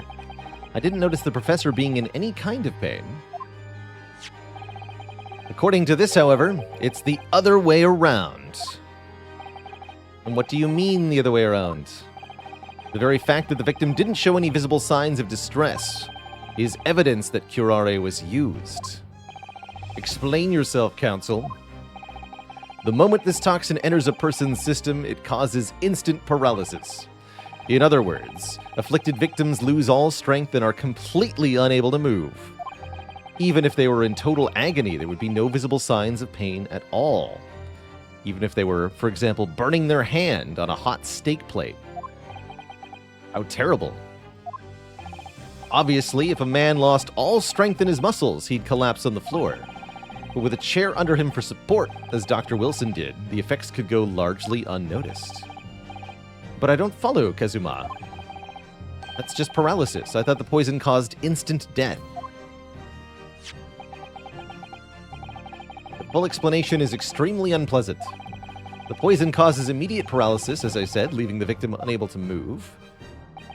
But after a short time, the paralysis is so severe it causes the muscles that control breathing to fail. In other words, the actual cause of death is suffocation. And all the while, the victim is conscious and aware, just unable to move. That's hideous. To the observer, it would look almost like the victim was slipping peacefully into an endless sleep. But for the victim himself, his final moments would be a living hell. That is the true nature of this deadly curare poison.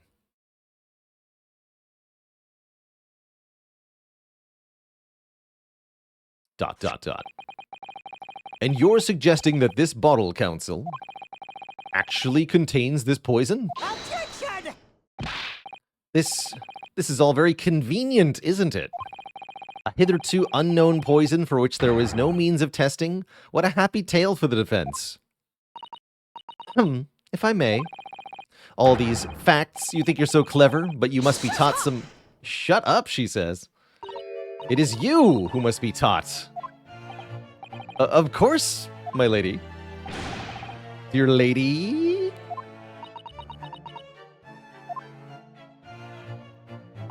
So, this is how you Japanese mongrels behave, is it? What? You steal another's honest hard work and then announce the results as if you discovered them. It's a strictly British activity, I'll have you know. You have no right to behave in such a way. I'm appalled. What a loathsome act. Well, Miss Brett, the feeling is mutual. Whatever you do, you mean. Capitalizing on the unfortunate circumstances of an innocent man to frame him for a heinous crime, that really is a loathsome act. Wouldn't you agree? Objection! Enough of this. I, for one, refuse to accept it. The idea of some poison that doesn't even exist is breaking the rules. Objection, Your Honor. The opposition appears to be evilly laughing at us. Oh, excuse me, Your Excellency. Yes, Miss Brett? May I borrow that bottle for a moment, please? It's evidence? I don't think you're allowed to do that. But you're pretty, so sure. Have at.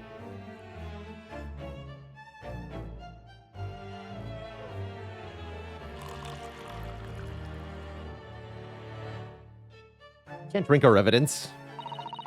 Don't get too big for your boots, you insignificant little island boys. Wow. Wow. To an Englishwoman such as myself, this whole affair is a farcical comedy. Your little police games and these foolish courtroom antics. It's laughable, really. But I'm getting bored of it all now. Isn't the UK an island of similar size?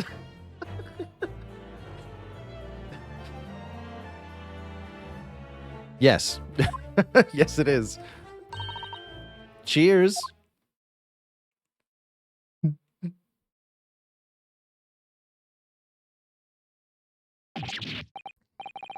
Wait, what are you doing?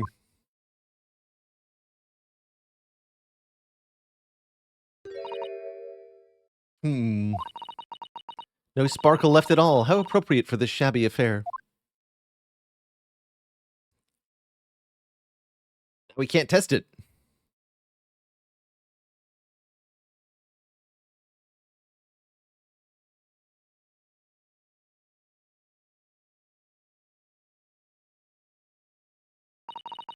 Goodness. Whatever is the matter? You all look quite stunned.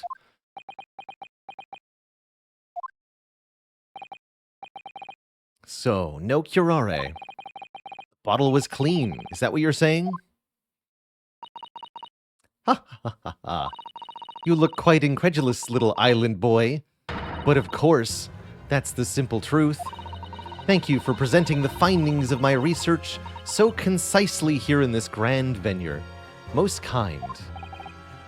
Grr. Thank you, waiter. Now then, Your Excellency.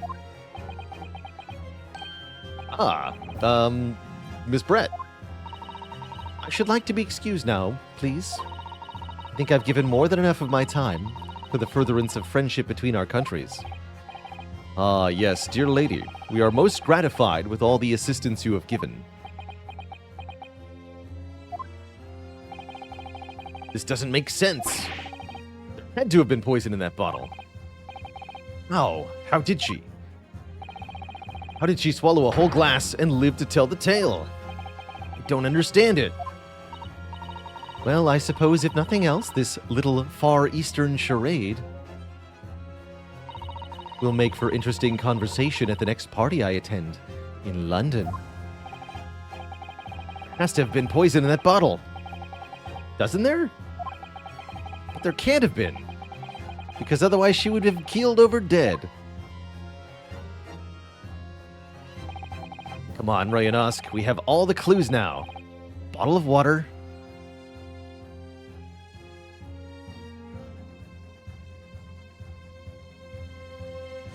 Has poison or not? Hold on.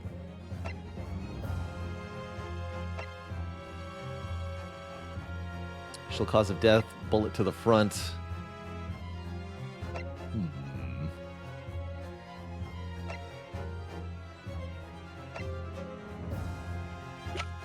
So either she's immune or the poison was somewhere else. Those are the two options.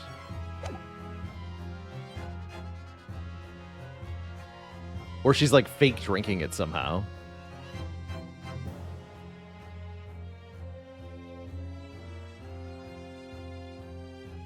Only gonna cost me one life either way. But yeah, didn't we just talk about how it has to be injected through a wound? You can't drink it.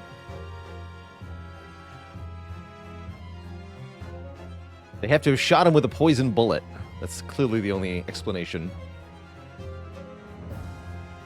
There is poison in there. That's what I'm going to say. No, it can't be. The culprit did put curare and poison into Dr. Wilson's carbonated water. The defense refuses to change its position. You're serious? Objection! Fool, are you blind? There is no possible way that bottle could contain poison. I mean, we just saw Miss Brett drinking the water from it. That's right. Which rather complicates your argument, I think. And I believe that complication can be explained. How exactly? I need to think through all the things that don't quite add up here, one by one. I'm sure the answer is in the evidence we have in the court records somewhere. Very well. If the defense truly intends to assert this claim, then I must ask you to support the assertion with evidence. What explains how the witness was able to consume this supposedly poisoned water unscathed?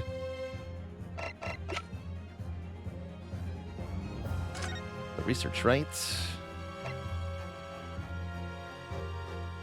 Enters the body through a wound. That's right, yeah. Yes! The answer to this riddle is right here in Miss Brett's own research report. Objection! That's not a valid explanation. No. After all, we don't speak English. The report is utter gibberish. This impudent young scoundrel is trying to ridicule the court, Your Excellency. I'm not trying to ridicule anyone. Honest. Just reading the notes.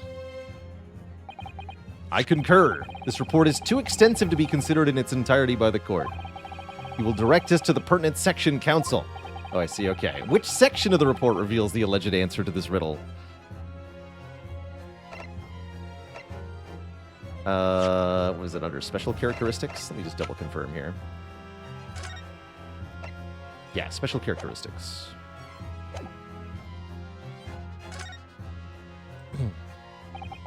We've been hearing a lot about this curare poison. And it's about time we flashed back to 5 minutes ago. Oh?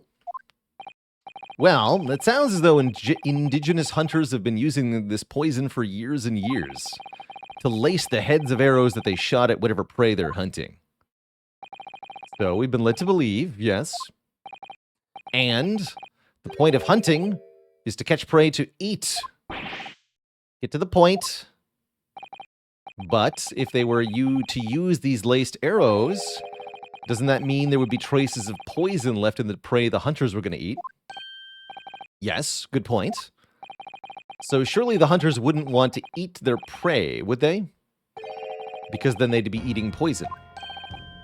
Good gracious, Council. No, that would be madness. But I actually found the answer to that conundrum in this research paper. Under special characteristics, it says this. The poison starts to work after entering the body through a wound.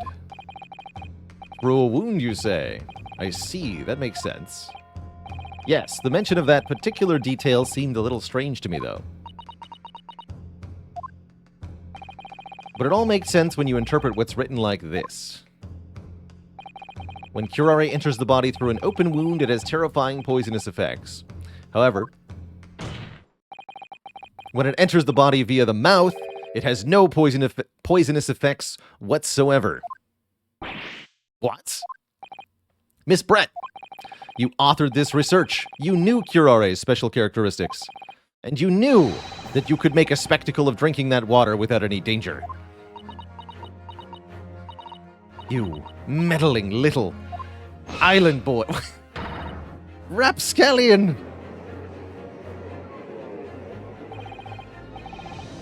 Well, it seems her feathers are ruffled. Rianosk, it turns out you're an even better lawyer than I thought you'd be. Really? A lawyer? Attention! All this poison talk is fascinating, I'm sure, but I fail to see how it possibly... So, the ill-bred little puppy has a new toy to play with. Some facts he read in a book. Yeah, your book! But I'm afraid knowledge doesn't suit you, little boy. It only makes you look silly. What are you trying to say? Your schoolboyish logic has a fatal flaw. Schoolboyish? Flaw? Nanomachines? As even your brain has managed to deduce, curare is safe to ingest. It seems likely that its effects are neutralized by the acidic nature of the gastric succus. The what now? Oh yeah, the gastric succus, of course. I knew about, yeah. What? So, if this lethal poison is completely harmless when drunk, the professor wouldn't have died when he swallowed it, would he? That's right. That's why you shot him with a poisoned bullet, I think. Good gracious. That's basics. That's just science. Poison goes in, poison comes out. You can't explain that.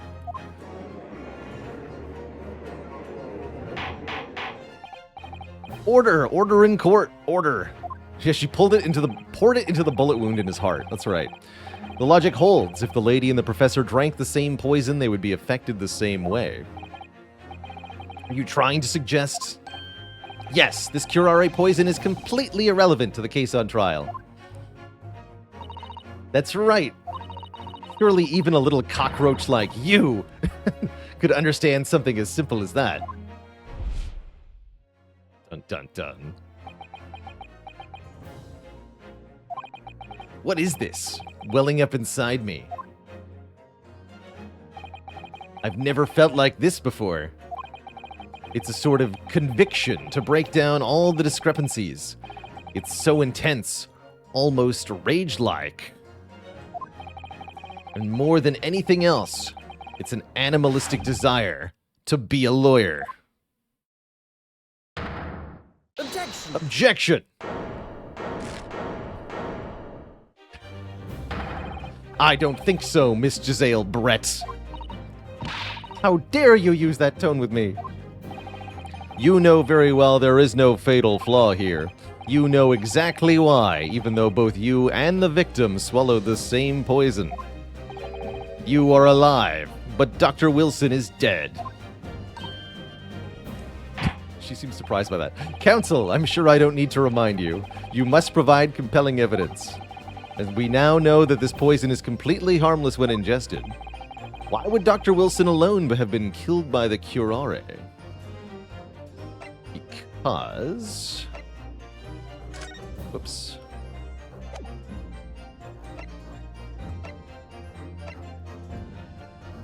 Because he had an open wound in his mouth.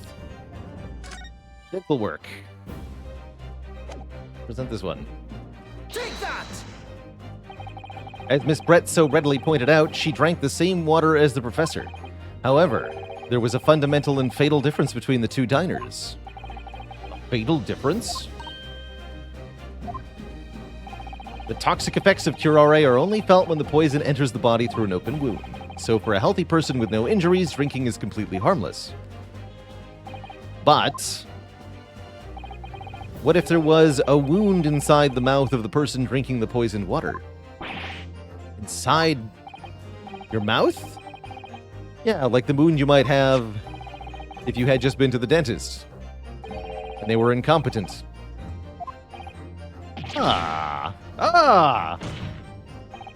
Miss Brett, you've acknowledged many times in your testimony already that you were well aware of Dr. Wilson's dental appointment that day.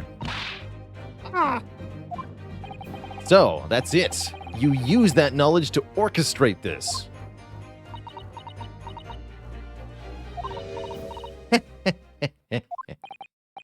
Is she evil laughing again? I don't like to repeat myself, but honestly, I can't resist, and neither could the writers of this game. These childish courtroom games and your half-baked arguments are all so puerile. What? What do you mean? Don't worry, little schoolboy. You'll find out soon enough. Bird, attack!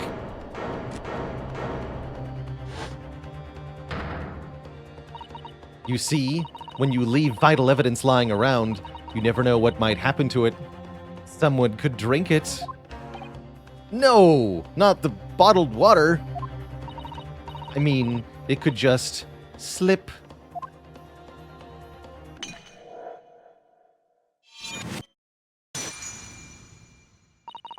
Oh dear, how careless of me. I'm afraid some crucial evidence may have just been tragically destroyed, making you look guilty somehow. No! She defeated us so easily.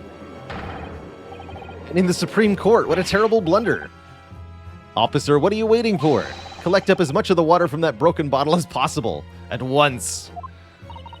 You're wasting your time. This delightful carpet under my feet here was a gift from the British Empire.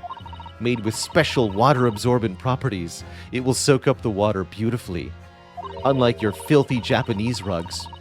You have neither the technology nor the presence of mind to recover my water poison. Off the floor. Ha ha ha ha. How could you? You won't get away with this. You can thump the bench and shout as much as you like, little island boy. But I'm afraid we'll never know now, will we? Ha ha ha. If there really was poison in the bottle or not. You. And let us not forget, we still have some very compelling evidence left intact. Isn't that right, counsel for the prosecution? Oh, of course, of course! I was totally going to mention that when the judge was calling for final evidence for the second time earlier, but I thought we could wait until he called for the final evidence the third time. Oh, of course, you're referring to this photographic print, I presume, dear lady. That's right. And really, looking at this photograph, it's as clear as day, isn't it? The poor professor was sitting with his back to me. So, of course, the only person who could have shot him from the front is the schoolboy. Objection! You turned him around after he was dead. You killed the victim that day using curare. And then, in order to frame Ryonosk for the crime,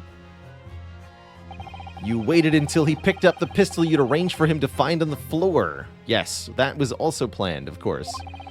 Before you shot the professor's dead body in the chest with your own hidden gun, and then you stored that in your hat, maybe? Definitely not your purse.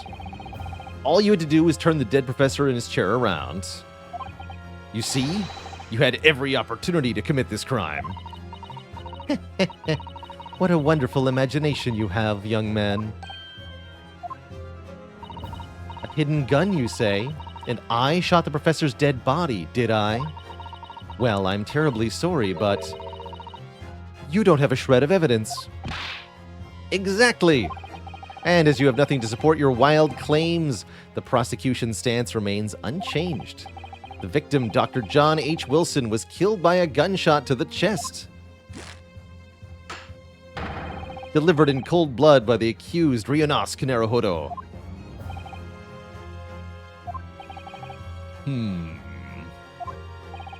This is unbelievable.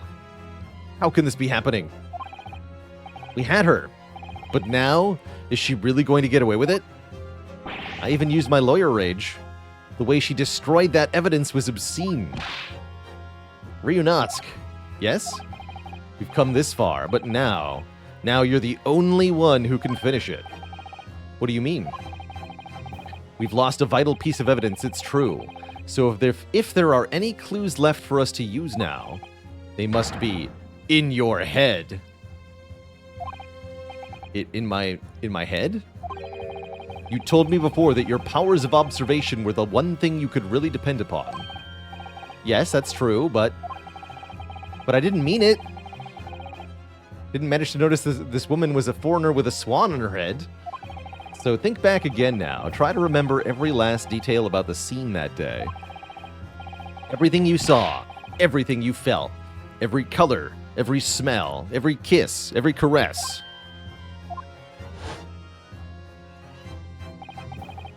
Every morsel of cheese. Cheese. Every color. Every move you make. Every step you take. Wait a minute. He had a fork. Is Kazuma right? Somewhere in the vibrant memory of this same scene in my head. Could there be another clue? To expose the identity of Dr. Wilson's killer. Nope. There's nothing. I mean, yes, there's a clue. Actually, I think I might have something. Thinking back over everything I saw, I think I might have uncovered another clue. Aha! You always have something up your sleeve, don't you, Ryonosk? Come on then, let's wipe that smug smile off that English woman's face with some evidence. Alright, I can't wait. Been niggling me for a while that something feels amiss in my memories of that day. Whatever it is could be the key to arriving at the truth about all this. It's here somewhere. The clue that shows who Dr. Wilson's killer must have been is... Is it this? Take that! Hiya! Inspector Hosonaga, answer me this. Yes? What is it? He's still miles away, probably thinking about that bottle being smashed. As you've said a number of times now, you strive for perfection in your investigations, don't you? Absolutely. I wonder, therefore, if perhaps you took anything else from the scene of the crime. Like, for instance, the plate of steak that you took to the victim's table that day? Objection! Wait a minute! Where are you going with this? Where are you going with this, little island boy? It's just a memory that's been troubling me. What memory? I saw the scene shown in this photographic print with my own eyes that day. And as you know, my eyes are very wide. And I saw that on the wooden base of the plate that the steak was served on was a spattering of blood. What? Oh, really? And what of it? Obviously, that must have been ketchup. No, that can't be the case. Take a good look at the photograph and the relative position of everything there. The plate of steak is almost directly behind the victim. If I'm supposed to have shot Dr. Wilson in the chest from the front, there's no way the blood from the victim could have ended up directly behind him. Ah! Yes. For blood to have made it onto the plate, it implies the plate was between the victim and the shooter. Which means the shooter must have been sitting opposite the professor, as you were. Giselle Brett. I beg your pardon? Objection! This is beyond ridiculous. Fabricated nonsense. We did establish earlier, by the way, there was no exit wound. The bullet didn't go through him. Is the court seriously expected to believe... Not that we care that much about details in this, I don't think. Is the court seriously expected to believe something the accused has apparently just remembered seeing? Hold it!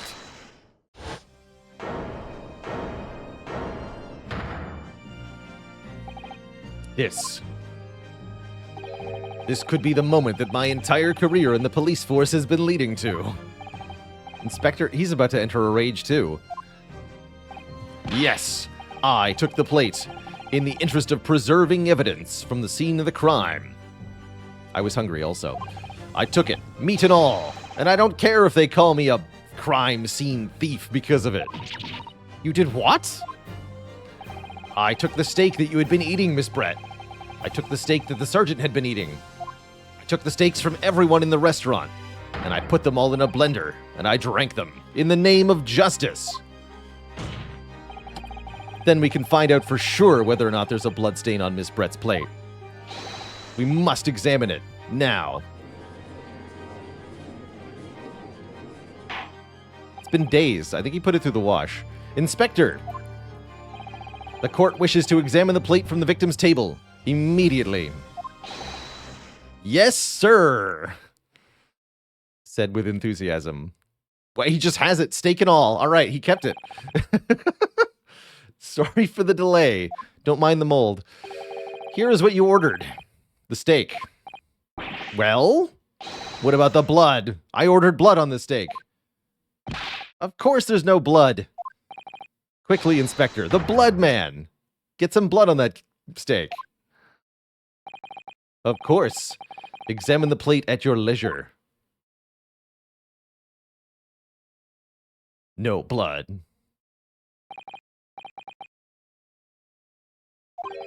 No blood anywhere. But that's impossible. That's impossible. I know I saw it. I'm sure of it. Memories are completely flawless.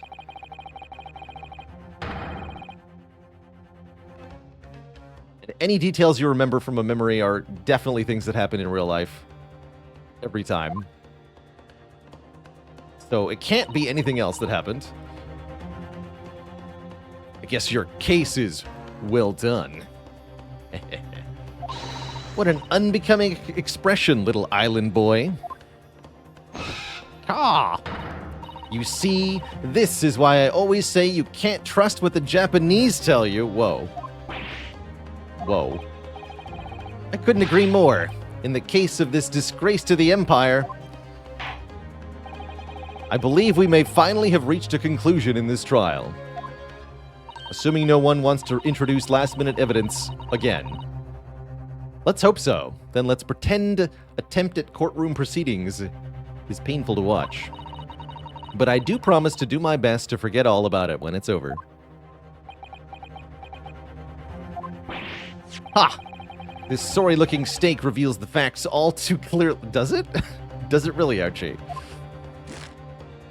An extremely illuminating steak, it is. If the sorry-looking accused wishes to examine it again, be my guest. Plate of steak has been entered into the court record. Yummy.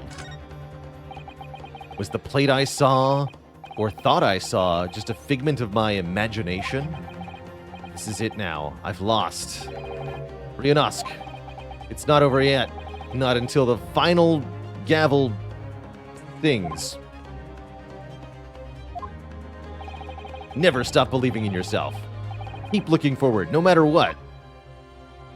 And bring a sword next time. Believe in myself? Really? Maybe I should at least examine the evidence for myself. As the evidence requested by the defense has not been shown to be problematic in any way, I presume any further examination of evidence in this trial will be unnecessary. Yeah, you'd think that, but... Let's see if we can scroll the other way. Examine the steak.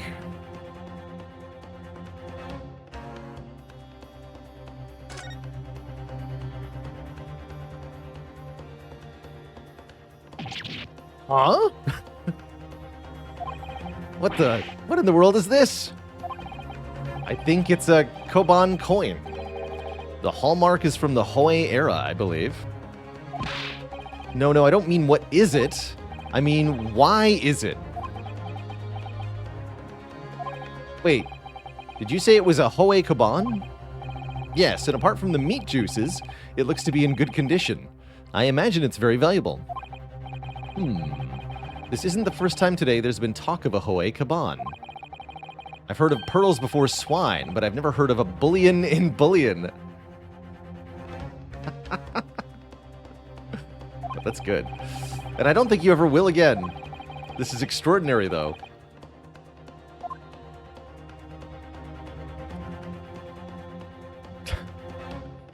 Okay, that's good. Is that the same shape, though? This emblem on the side of the plate. Is it a cat? Are you for real right now? Is it a cat? What kind of cat is this? It's a cow, obviously. Most likely because the restaurant's signature dish is beef steak. Seems a lot of different restaurants have their own unique tableware. So is the symbol of This is the symbol of La Carnival, is it? Good. Get a further deets on this? Yeah, get really in there. I certainly never expected to find a precious coin underneath this thick cut of meat. It's from the Hoei era, too. It's well marinated. Look. Are you thinking of eating it? No, but the next time I order a steak at an expensive restaurant, one thing's for sure. My heart's gonna be racing as I lift up the meat and peer underneath for a prize? I think you might have the wrong end of the stick about this, Ryonosk. Koban coin underneath this steak. There's only one logical explanation. Is there? Please elucidate as to what you mean by this. Bruh. Oh yeah, that's right. That's all that appears to be here.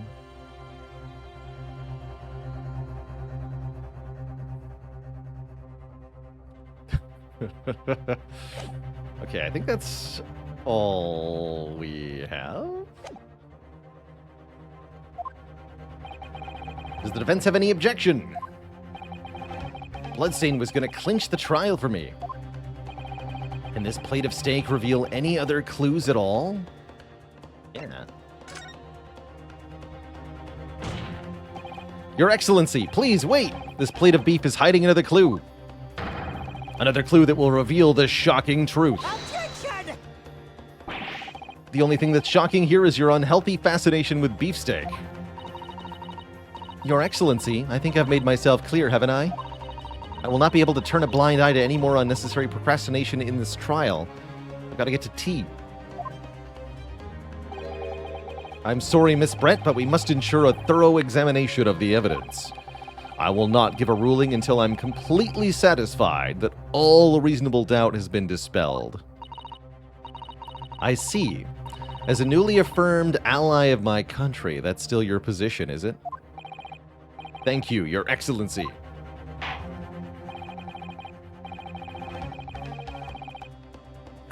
Counsel for the defense, you will now clearly show the court to what you were alluding. Where precisely on this plate of beefsteak is the new clue? It's, under the meat.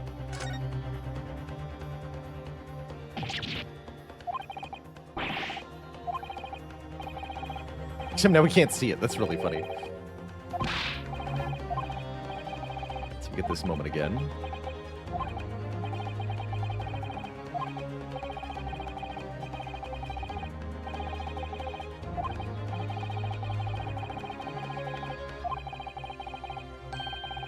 Never heard of bullion in bullion. And I don't think you ever will again. Well, actually,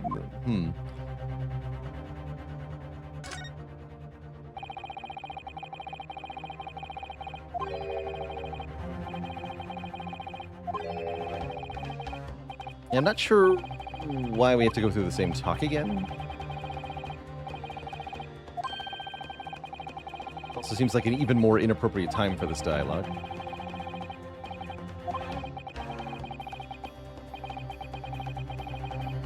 Oh, I have to use the present button. I see. Got it! Good gracious! That's... Kaban? What on earth? Ahoy Arrow 1 at that. Miss Brett. This is in fact the beefsteak that you ordered at the restaurant on the day in question, is it? Tell me, why is there an old coin in your steak? Shut up! What a ridiculous question. How should I know? I've never seen that thing before in my life. I don't know what it is, but I want no part of it. Objection! Fail to see how this is relevant. A coin under the meat? That could simply have been a careless mistake by the chef in a moment of distraction. Objection! Don't be absurd. We're supposed to believe that this happened by accident in the kitchen? A rare Hawaii Kaban just happens to be hidden underneath that piece of steak? If this turns out to be irrelevant to the case, I'll rip up my ticket to Great Britain right now. He's right. It can't be a coincidence. A coincidence? Your Excellency. Yes, Counsel? A rare Hawaii Kaban just happens to be hidden underneath that piece of steak? If it turns out to be irrelevant to the case, I'll give up my lawyer job right now. Objection! By all means, don't let us stop you. No one invited you anyway. Shut up! Perhaps, little boy, you should realize that it is you who is irrelevant. Even though I'm the one on trial here. The point is, it's essential that we ask the owner of this coin if he can explain what it's doing under that steak. The owner? Yes. There's only one person it can belong to. The owner of the Kaban that was found underneath the beefsteak is none other than Curio Correcta, who was hunting for a lost Hawaii-era gold Kaban coin at the time of the incident. Take that! Obviously, it can only be the antiques dealer and owner of Rasute, Curio Correcta. As in Mr. Cucumber something. Honestly, these ridiculous Japanese names are unfathomable. Ah, yes. The old man who testified earlier alongside the military sergeant, correct? Yes, Your Excellency. I remember him saying he was up to something with his Kaban coin when it happened. At exactly the moment the gun was fired. A gunshot interested me not. I was far too busy on the floor, tearing shit up. Too busy on the floor? Sorry, what were you doing? Hunting for treasure. Indeed. The Hawaii-era Kaban, my prized coin. That's what he said. Thanks for the flashback. Then this Hawaii-era Kaban, do you mean to tell me? Objection! No! Please, why would Correctasan's Kaban be sandwiched between the victim's beefsteak and its plate. It makes no sense. Yes! That's because it's his plate. Which is why I'm asking to bring Correctus back to the witness stand so we can ask him. Did he just object to the judge's statement? I think he did. Officer, bring both witnesses that testified earlier back in here. Without a moment's delay.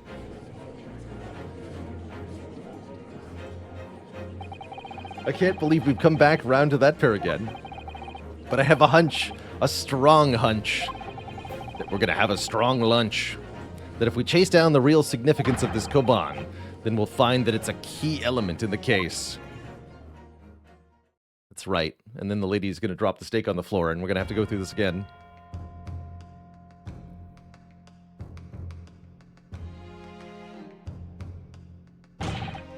What's this all about? Why have I been called up again? Why is he here? We only needed the antique dealer. Don't you realize that it's dinner time for little baby Ido? When my son's belly is empty, he's fiercer than a pack of wolves.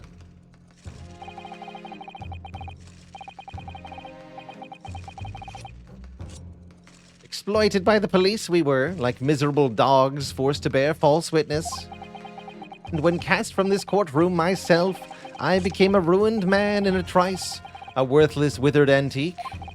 Nothing more have I to say. The sun has set on this Rasute shop owner's existence. Be that as it may, Correctus, something has come to light that requires your clarification. Yeah, how can we bring them back out as witnesses when they've already lied? Also. Yes, that's it. The one, the very exact one, that is. The resplendent, splendiferous Hawaii treasure that my rusty bones managed to misplace that fateful day. It can't be. As I thought. Young man, enlighten this decrepit old fool. Put me out of my misery. Where was my treasure? Where was it dropped? Oh, I'm not sure if it was dropped anywhere. We found your coin sandwiched between a beefsteak and its plate, soaking in the seasoned meat's juices. Sandwiched? Soaking? Seriously? Clearly, it couldn't have fallen there by accident. Which means somebody must have hidden it there. On purpose. Somebody concealed my Hawaii treasure between a slab of meat and a metal plate? Who would do such a thing? Such an unconscionable thing.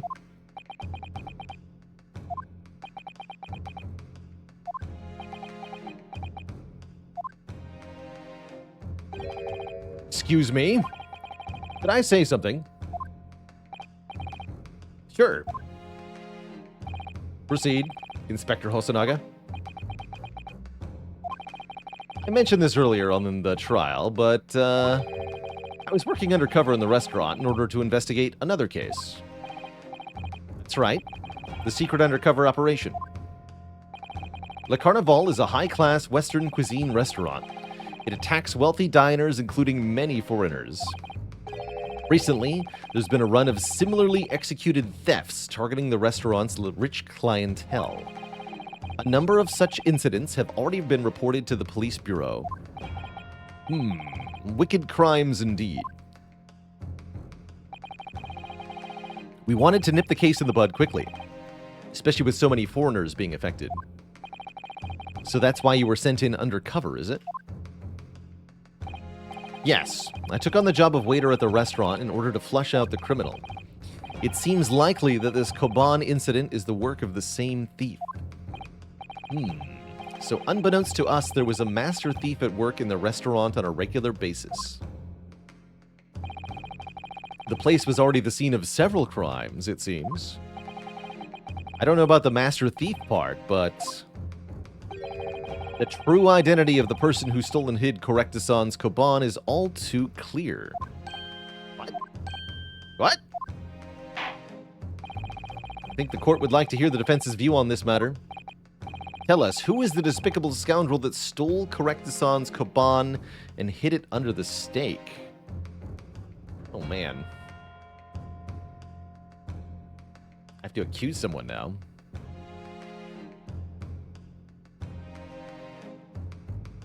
It was us. We did it.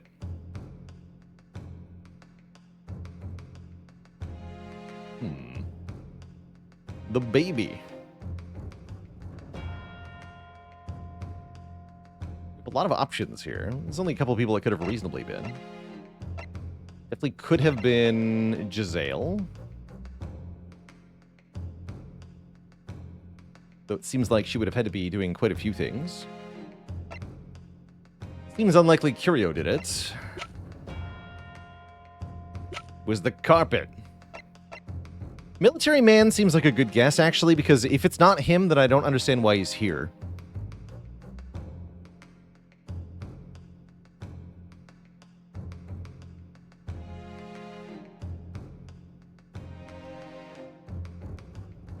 Why are you here? I'll accuse him. Take that! Take that!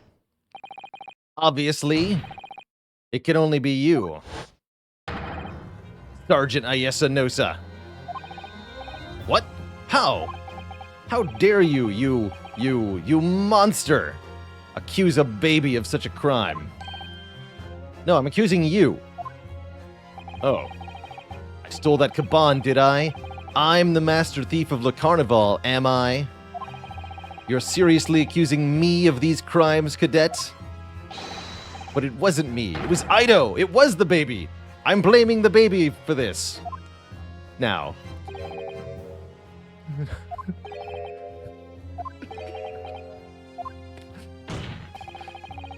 You would push the blame for your crimes onto your own son? It's you who's the monster, Sergeant Nosa.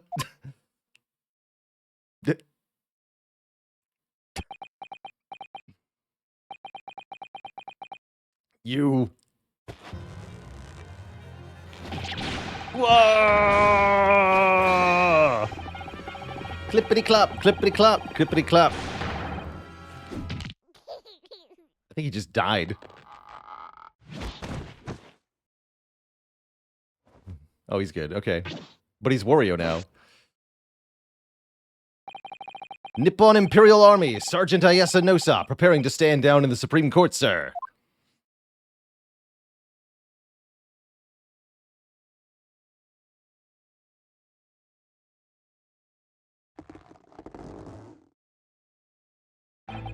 Do any of you know of the extraordinarily low wages the Nippon Imperial Army pays those it expects to keep our country safe?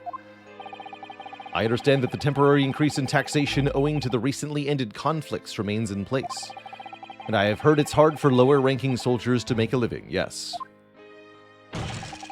All I want is to put a hot meal on the table for my son.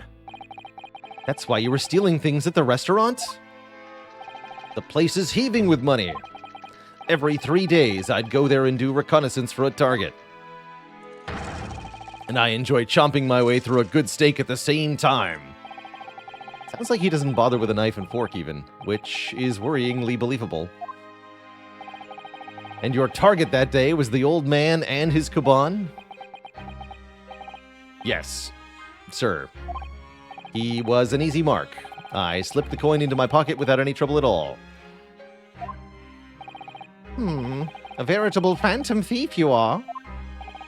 I was all set to leave the steak I was halfway through devouring when it happened.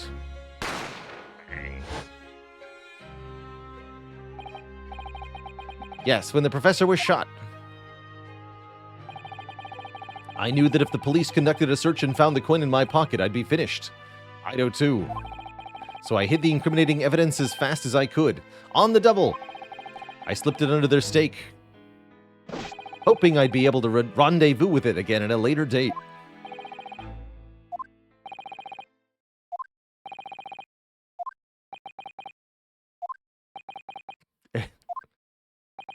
Collective ... This is ridiculous! And this is perhaps the perfect screenshot to sum up the entire game so far.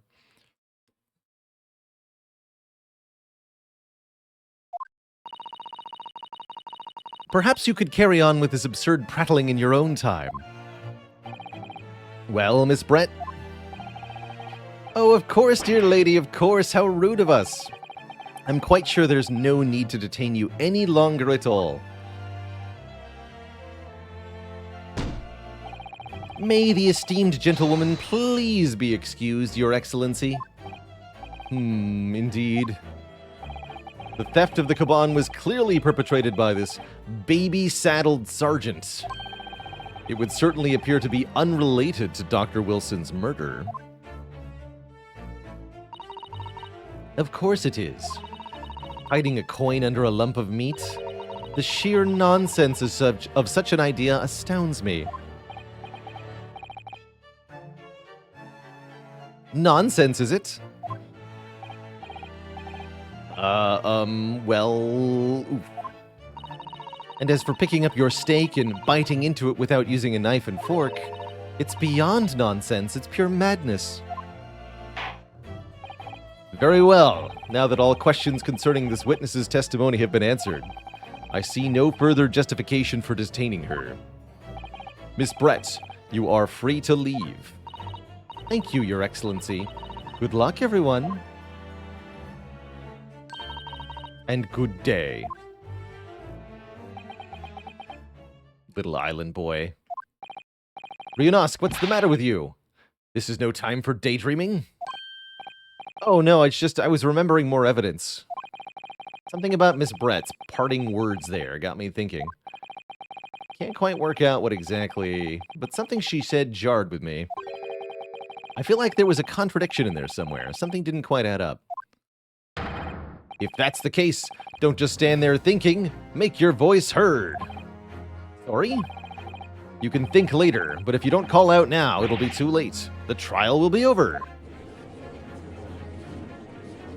Hold it! Wait, Miss Brett. What is it now? I'm afraid, just one last time, there's something I'd like to ask you. I'd like you to explain the contradiction in your parting words from just a few moments ago. What are you talking about? What contradiction? Objection! What new student nonsense is this? Well, what parting words are you talking about, Ryunosuke? Remember 5 seconds ago? The sheer nonsense.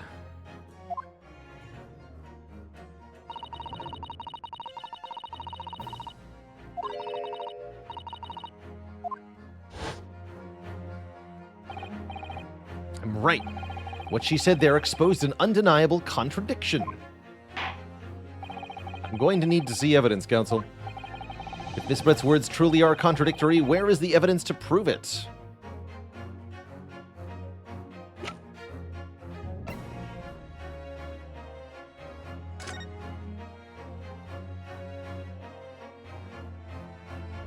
It looks like it's been bitten out of, right? Wait, no, don't do this again. No, wait. Present. Take that! The steak. I think this is right, actually. More accurately, Your Excellency, the steak that was on the victim's table just before the professor was killed. Now you're just splitting hairs. Not true. Doesn't something about this steak strike you as very unnatural? Unnatural? What on earth do you mean? It's extremely obvious. I'm talking about the shape of the edge where it's been eaten. Natural steak has no bite marks, but this steak has bite marks. That's unnatural. Just a few moments ago, Miss Brett claimed no Englishman could even contemplate picking up a steak and biting into it without even using a knife and fork. Of course she did. She's a refined English gentlewoman herself. Then take a good look at this steak, in particular, the edge where it's been eaten. The prosecution rests its case. As you can see, there are clearly defined barbaric teeth marks here. Oh. Oh. It looks like Miss Brett has realized something. So, if the witness, as she claims, wouldn't contemplate eating anything without using a knife and fork, there shouldn't be teeth marks in the steak at all. Objection! But what is your actual point?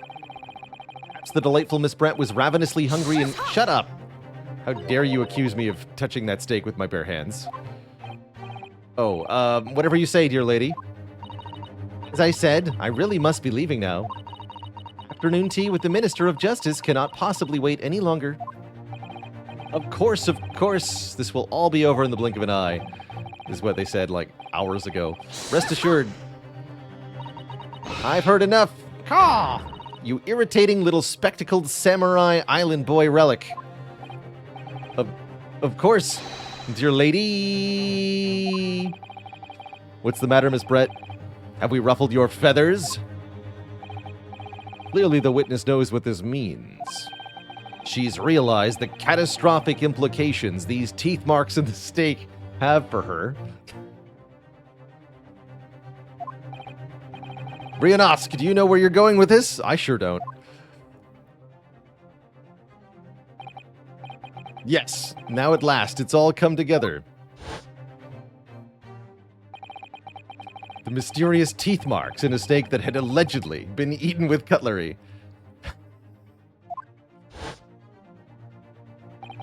The reason why the bloodstain I know I saw somewhere seems to have disappeared. And most importantly, I'm hungry. The evidence that proves once and for all who shot Dr. Wilson that day. Except that these teeth marks in the steak are a little unnatural, as you put it, counsel. But what exactly are you suggesting that tells us? Your Honor, I believe there was a werewolf in the restaurant that day. Everything, Your Excellency. Everything? Yes, I believe that these barbaric teeth marks in the steak here amount to conclusive evidence in this case. Evidence that will prove beyond any doubt who shot Dr. Wilson. Game is annoyingly dragging things out. I did compare it to Trash TV earlier, in that like every moment is over dramatized and the plot is total nonsense. And we are constantly kind of like dramatically dragging things out and then recapping moments we just had, like it's a badly edited or goodly edited reality TV show. But yeah, that definitely, that's like totally in step with silly TV editing. You wouldn't know the meaning of the phrase. Typical Japanese empty threats. How can you be so sure? Oh, it's quite simple. If you really had such conclusive evidence, you would have presented it to the court long ago. Actually, the evidence I'm talking about hasn't been brought before the court yet.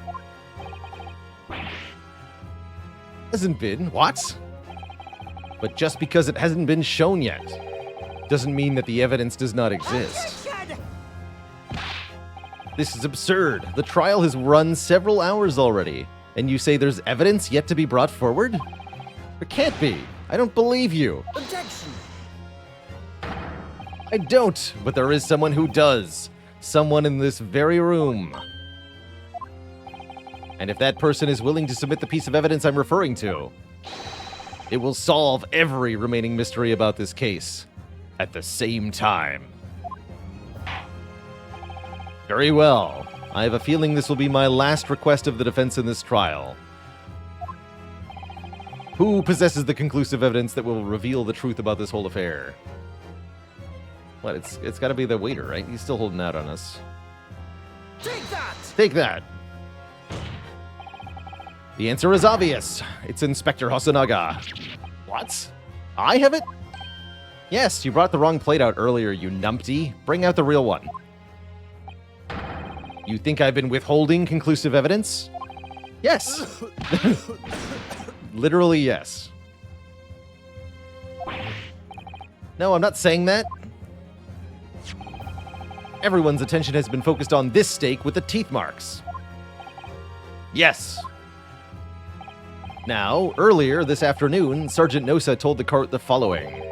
I'd enjoy chomping my way through a good steak.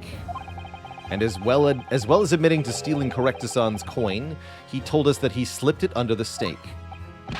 You watch it, cadet. I'm a superior officer. Sergeant Nosa, could you please confirm something for me?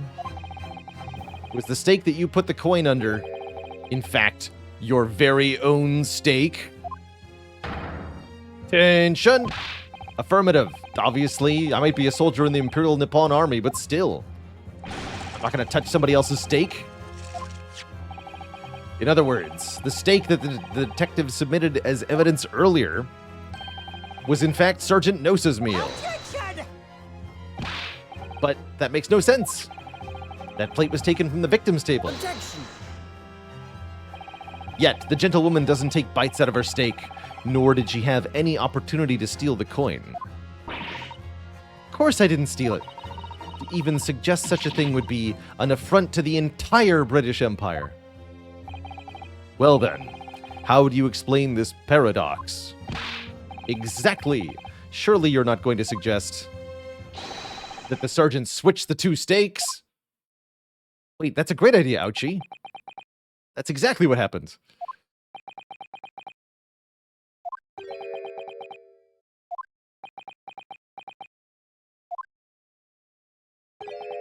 You did switch the plates.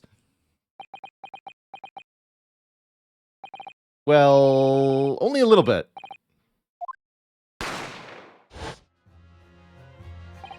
We have to flash back to the gunshot first, though. When I saw the civilian had been murdered right in front of my eyes like that, I panicked. As I said, I immediately lifted my steak and hid the coin underneath. But then when the waiter announced he was an undercover policeman, I thought I'd had it. If he decided to investigate my slab of meat, that'd be it. I'd be getting my marching orders. So when the cadet here was arrested and taken off to the kitchen, I seized my chance.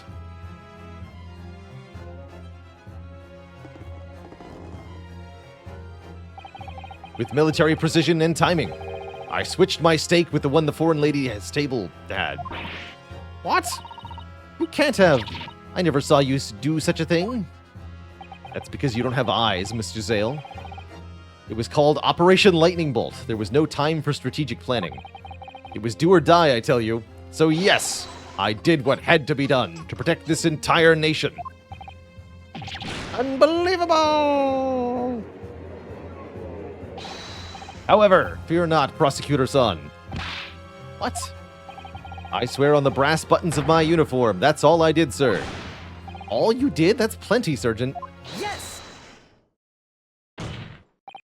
So, if Sergeant Nosa switched the plates over, it means he took Miss Brett's steak and the plate it was on back to his own table. Yes, that follows. Inspector Hosonaga. Yes? Earlier in this trial, you told the court this. You said you had not only taken Miss Brett's steak after the incident, but also the sergeant's. That to preserve evidence, you had taken both.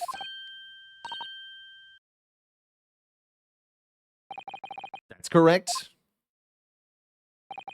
Then please present it to the court now. The plate that was actually on the victim's table at the precise moment he was shot. Shut up! What can that possibly tell us now? I mean, a cold slab of tough meat? It can't have the slightest bearing on the case. Objection! No, you're not wriggling your way out of it this time, lady. I beg your pardon? Surely you're not that forgetful. Surely you remember the reason why this steak pan promises to prove such a problem for you. You're the ones who decided it was a problem, not me. The reason the defense asked to see that plate was to confirm something the defendant remembers seeing, which we're going to keep alluding to and not stating outright in order to take up more time. Thinks he remembers. I'm quite sure of what I saw, Miss Brett. I'll even put my illusions in orange. On the side of the plate that was on the table directly behind Dr. Wilson, there was a clear spattering of blood. I believe the defendant's memory serves him well. And now we have the evidence to prove it. The plate you were eating from, Miss Brett. Ketchup and all. Let us not prolong this any further. Inspector, you will show the evidence to the court. Present the beefsteak. Immediately.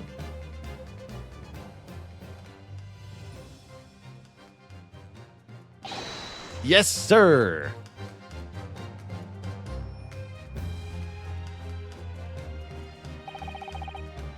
Sorry for keeping you.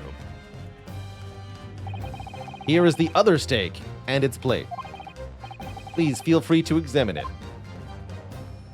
There's blood and no teeth marks. This is a natural steak formation.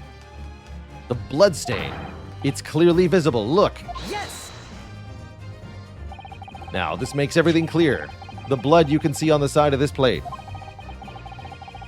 shows that at the moment the victim was shot, he was facing the table with his back to me. In other words, it's impossible for Naruhodo-san to have shot the victim. It can't be. In fact, there's only one person who could possibly have shot Dr. Wilson from the front. I'm sure everyone knows by now who that person is.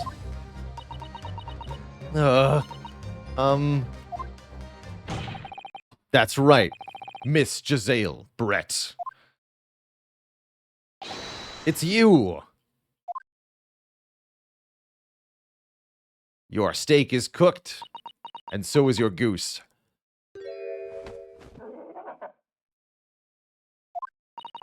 Outdone by a Japanese?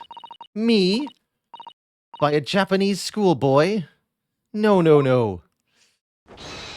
Ah! Bird attack mode engage. Ah! Ah!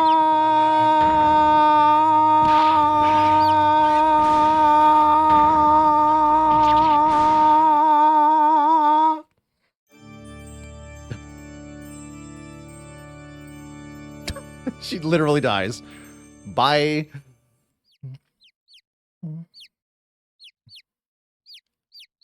And peace was brought to the courtroom at last.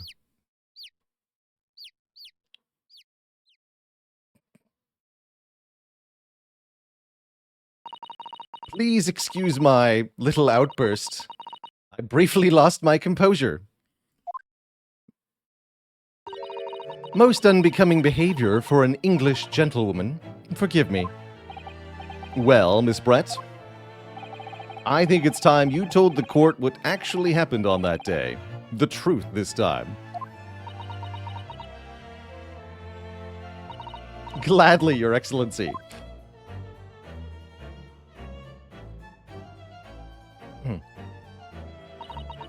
It was I who took the professor's life using curare. As you surmised, I chose that particular day for one very important reason. The professor had a dental appointment for the extraction of one of his teeth in the morning. So you planned to kill the professor then, knowing that no trace of poison would be found in his water, because curare is unheard of here in Japan. Yeah. Of course, I never intended to remain at the restaurant for as long as I did. I only needed to see the professor take one tiny sip of his water, and it would all be over. I would place the steak I had ordered in front of him to make it appear as though he had been dining alone, and leave immediately. However, before any of that happened, there was an unexpected visitor at the professor's table. That would be me, I suppose. Yes, you. Who else? Such a trifling matter, but the fact that you decided to come over to greet the professor meant that I had lost my chance to slip away unnoticed. In due course, the professor took a sip of his water and was paralyzed. I made sure he was sitting in his chair such that he wouldn't fall. There was no going back at that point, so I concocted a plan on the spur of the moment. A plan to pin Dr. Wilson's murder on this innocent man. This innocent teenage lawyer student. I happened to know that the professor always carried a gun. I decided to use that fact to my advantage. I had the bottle of curare in my handbag, and My own pistol concealed under my skirt. Under your skirt? I was right! There were 2 guns. Yes. And then I finished my coffee and got up to leave. That's when I noticed the professor's gun, which you had presumably placed on the floor. A place where you were sure that I would notice it.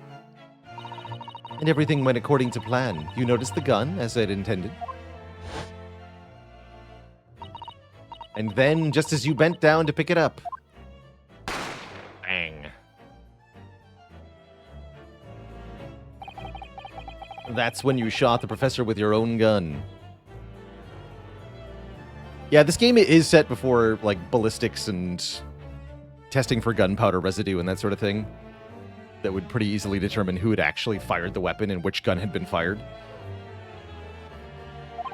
Even though at that point, he was already dead. Naturally, the gunshot caused a commotion, at which point the waiter appeared. Obviously, I assumed Naruhodo-san was the culprit and apprehended him. Took him to the pantry that adjoins the kitchen and locked him up inside. That's when I took the opportunity to turn the professor and his chair around. Because, of course, you needed to make it look like the defendant had shocked Dr. Wilson from where he'd picked up the gun.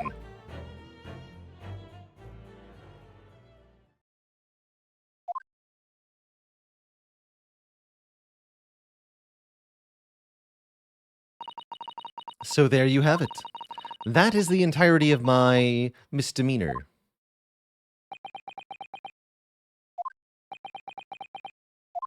It's not a misdemeanor, that's murder. Your Excellency. Yes? Can I go to tea now? Might I speak with you in private later? Sure. Thank you. Good day. Hope you can forgive me, Naruhodo-san.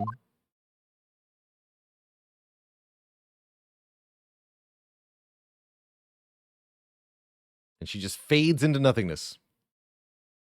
Apparently. It would seem this trial has finally run its course. I presume the prosecution is in agreement. This can't be. Takatsuchi Ouchi does not lose. Not to the likes of this rookie student. You'd better start getting used to tough opposition. Arr! Ryunosuke. What? Yes? This insult to the Ouchi family name will never be forgotten. You become conceited with age, Council, but the old have to stand aside and make way for the new. It's the way of the world. May you never forget that. You can't do that in court.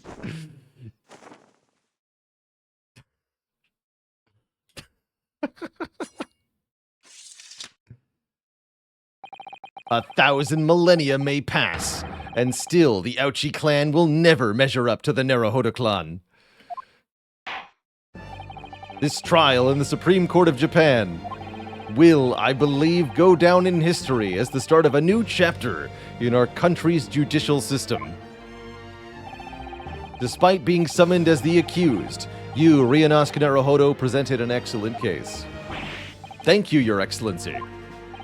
The use of evidence and deduction to unravel the truth is a modern methodology. That's right, I deduced that the soldier had stolen the coin because he had no reason for being here otherwise. After all, it has only been a few short decades since our country opened its door to the wider world.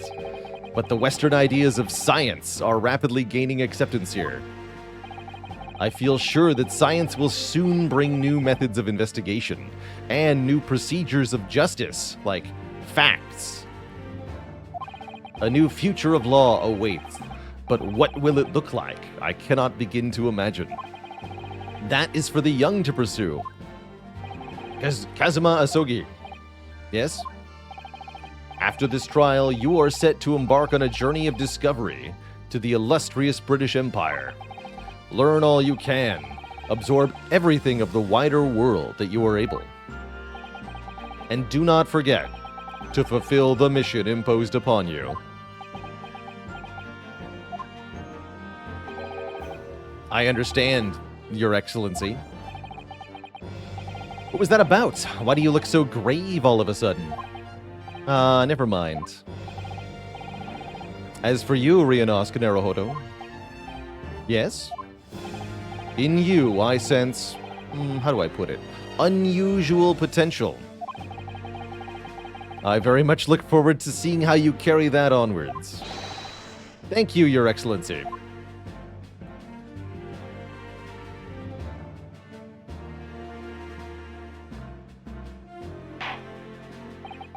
It is time to deliver the final verdict. I hereby find the defendant, Ryanosuke Naruhodo, not guilty.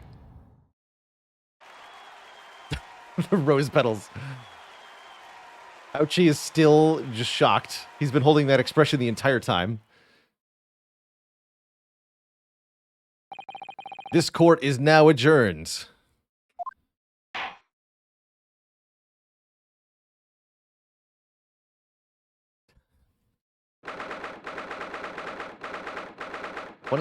November, 2:46 p.m. The Supreme Court of Judicature.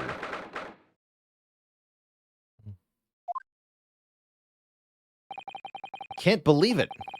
I can't believe what's happened. I made it. I defended myself and made it through that horrendous trial. Ryanosuke, you finally pulled it off. Congratulations. Well, I couldn't have done it without you. Thank you, Kazuma. No, it was a pleasure to watch you at work. So, you owe me an extra-large sukiyaki from the place on Yume University Street. Don't forget. Good afternoon. All your hard work has certainly paid off. Congratulations to both of you for providing Naruhodo-san's innocence. Ah, our trusty judicial assistant. You worked hard for that result too, you know. Oh no, I didn't do anything. Oh, thank you so much. If we hadn't had that research report of Miss Brett's, I don't know how things would have turned out. Your kind words should really be for my father. I was simply doing as he asked. It was his idea for me to go to the university and investigate. Your father? Ah, yes, of course.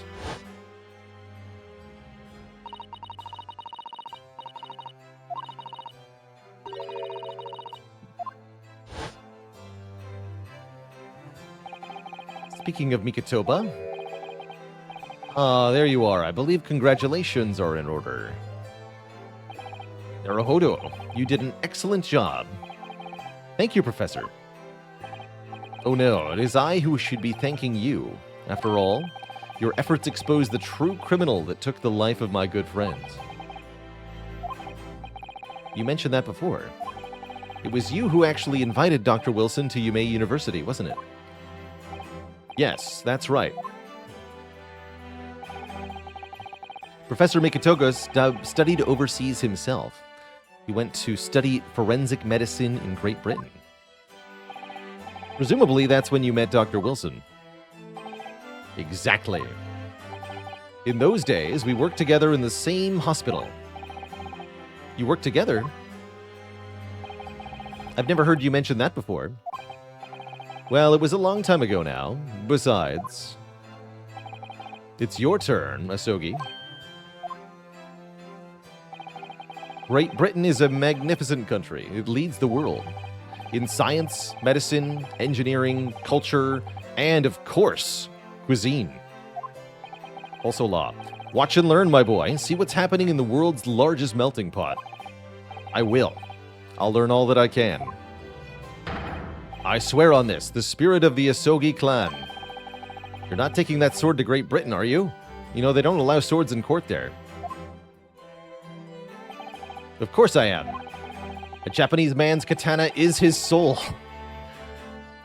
While you were studying the law, I was studying the blade.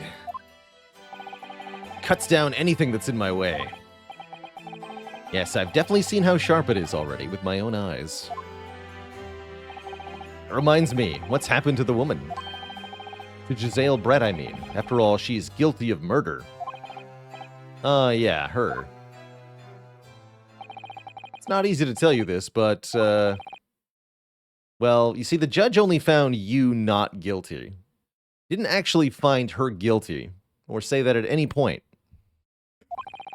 Surely she's going to face trial herself now. She's the true culprit. She will be leaving Japan. For Shanghai. What? Shanghai? Giselle Brett will not appear in court again in this country. I'm certain of that. What? But why not?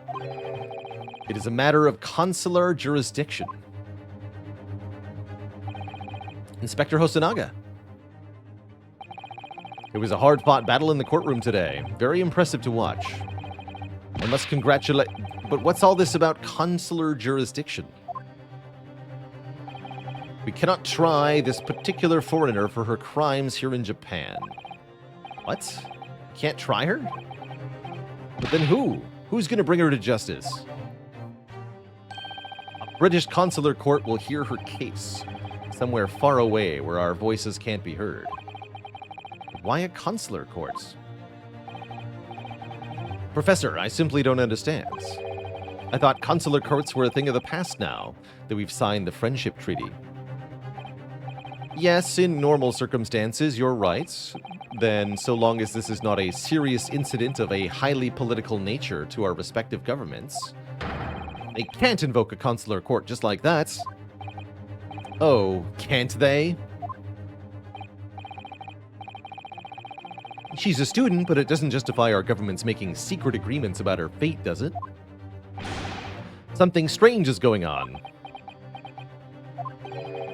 So Miss Brett can't be held accountable for her actions here in Japan. I'm afraid that for the young student, today's trial was nothing more than a game all along. There was never any danger of comeuppance for her. I don't believe it. The British government's Foreign Affairs Ministry has demanded that we hand over custody of Miss Brett. They're obviously taking this case of a foreign student committing murder very seriously. But it's all going to change from now on. We can make it change. This is a time of great turmoil, this new era heralded by the start of the 20th century. One day, I have no doubt, that woman will receive the judgments she deserves. Yes, change is coming, and we're the ones driving it.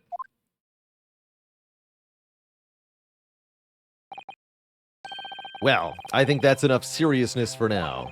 This evening calls for a celebratory drink. But Professor, you're right, this is no time for gloomy faces. We should be celebrating Rionosk's not guilty verdict. Let's start having fun. In that case, might I suggest La Carnival?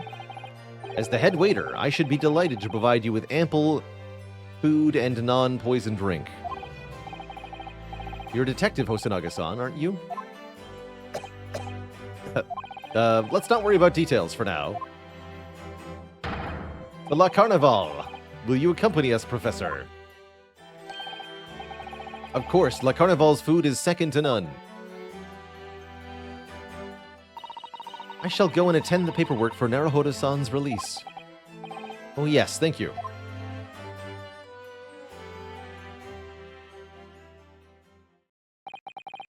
So, Giselle Brett won't be tried here. I suppose that means I'll never know. I'll never find out why she killed Dr. Wilson.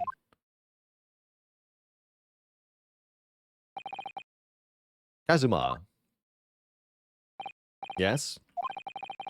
I just wanted to say thanks again, that's all. You really saved my skin today. Ha ha ha ha. I didn't do a thing. You were the lawyer in there, weren't you? That defense was all your own work. Your skills made the difference, though. One day, I bet you'll be the best lawyer in the world. I'm not so sure about that. To be honest, something kept occurring to me over and over and over again during that trial.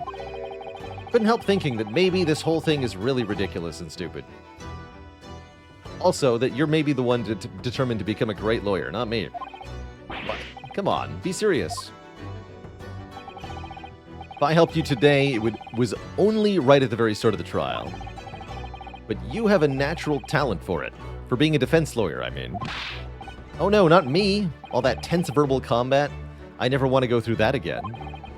I did what you told me to do, that's all. I was just following orders. I knew I could trust you. It's the point. Sorry? What do you mean? That's the point. Listen, Ryanosk. Do you know what the most crucial weapon is that any lawyer needs in order to win? A briefcase? Knowledge of the law? No. They need a katana. And the ability to believe. Believe what? Defense lawyer has to fight for his clients. He has to believe in them at all times. Like you believed in me when I said I didn't do it. I'm human, just like you. I don't have some superhuman ability to know the truth. But you do. Sometimes in the courtroom, you can really be backed into a corner. But being able to remain faithful to what you choose to believe in, even then, well, that's not something that anyone can do. It takes a special kind of person. Believing in your client. Just look at today's trial. I'm a student lawyer with precious little real experience, but you never stop believing in me. Well, You face seemingly hopeless situations time and time again, but you never stopped looking for the truth. And in the end, you found it, through your own efforts, and because you never stopped believing in me. Thanks, Kazuma.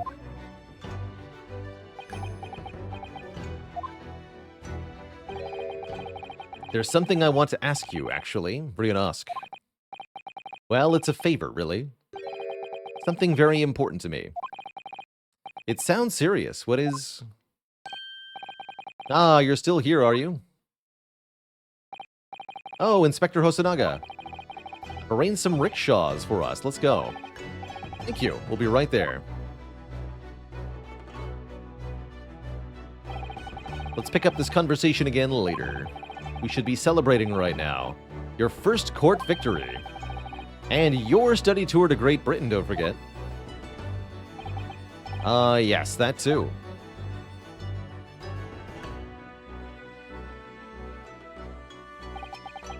So my very first trial came to an end.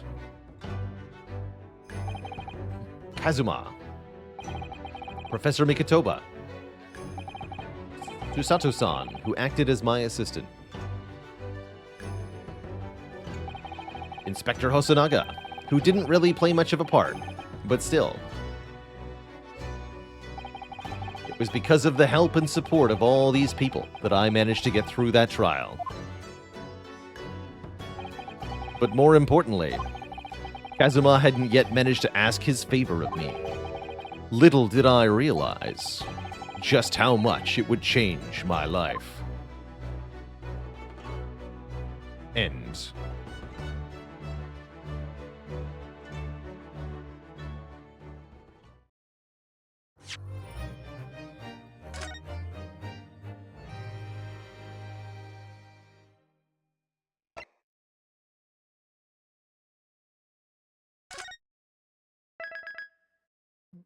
What a fun time.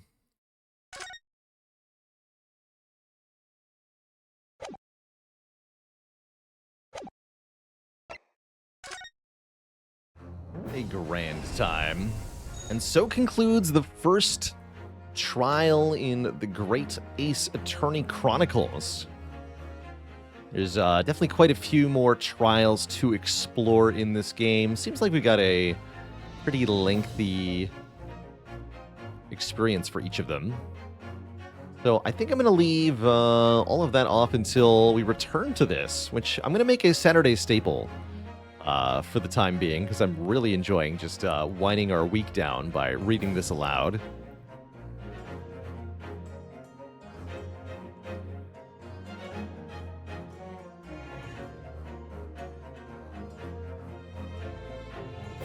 And that'll be the end of our stream today.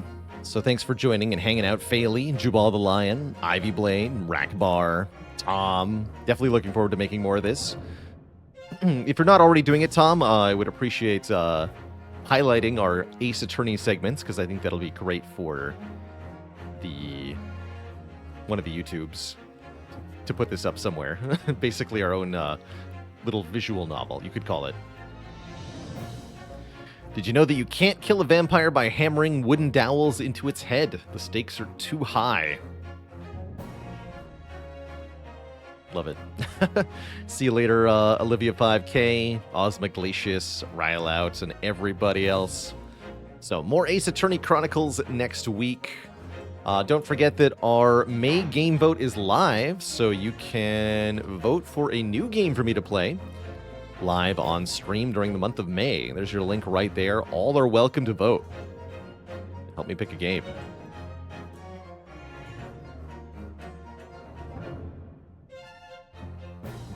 Love it.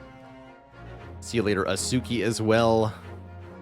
What do you call it when the internet makes two boxes fall in love? A container ship. That's good. All right, folks, until next time, this is Baylor signing off, saying stay cozy, my friends.